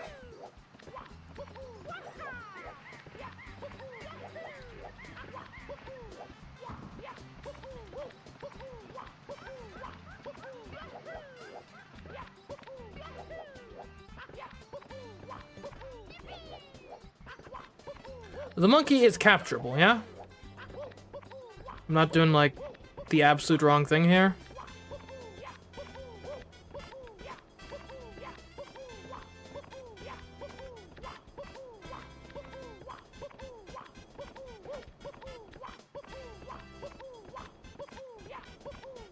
Hello, the grass bug. Welcome to the stream. We're just here climbing tall mountain, which I don't think has grass. I mean, what is this? What is this brown texture supposed to be? Like, I think it's probably just dirt. Maybe stone. I don't think it's grass. Could be dead grass.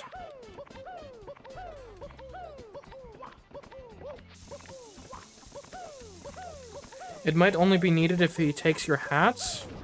I don't know. I thought you grabbed the... You get the monkey and then he gives you the star, right?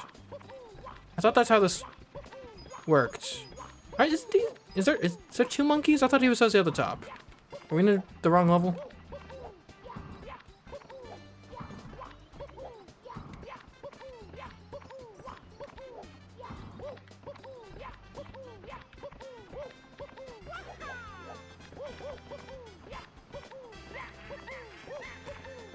Okay, Fly Guy. Where'd he go? Oh, there he is.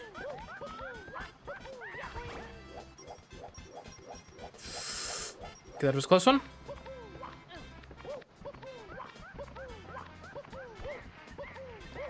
I don't remember which one, but I think one does give a star. I think you just grab him. Yeah.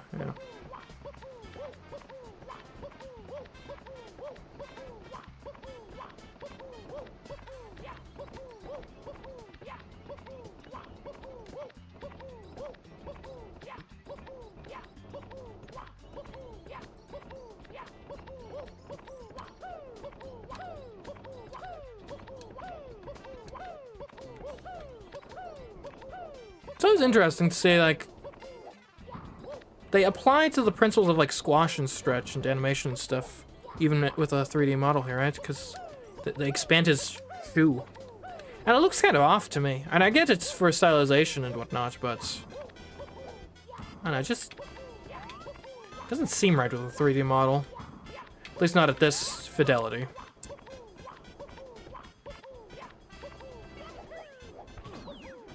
Yeah, this is fine. There you go. See, that's how you handle the mole hole. You barely even know you're there when you do it that way. The sad thing is, in spite of how annoying the mole hole is, I still think it's better than the boulders.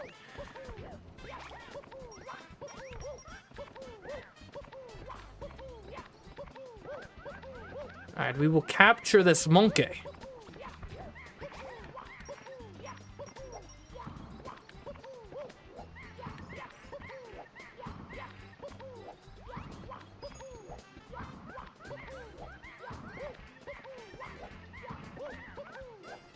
So weird that they've got, you know, sentient mushrooms, you know, bipedal turtles that also, you know, run entrepreneurial businesses and whatnot. Strange turtle creatures that throw their young out of a cloud. And then also just normal monkeys. Just regular old monkeys. Like, that fits in that cast of characters. Sure, yeah.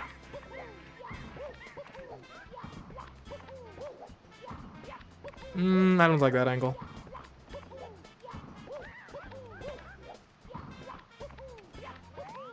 Can we go like halfway? Okay, there we go.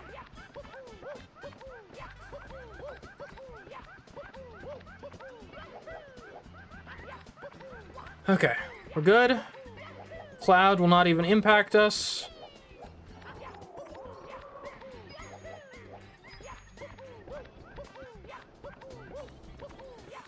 Alright.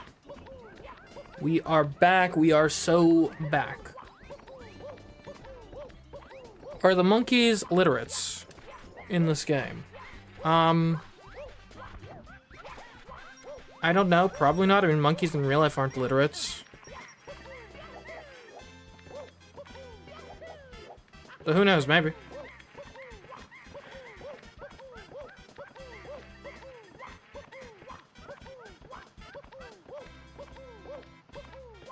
You know what we all need? We need ukikis, which are the monkeys in Mario games, to be playable in the next Mario Party. That's what the people want. That's what they demand, truly.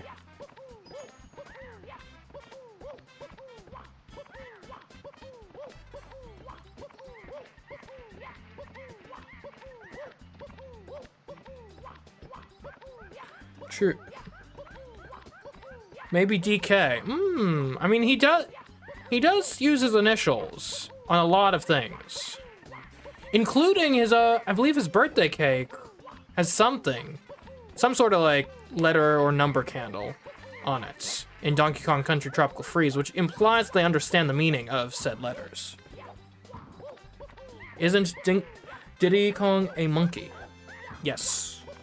Why does he hang out with apes? No idea.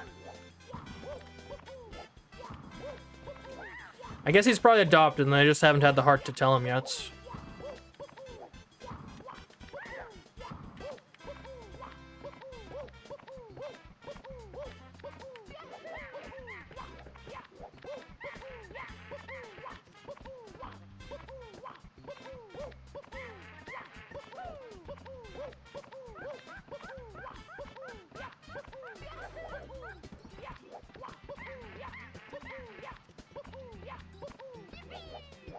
Oh. This monkey is so annoying. Diddy is considered a Kong. Well, yeah, I know that.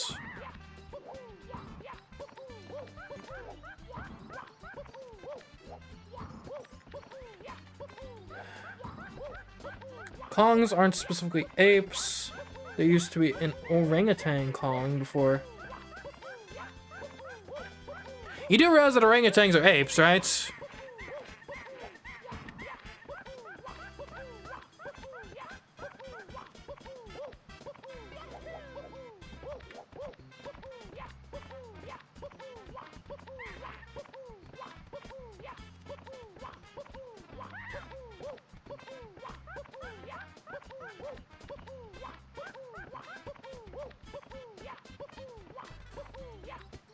Like, orangutans are one of the great apes. Along with, you know, chimps, gorillas. Oh, what are those things that are like chimps? Bonobos? I want to say? I could be wrong about that one. Humans, of course. We are the best of, we are the greatest of the great apes, obviously.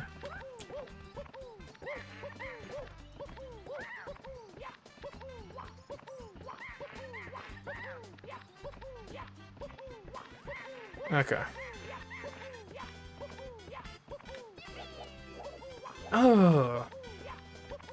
You catch him the same way you catch all the other wildlife in this game, right?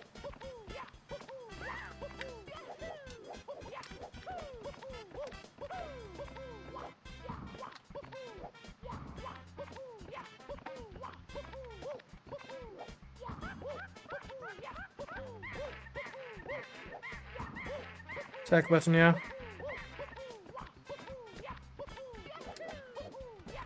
How is that not? I'm on him, grabbing him. It doesn't have to specifically be like a grounded, do it from a punch grab, right?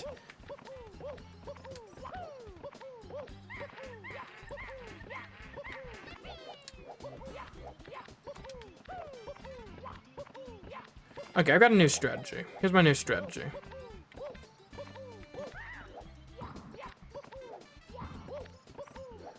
My new strategy is running jump, running starts.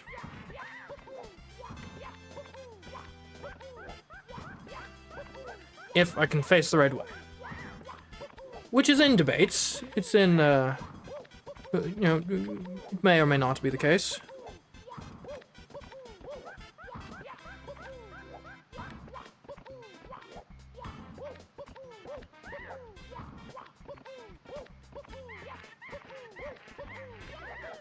Oh, okay. I'll get you next time.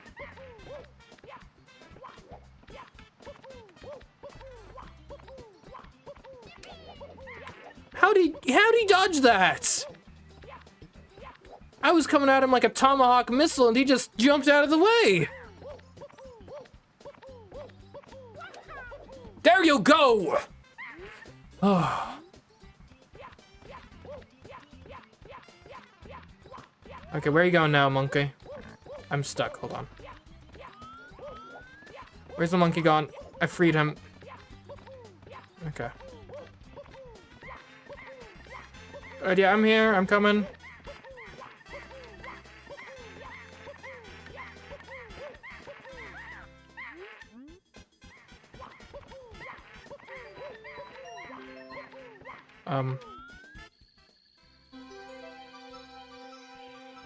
Guess it's down there? Do I just jump?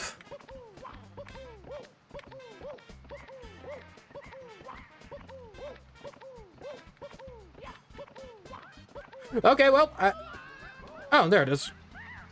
Oh, that's what the silence is for. Well, there we go.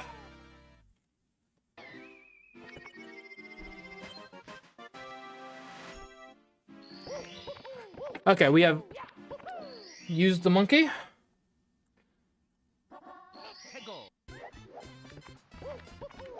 Okay, they want us to do red coins next. I'm going to do slide next, though.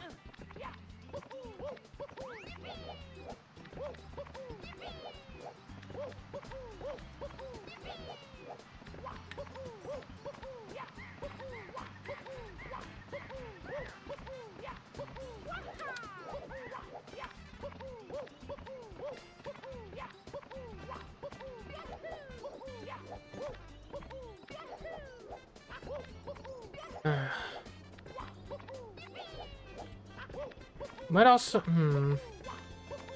There's like a secret to getting the waterfall star, right? It's not that I just jump into the waterfall cave. Is there a switch or something that gives you platforms? Or am I misremembering this?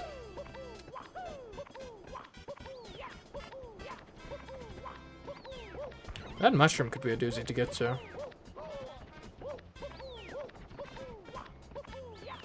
What? No! How do slides work like this? Oh, they're... As long as you don't need to go fast, they're actually really easy.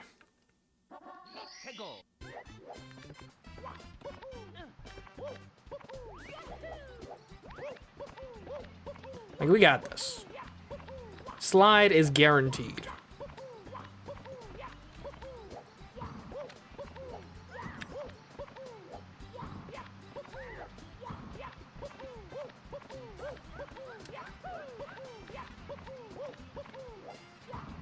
I wonder, maybe we could get 100 coins for Cool Mountain.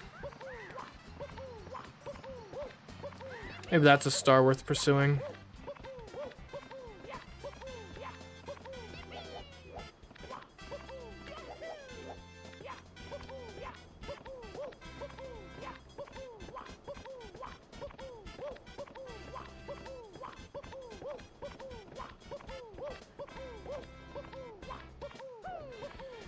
So slow, Mario.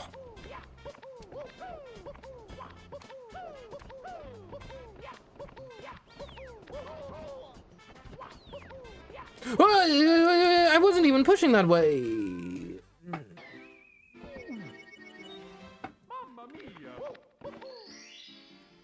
Okay, come on.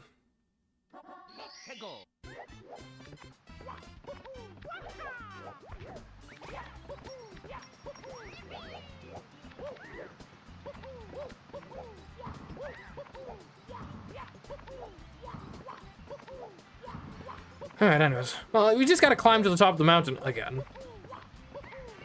We've done it multiple times before. very doable. We can do it.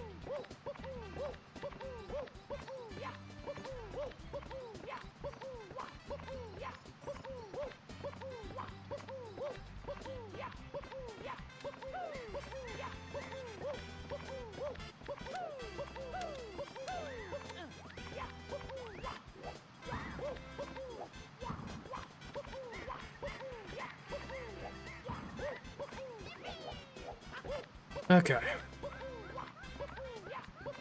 What? That should have been a triple jump.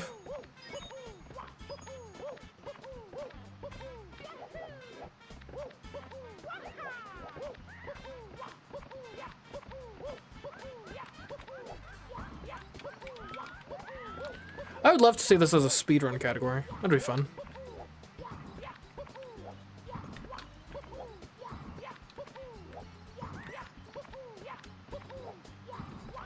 Oh, speaking of, like, the internet at large, one funny thing I realized, I was looking up some stuff recently, and I noticed...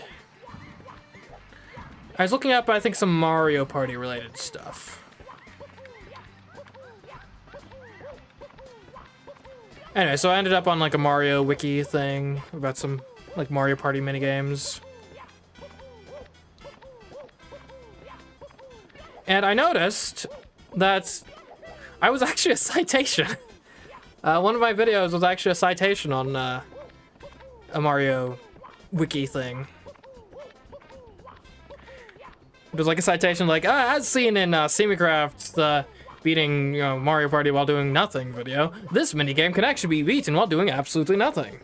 Oh no, I remember what it was now. It was the Bowser bingo minigame. It, because in my doing nothing challenge, obviously I was doing nothing in that challenge, and that included as being Bowser. And so, what I ended up discovering was that the bingo has a predetermined dice roll if you don't do anything. So like if you actively roll, it'll, randomly give you a number or whatever. But if you don't actively press the roll button, it's deterministic. It just gives you a certain sequence. And so then for the wiki page on that minigame, it cited my video. It said, as seen in CMeeCraft's doing nothing while beating Bowser Party video. This is the order of things that come up if you don't actually do anything. They forgot to randomize the seed exactly.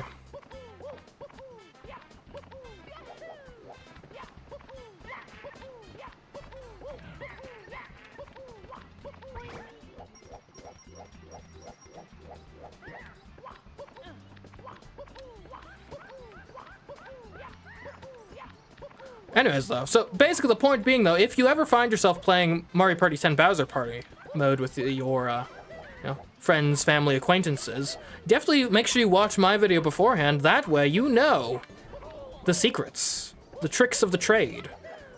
Of, hey, if we have Bowser Bingo, and I'm Bowser, and they pick these, characters on their bingo cards, I know that I can, do guaranteed X amount of damage by just not doing anything. Or vice versa. Make sure if you are not Bowser, you don't accidentally pick the things that he can guarantee to hit.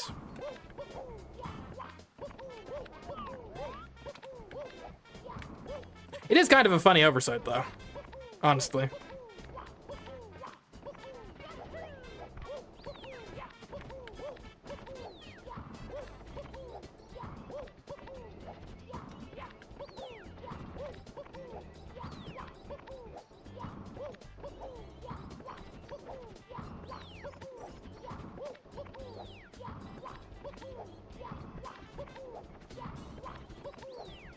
Kind of funny, though, being cited elsewhere on the internet as a matter of proving facts.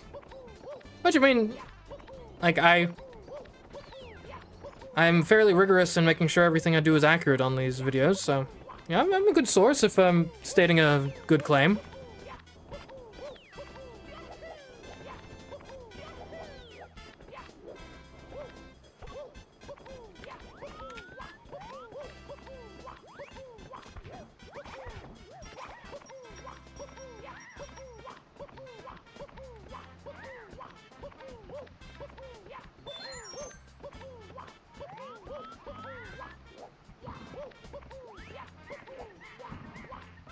Hate heartburn. I don't really get heartburn, but yeah, I imagine it'd be annoying.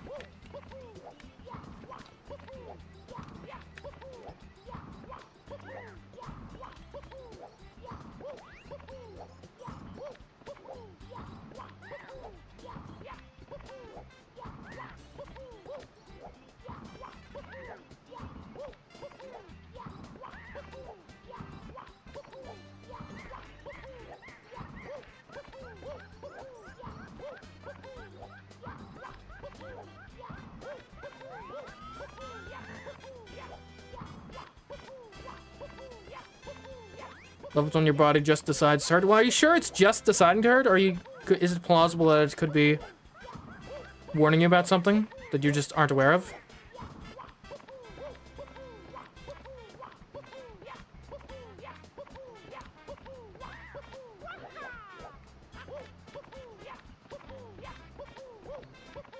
What does this cloud actually do? Is there any way he can actually mess you up? Alright, we're going in. Ugh.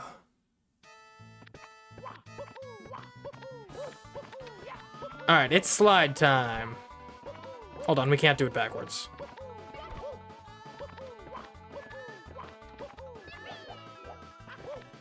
Alright, this will be easy. See, look how easy this is. Are we going to get anything cool? No. But we're going to survive.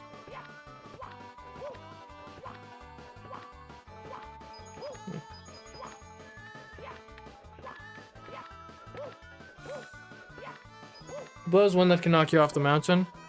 Well, he must do a pretty bad job at it. I mean, I'm not even going particularly fast, and I basically can't get hit by him.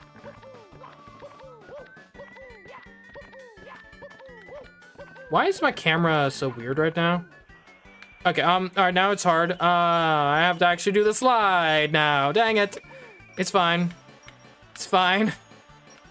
Take it slow, take it easy. Get on the wood, get on the wood! Get on the wood, man! Get on the wood! Yeah! Stop, stop, stop, stop, stop. Stop me, no! That was the slowest, most drawn-out death that has ever occurred on this slide. And I guarantee you it doesn't take us to the sub area when we go back in. Never mind, it takes us to the sub area. We're back.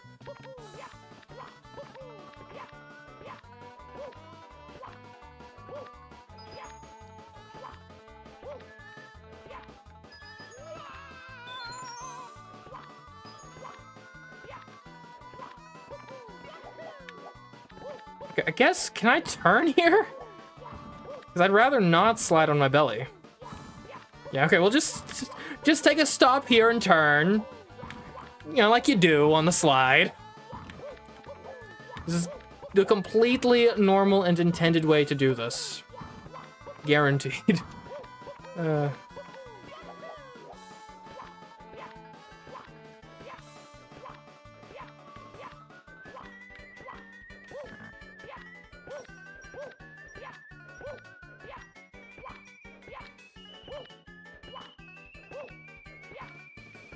Okay, just don't go on your belly. We're not going penguin mode.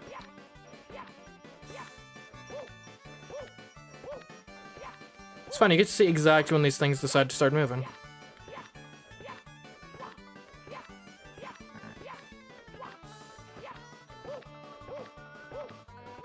Exhilarating gameplay, truly. No, get around the wood! No! Why would you do this to me? No!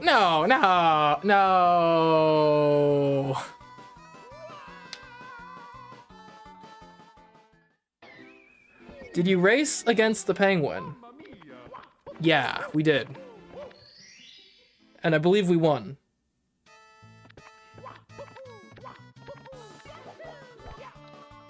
Oh, there's one up here. Man, they are too nice in this particular section of this particular level.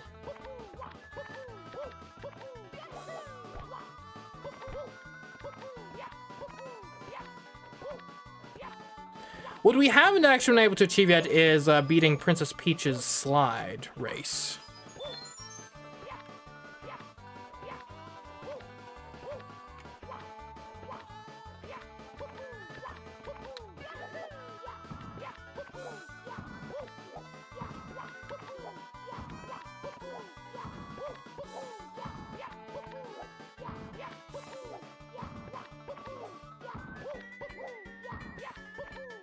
And this should be good enough.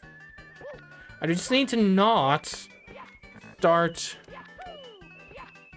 belly sliding when we get to the wood. Or who knows, maybe belly sliding early is the strat. Just get a real good momentum going. Yeah, there we go. No. What if you intentionally belly slide on Peach's slide? I feel like we've tried that and it didn't work for some reason. I don't remember why, though.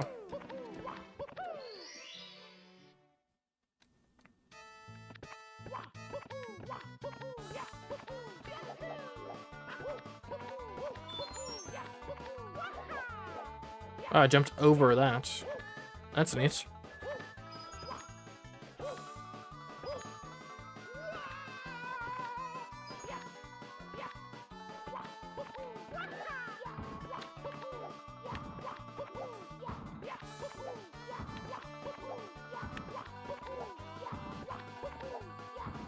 Oh, right, I think I remember what the issue with Peach's slide was. I think there was a part that forces you back upright, which was the issue.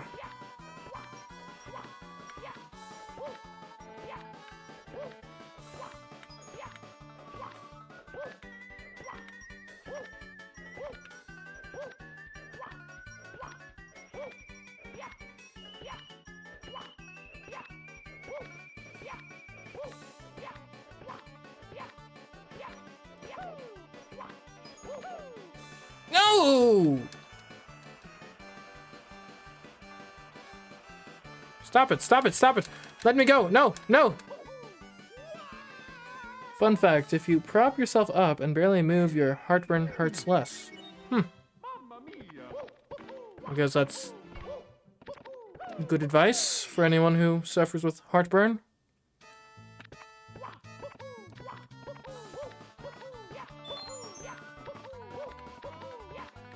You know what?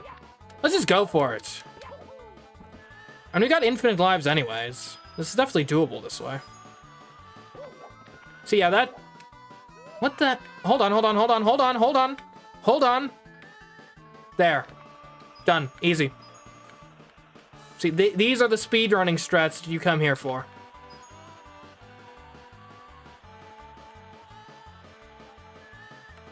This is a long slide. And we skipped like half of it. Maybe more? What? I didn't make it.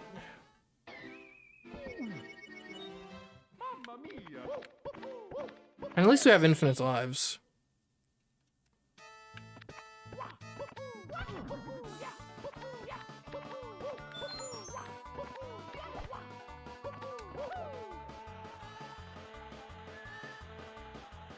But how did we do that, like, amazing shortcut before? We went, like, over... Huh?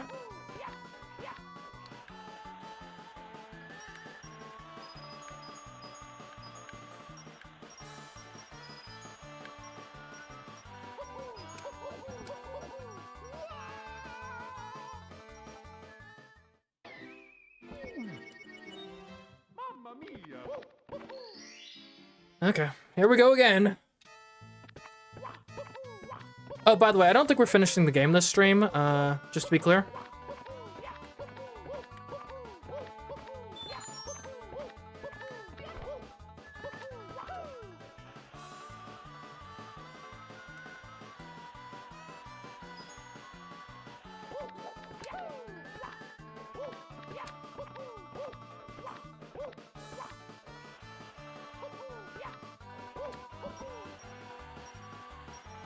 Okay, let's...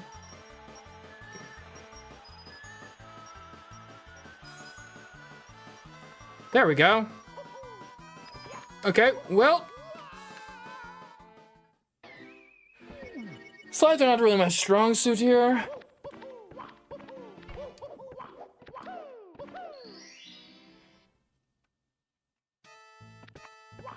I'm just glad it brings us back to this area. Oh, hold on. Where is the rest of the slide? Can we, like... Because we did that super shortcut. Is that replicatable? It's not there. Not there.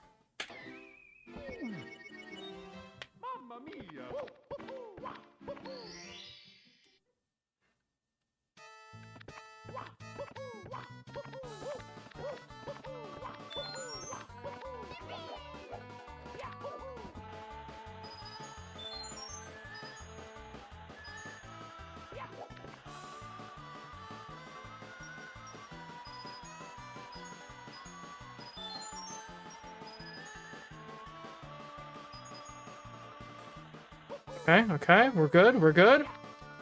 We're living. We're laughing, we're loving.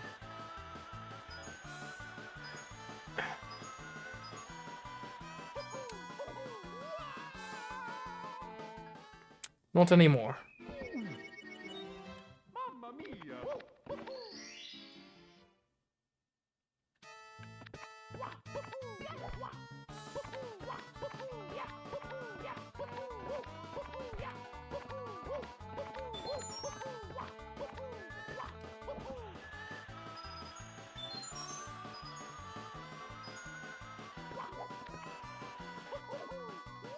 Oh, well, hey, hey, hey. Hey, hey, hey, you got this, Mario?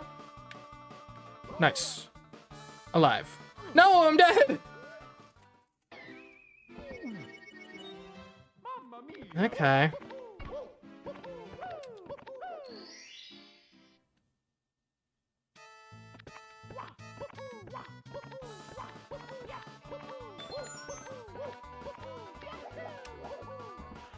You really underestimate how much less control you have while sliding on your belly versus your butts.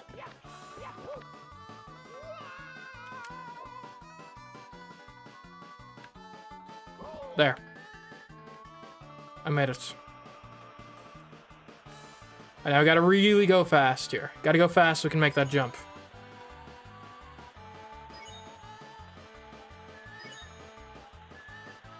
Not that fast.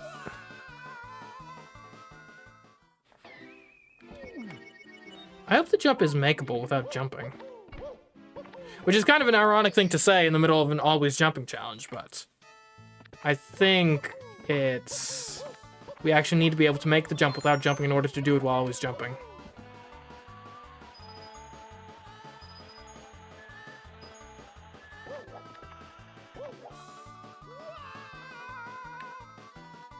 Oh, I went too far. Even if you have to jump, you need the momentum. Indeed you do.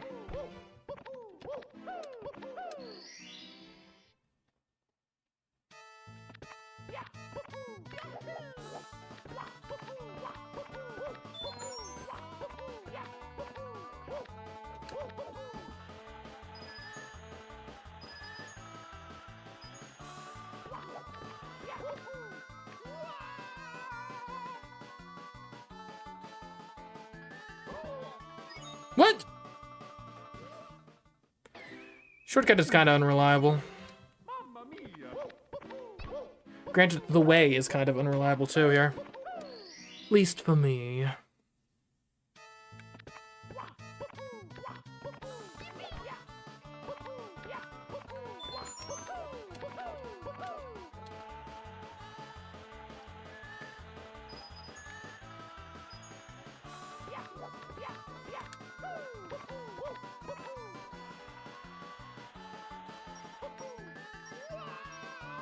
Man, that is a really short window. Never mind, it's great. Which way are we going? This way? Okay.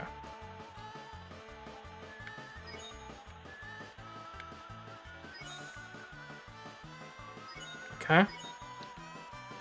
Okay, okay, okay, okay. Okay, fast.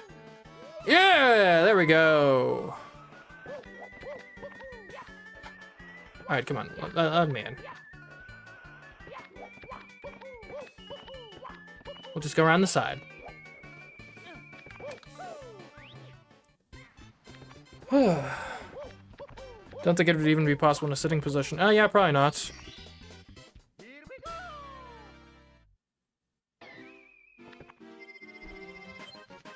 Got the mysterious mountainside. Okay, next, red coins.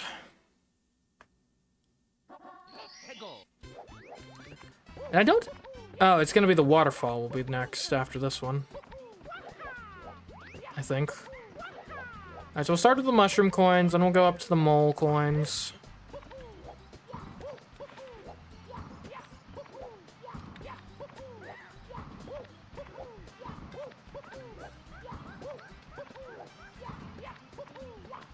Okay, here we go.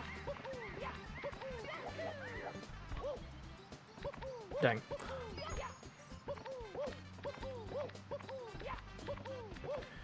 Um, 100 coins started to be really annoying on this level. I hope we don't have to do it, but it's an option.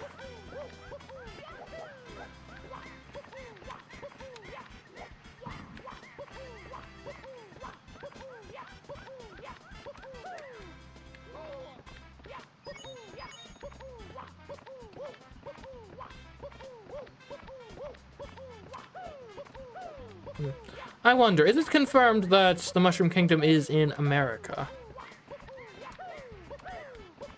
Because in the Mushroom Kingdom, your health outcomes are directly tied to your wealth outcomes. Therefore, it must be in America, right?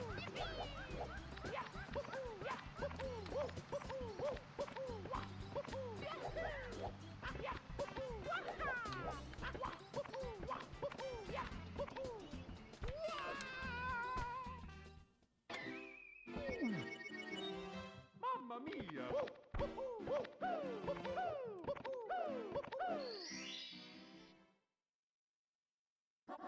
Tego!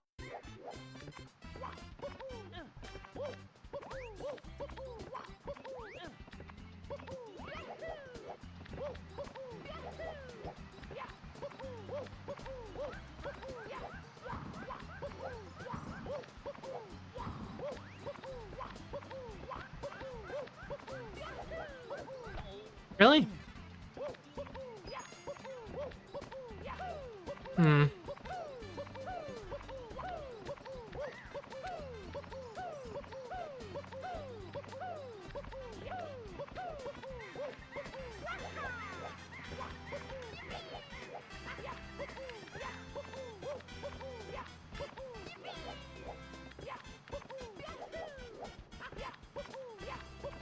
What?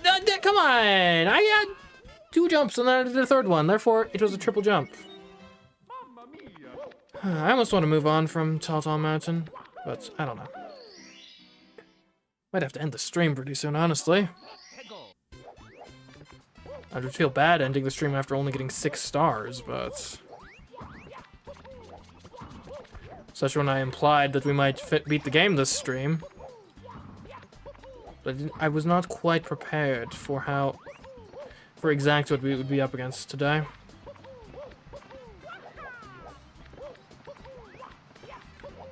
I figured, we unlocked 2 whole new levels, they'll be great, we'll like ride the carpets around, it'll be lovely, and then turns out, wait, you can't actually ride the carpets.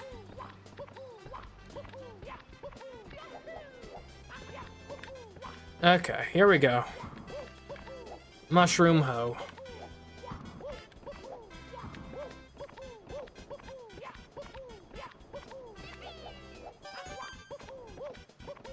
Are we gonna hit our head on the overhang? Like, surely not, right?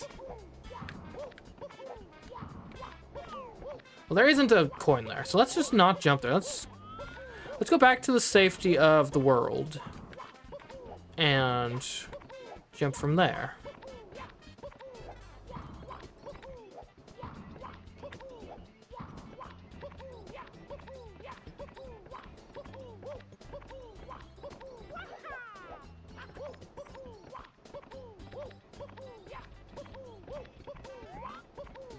Okay, man. Yeah, running past these mushrooms with the coins, they didn't look that bad, but now that I'm actually here, I'm concerned. And this one's basically touching the ground, so that's easy.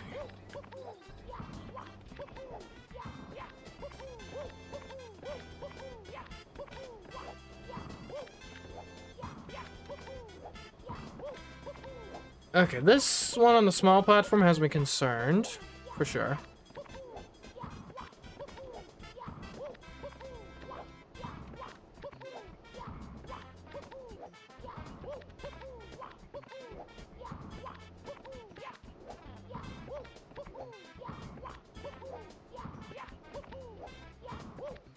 You know, it'd actually be a kind of interesting challenge.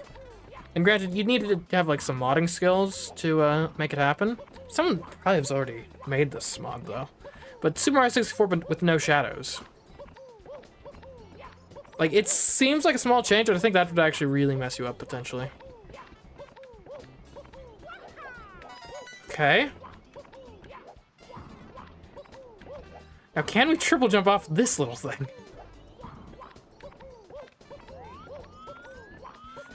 Okay, we gotta start at the very back, get as much room as we can.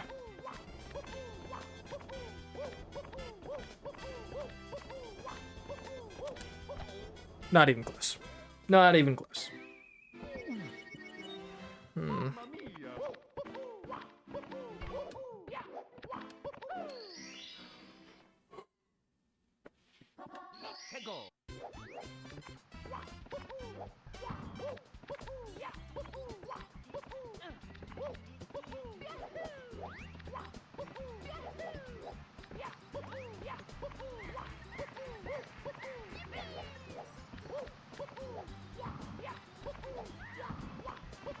I need to figure out something. So, your shadow gets, I think, smaller in this game. Like, the further from the ground you are. Now, in real life, obviously, it doesn't really matter, but, like, theoretically, if it does anything, shouldn't it get bigger?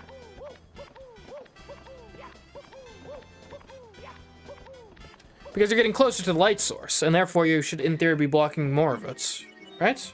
Mamma mia.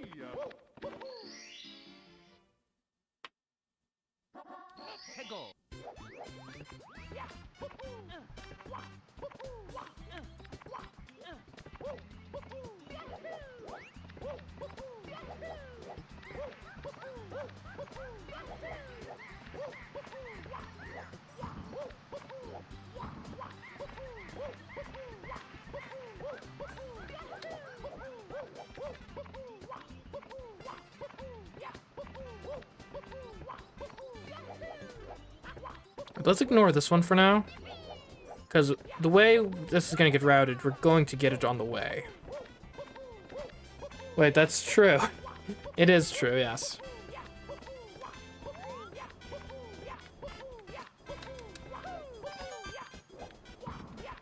But then if you're real high up, you'd shadow the entire map.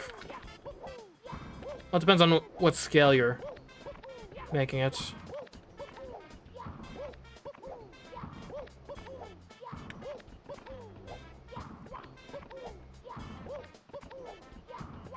Not as if the game was ever attempting to do shadows realistically to begin with.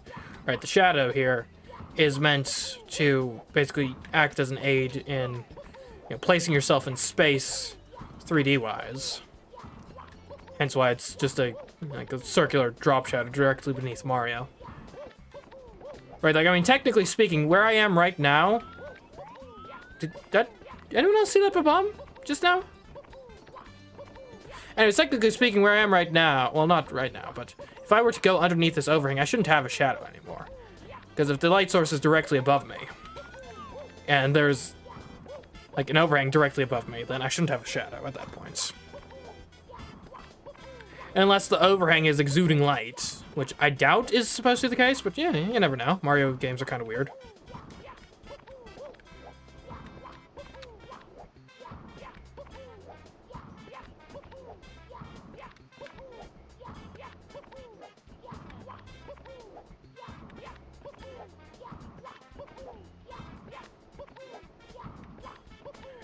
Okay.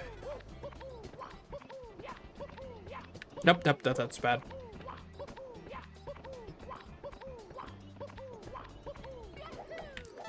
Whoa! Actually, hold on. We can use that. We can use that. Like, if you embrace that and dive, that could be the solution to getting off that mushroom. Because it's so small, it's difficult to triple jump there. But you can just do a side flip immediately and bail. That could be the way.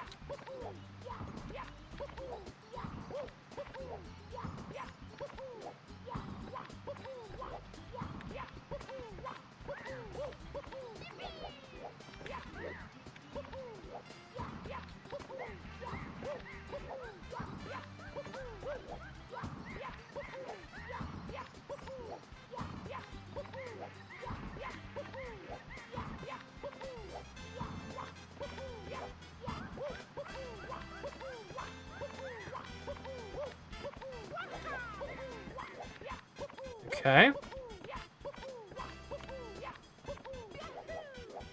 Alright, so if we're going for the side flip strategy, we probably still go there first. How do we get middle coin then? I guess you probably go from this mushroom, and it's big enough you should be able to comfortably triple jump there and back. Okay, we'll go with these two first because they are probably the hardest to get. Well, not this one, but you know, coming here is part of coming here, so. So the idea here is we're gonna side flip, get the coin, and then triple jump, get the coin, then immediately side flip back and dive. That's the idea.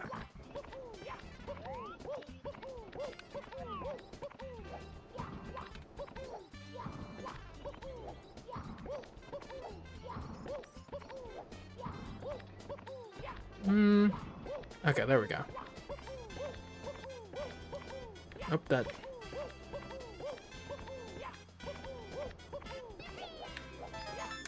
Oh, yeah! There we go. Okay. But Mom, what? No, you got so much to live for!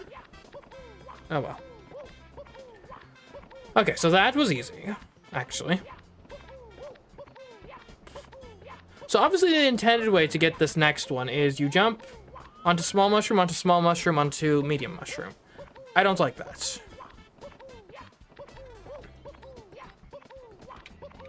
I think we'd rather... I think we can go from this mushroom here.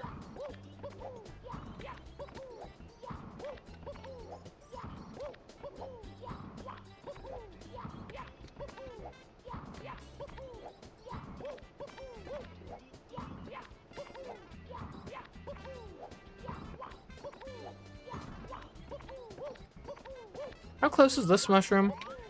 Yeah, far enough away I'd prefer to triple jump it. Let's get this block out of the way. Ooh, 1-up. Thank you. Okay. Here we go for this one.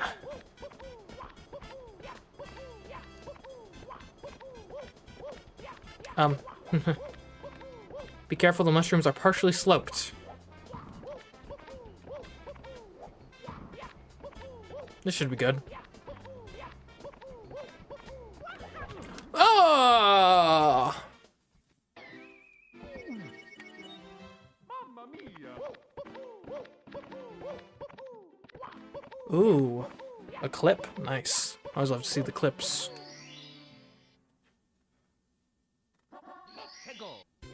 Okay.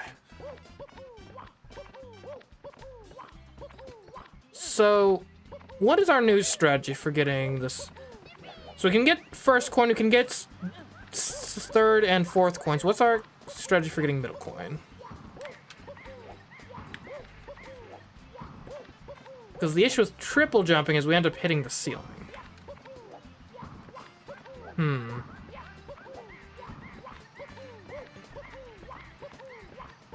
Nope.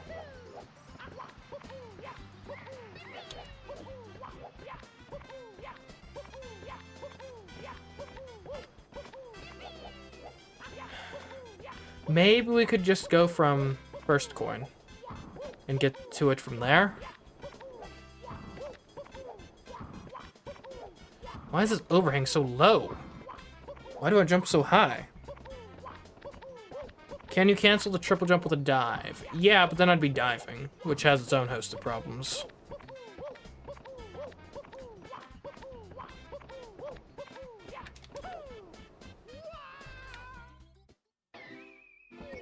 And yeah, there's also maybe the idea of maybe you don't need a triple jump. Maybe you could just do like normal jumps with kicks. Because I mean, how much distance do I get with normal jump with a kick? It's not bad. Maybe.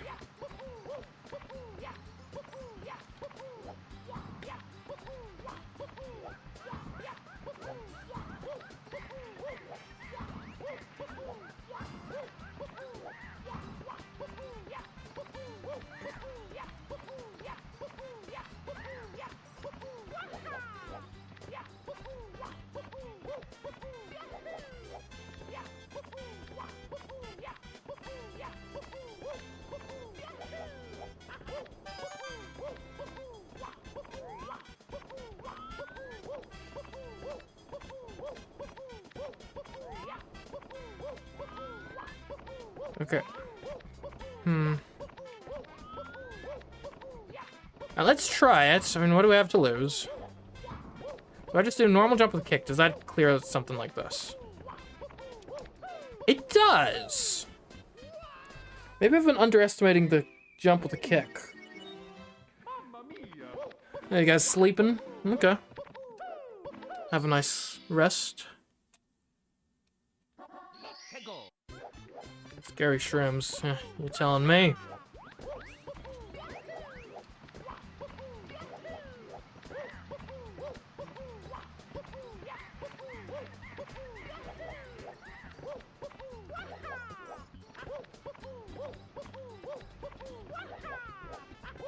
Might as well grab this since it's so easy.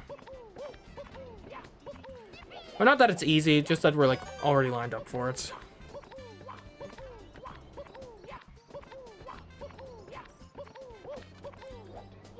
So could we just do some kick jumps this way?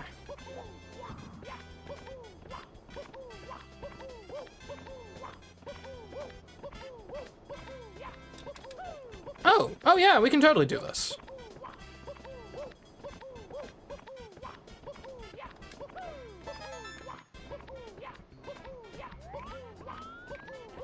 Alright, I think at this point, because already, well, we can make this with kick jumps.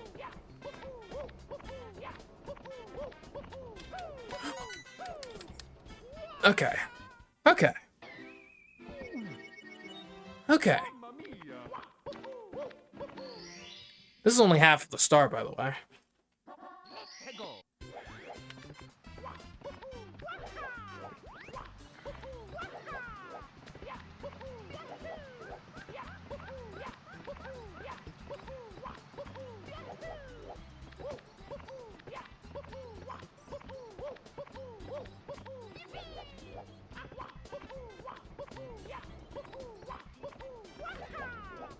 I think the safest way to do this is you get the star and then you just go back the way you came. Because these larger mushrooms are much more forgiving to land on, like this.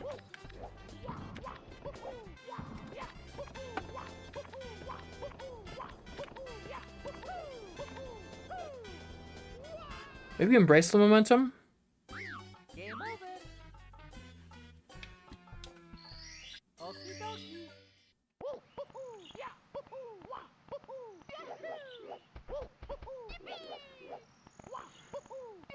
I don't know. After this star, there's the waterfall star, I guess. Which I guess... And in theory, I don't think the waterfall star should be particularly bad.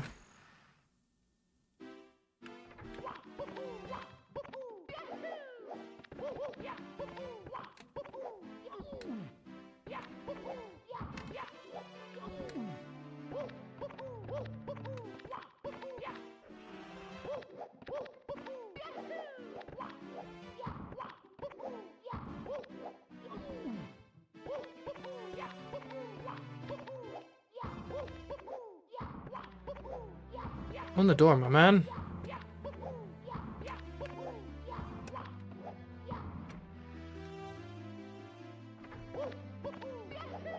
It's not just that half of them are in one place. Actually, well, all of them are in two places, and half of them are in each place.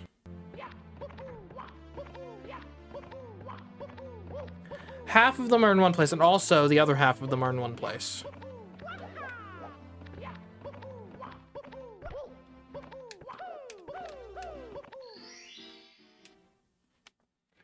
Oh, hello, Amaya. Hyde. Welcome to the stream. We're just here, jumping on some shrooms.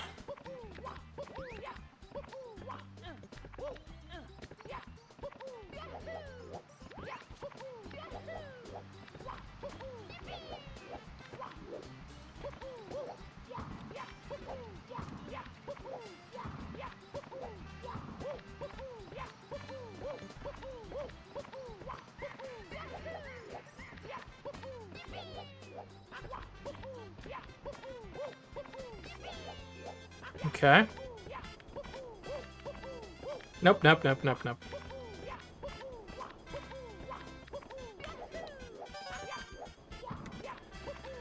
Alright, kick jumps will work.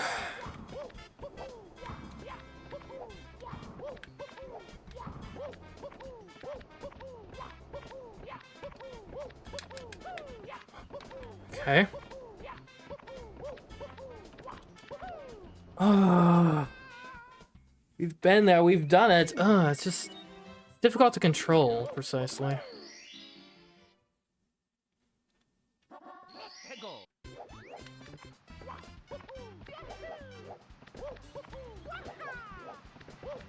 Dang.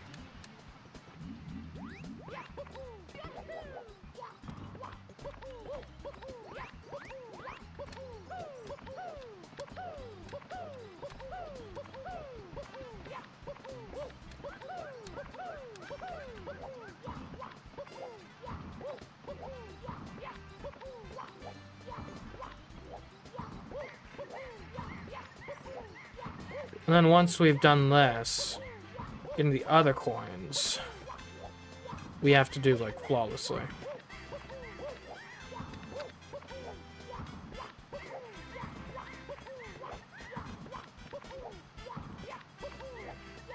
I wonder how they decided which levels would get, like, red coins scattered all around versus which ones would get a bunch of red coins in just one place, or two.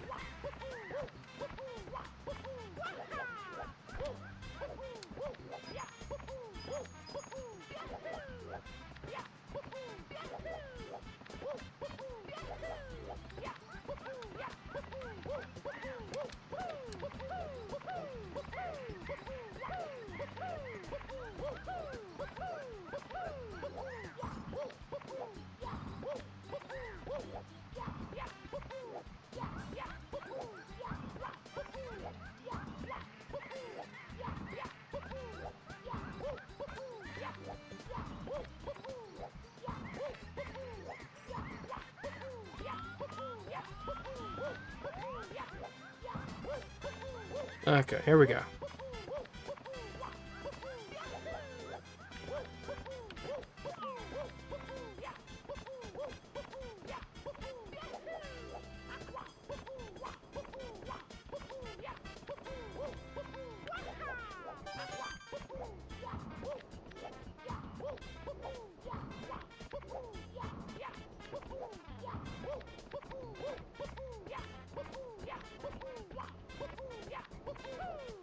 Ooh, okay.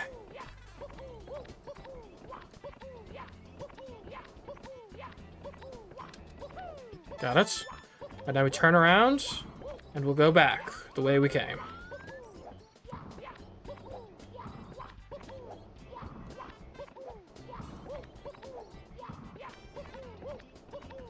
Because I'd rather be doing this on large mushrooms than small ones.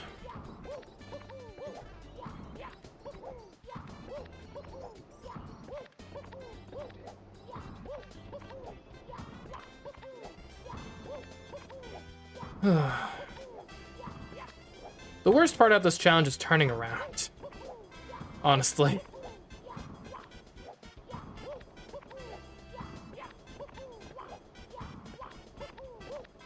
Okay, I think this should work.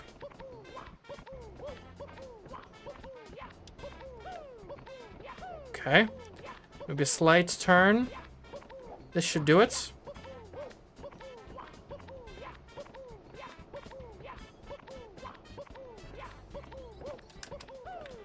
Okay.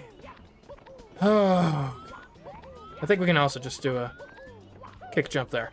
There we go. Okay, that's the hard part of this done. Now to do literally the rest of it. My hands are so sweaty. I'm gonna have to be done soon. Ugh.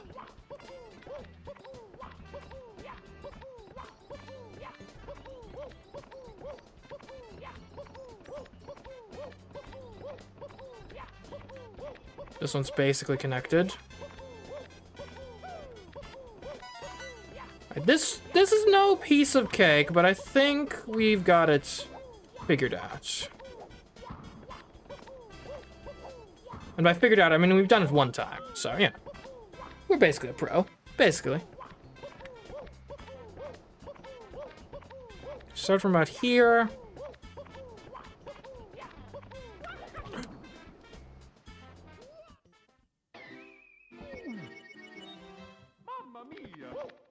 What was that? What was that?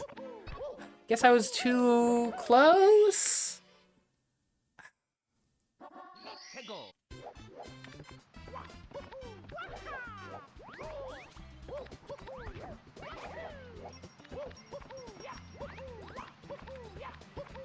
Okay.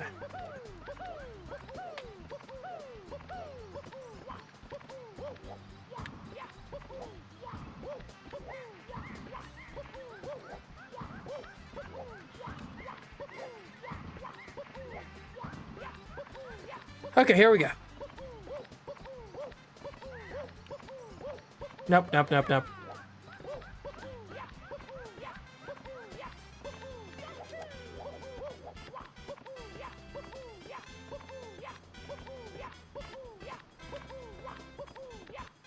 What?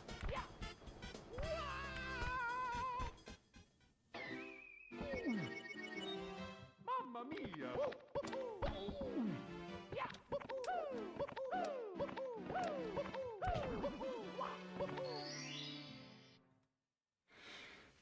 Come on. We got this.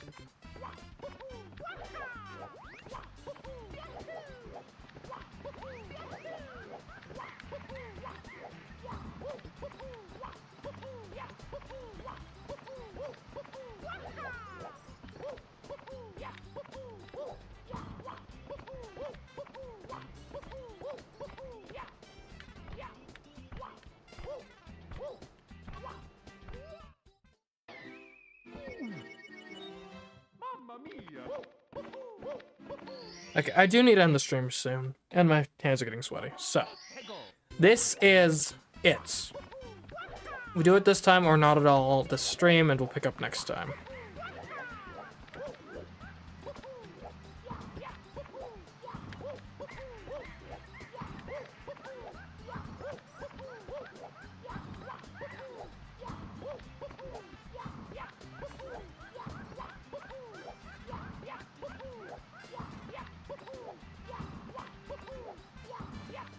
Okay.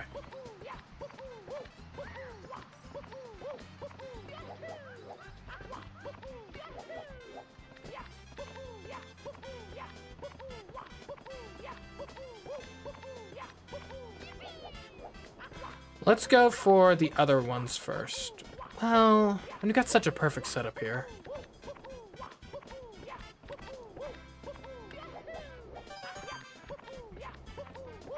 Okay.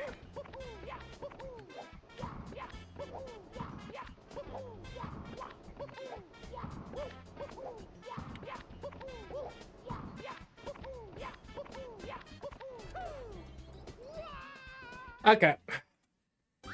Game over. That'll be it for today. We've already been streaming for too long. Yeah, I know I said I thought we would beat the game. Well, no, apparently not. We got like 6 stars. That was terrible. But, you know, we're getting into the end game, so every star is a blessing, I guess. But anyways, guys. Thanks for watching. Glad to have you with me on this ridiculous journey. Tomorrow we got Danganronpa. Tune in for that. Should be exciting. We're solving another murder. Gotta love it. And then on Friday we got Jackbox at 10. All times Eastern, of course. But anyways, guys, until next time, I've been CMeeCraft, and I'll catch you in the next stream or video. Goodbye.